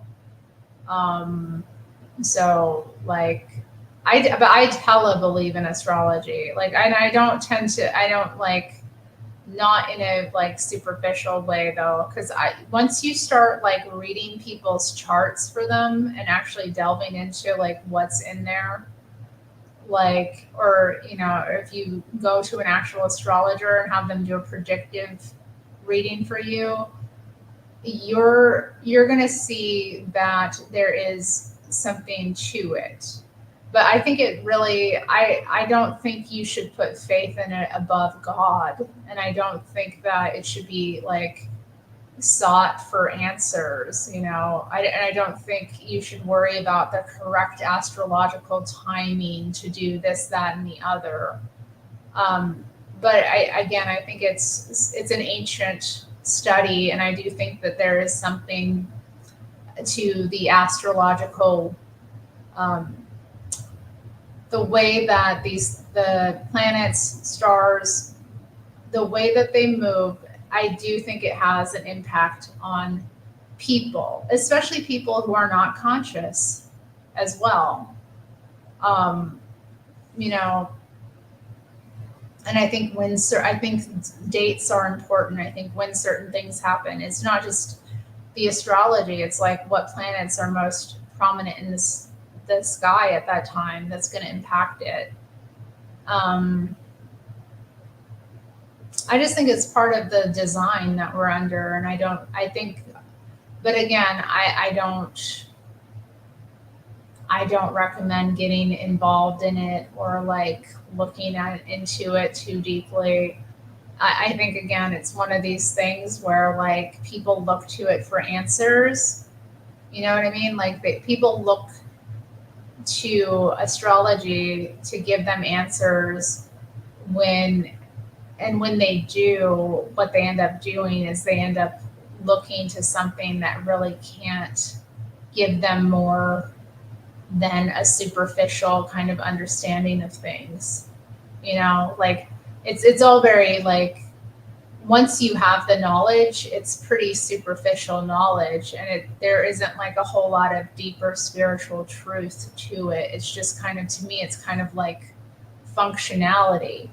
So when people put all of their and invest all of their energy into astrology, and they see, this is how I'm going to understand the world and my place in it and the universe. I'm like, it's really hollow. It's really, really hollow and shallow way of doing that. And it's not going to lead you to any deeper spiritual awareness or understanding ultimately. You know, that comes from having a relationship with the living God, and that comes from reading the word and getting involved in that, sucked into that. That's where the real living water is. That's going to like quench your thirst. So yeah, I think, like, again, I did tarot reading for years. There's something to that. Like, I don't, like, again, don't make an idol of it though. Like, don't think it's going to give you answers. I think it's just interesting to study now. To me, I'm glad I like studied it because I know what people are getting into, for one, but I also like the system of it. There's some level of like knowledge and stuff that you get out of it from learning it. But again, it's not real, it's not the real stuff that you need. It can be helpful. I definitely, like, I have people still, like, now that I don't do readings anymore, I have people like former clients who will like write to me and be like, are you sure you're not doing readings? And I'm like, no, I'm not doing them anymore. Like, I've repented of that. I'm not doing that. But people are like, well, you helped me so much. Your readings were so helpful. You're such a good reader. Like, you're so like in tune. You pick up so much. And I'm like, yeah, like, why do you need it?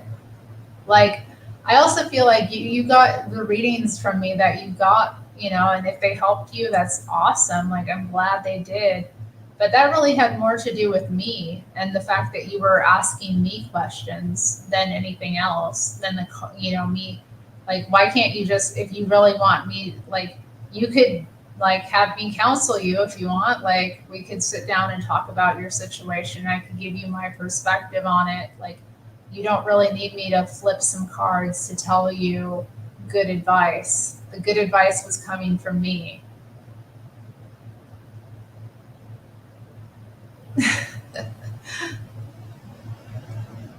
Not as like, I know how the real world works. I'm a real man. I build with my hands mechanically. I don't get into all that girly shit.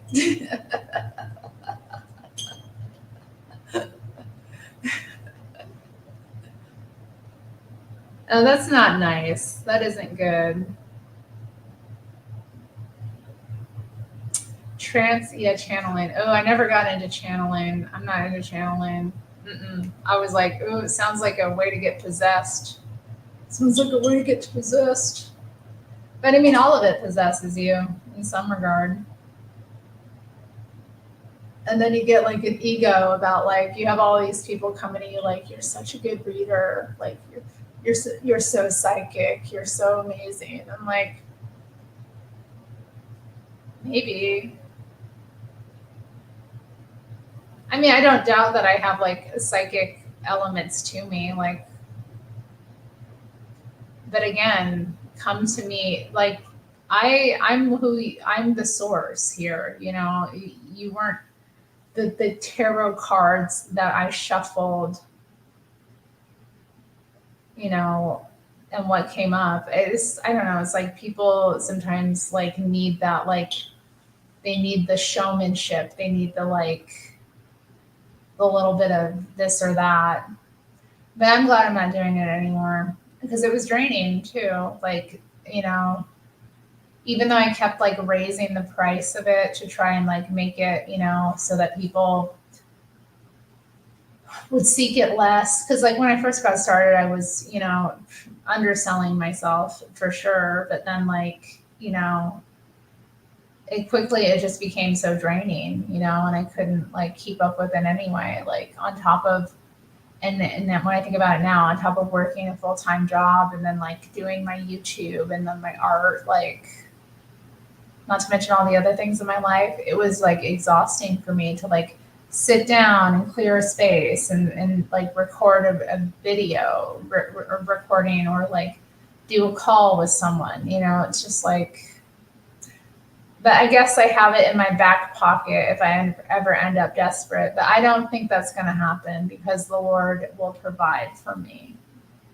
But yeah, I've been convicted about it that it's not something that I should be doing. But again, like I'm not. When I say that, it's not like you can't go and get a reading and not get something real or something true or something that maybe even helps you. But again, like why is that where you're looking?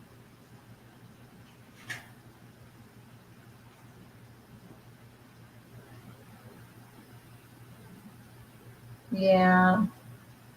Yeah, that's true.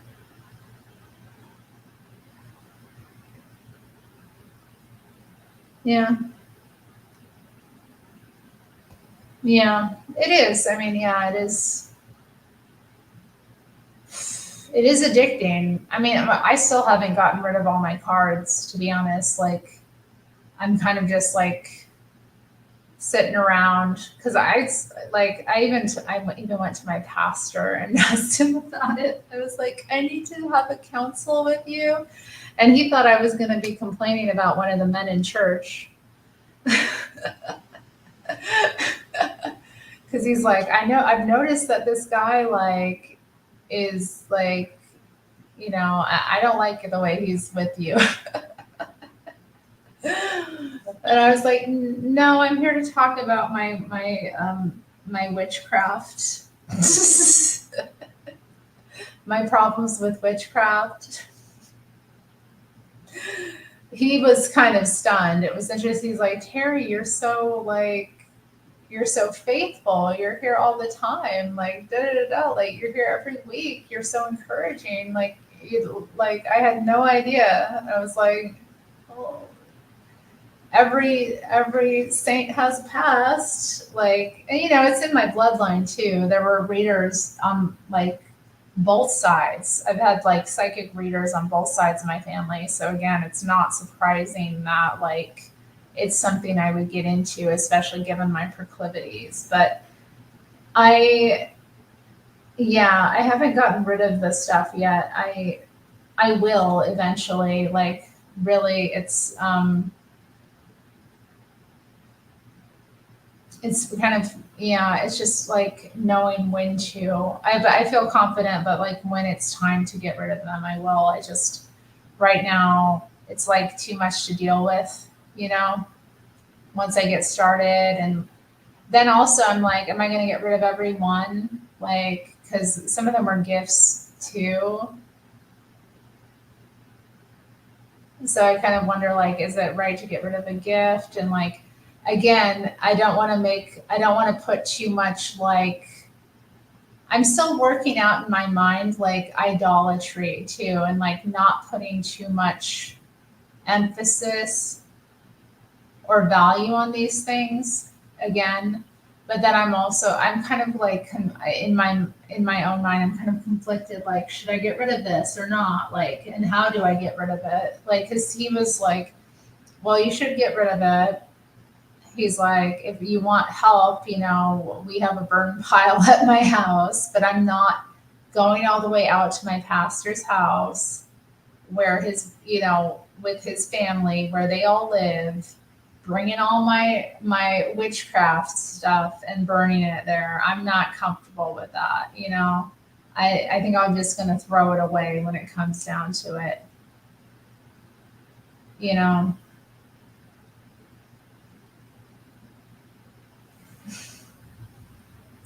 Well, we all need help.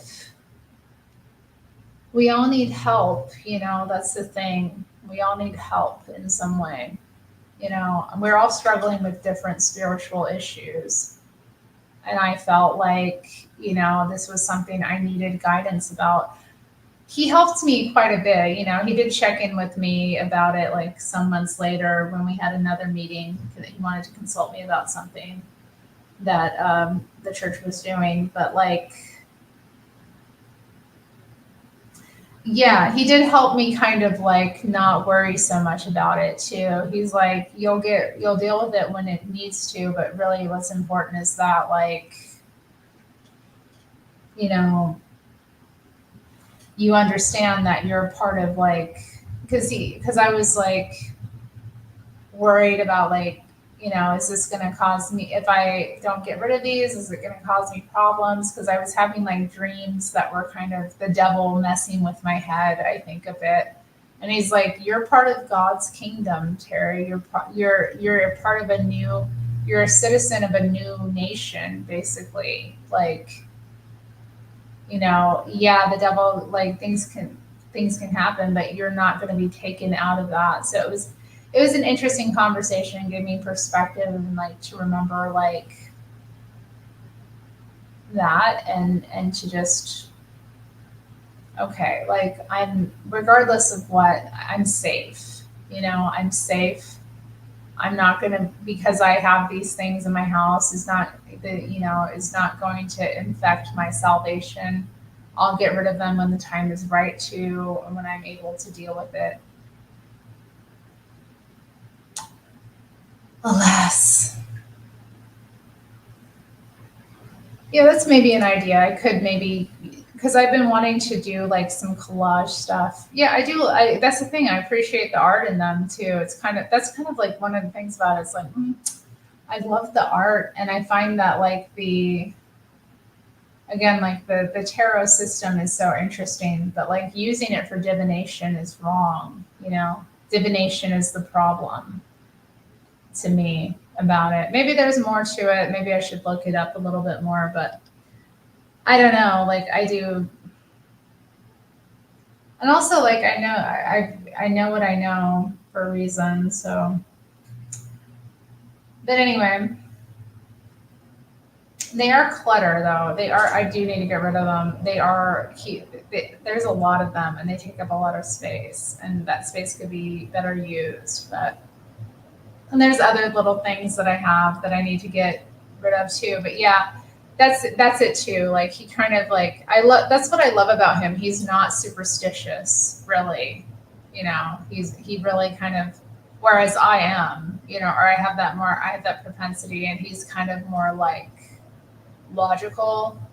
I don't want to say he just has a different perspective that's not superstitious because there is a logic to superstition, but like it was helpful for me to hear that kind of guidance from somebody who doesn't have my same propensity because sometimes you hear these people and they're like so like extreme and they're superstitious and they're going off and they make you feel scared and then you don't want to act from a place of fear.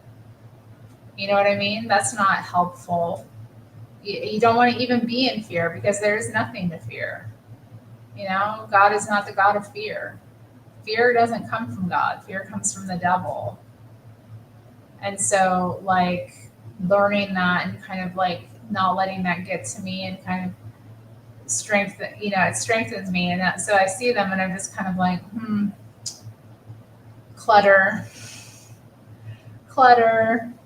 Really, it just comes down to like, when am I going to deal with it? Because like when I deal with it, it's going to be like all this like work to like go through and toss things. It's just like, that's more than anything like, ugh.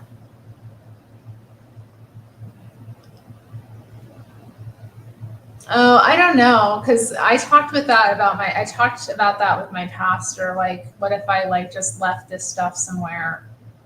I don't think that's a good idea. I don't think that's a good idea.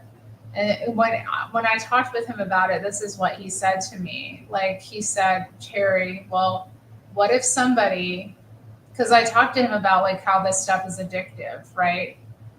And he's like, okay, well, what if somebody like was a drug dealer or was a drug user and they decided to stop using the drugs or selling the drugs, but they just had this big like, thing of cocaine, like they had a ton of cocaine. Would it be wise for them to gift that to someone?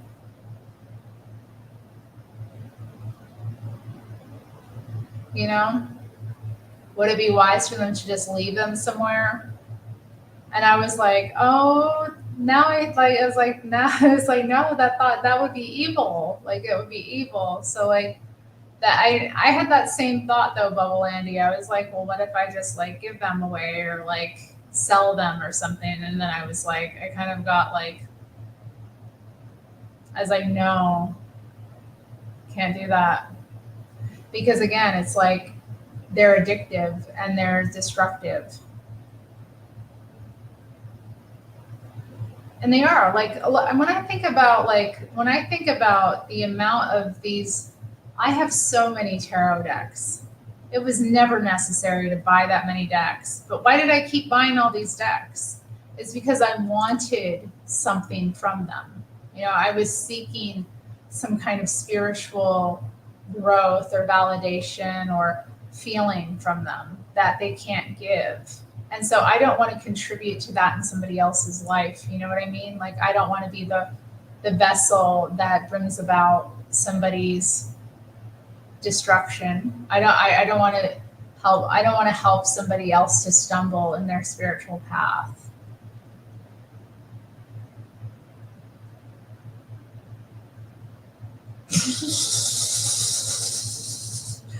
Not a nose. Yeah, okay. Is it 10:30? Lord, I'm supposed to be in bed by now. I'm supposed to be in bed an hour ago. Okay. I had fun tonight. Great conversation. Y'all were very lively, kept me going, but I need to go to bed. Yeah, not against what he's saying. Yeah. And he is a decent man. He's very nice. My pastor is very, he's a human being. So he has little things about him that are like whatever. He's very decent and sweet actually. Like he does have a sweet kind of way about him. And dealing with me, I mean, imagine being my pastor, y'all. Imagine having to be my pastor.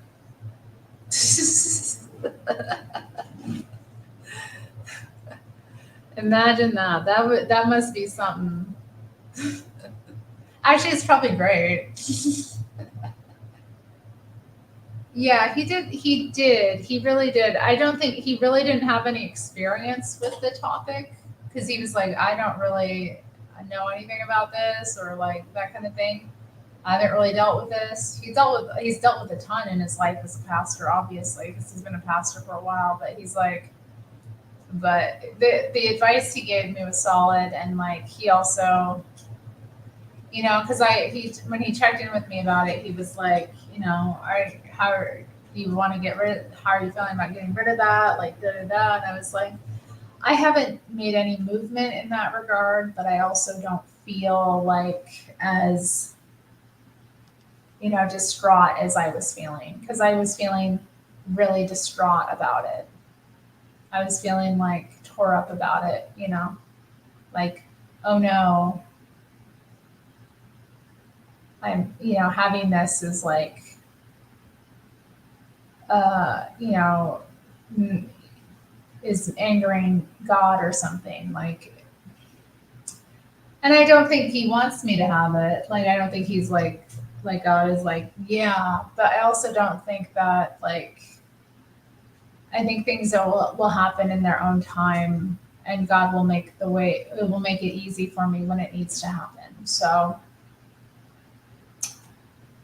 yeah, that's that. That is that. All right. Yeah. Good night, everyone. I need to head out too. Yeah. Good night. Night, night, night, night, night, night. Thanks for the chat. It was crazy. We went through some stories. I should probably like retitle this one, but I like the title. Like, are the extroverts okay? I was a bit extroverted today. Dang. All right. Peace out. I'll see y'all another time.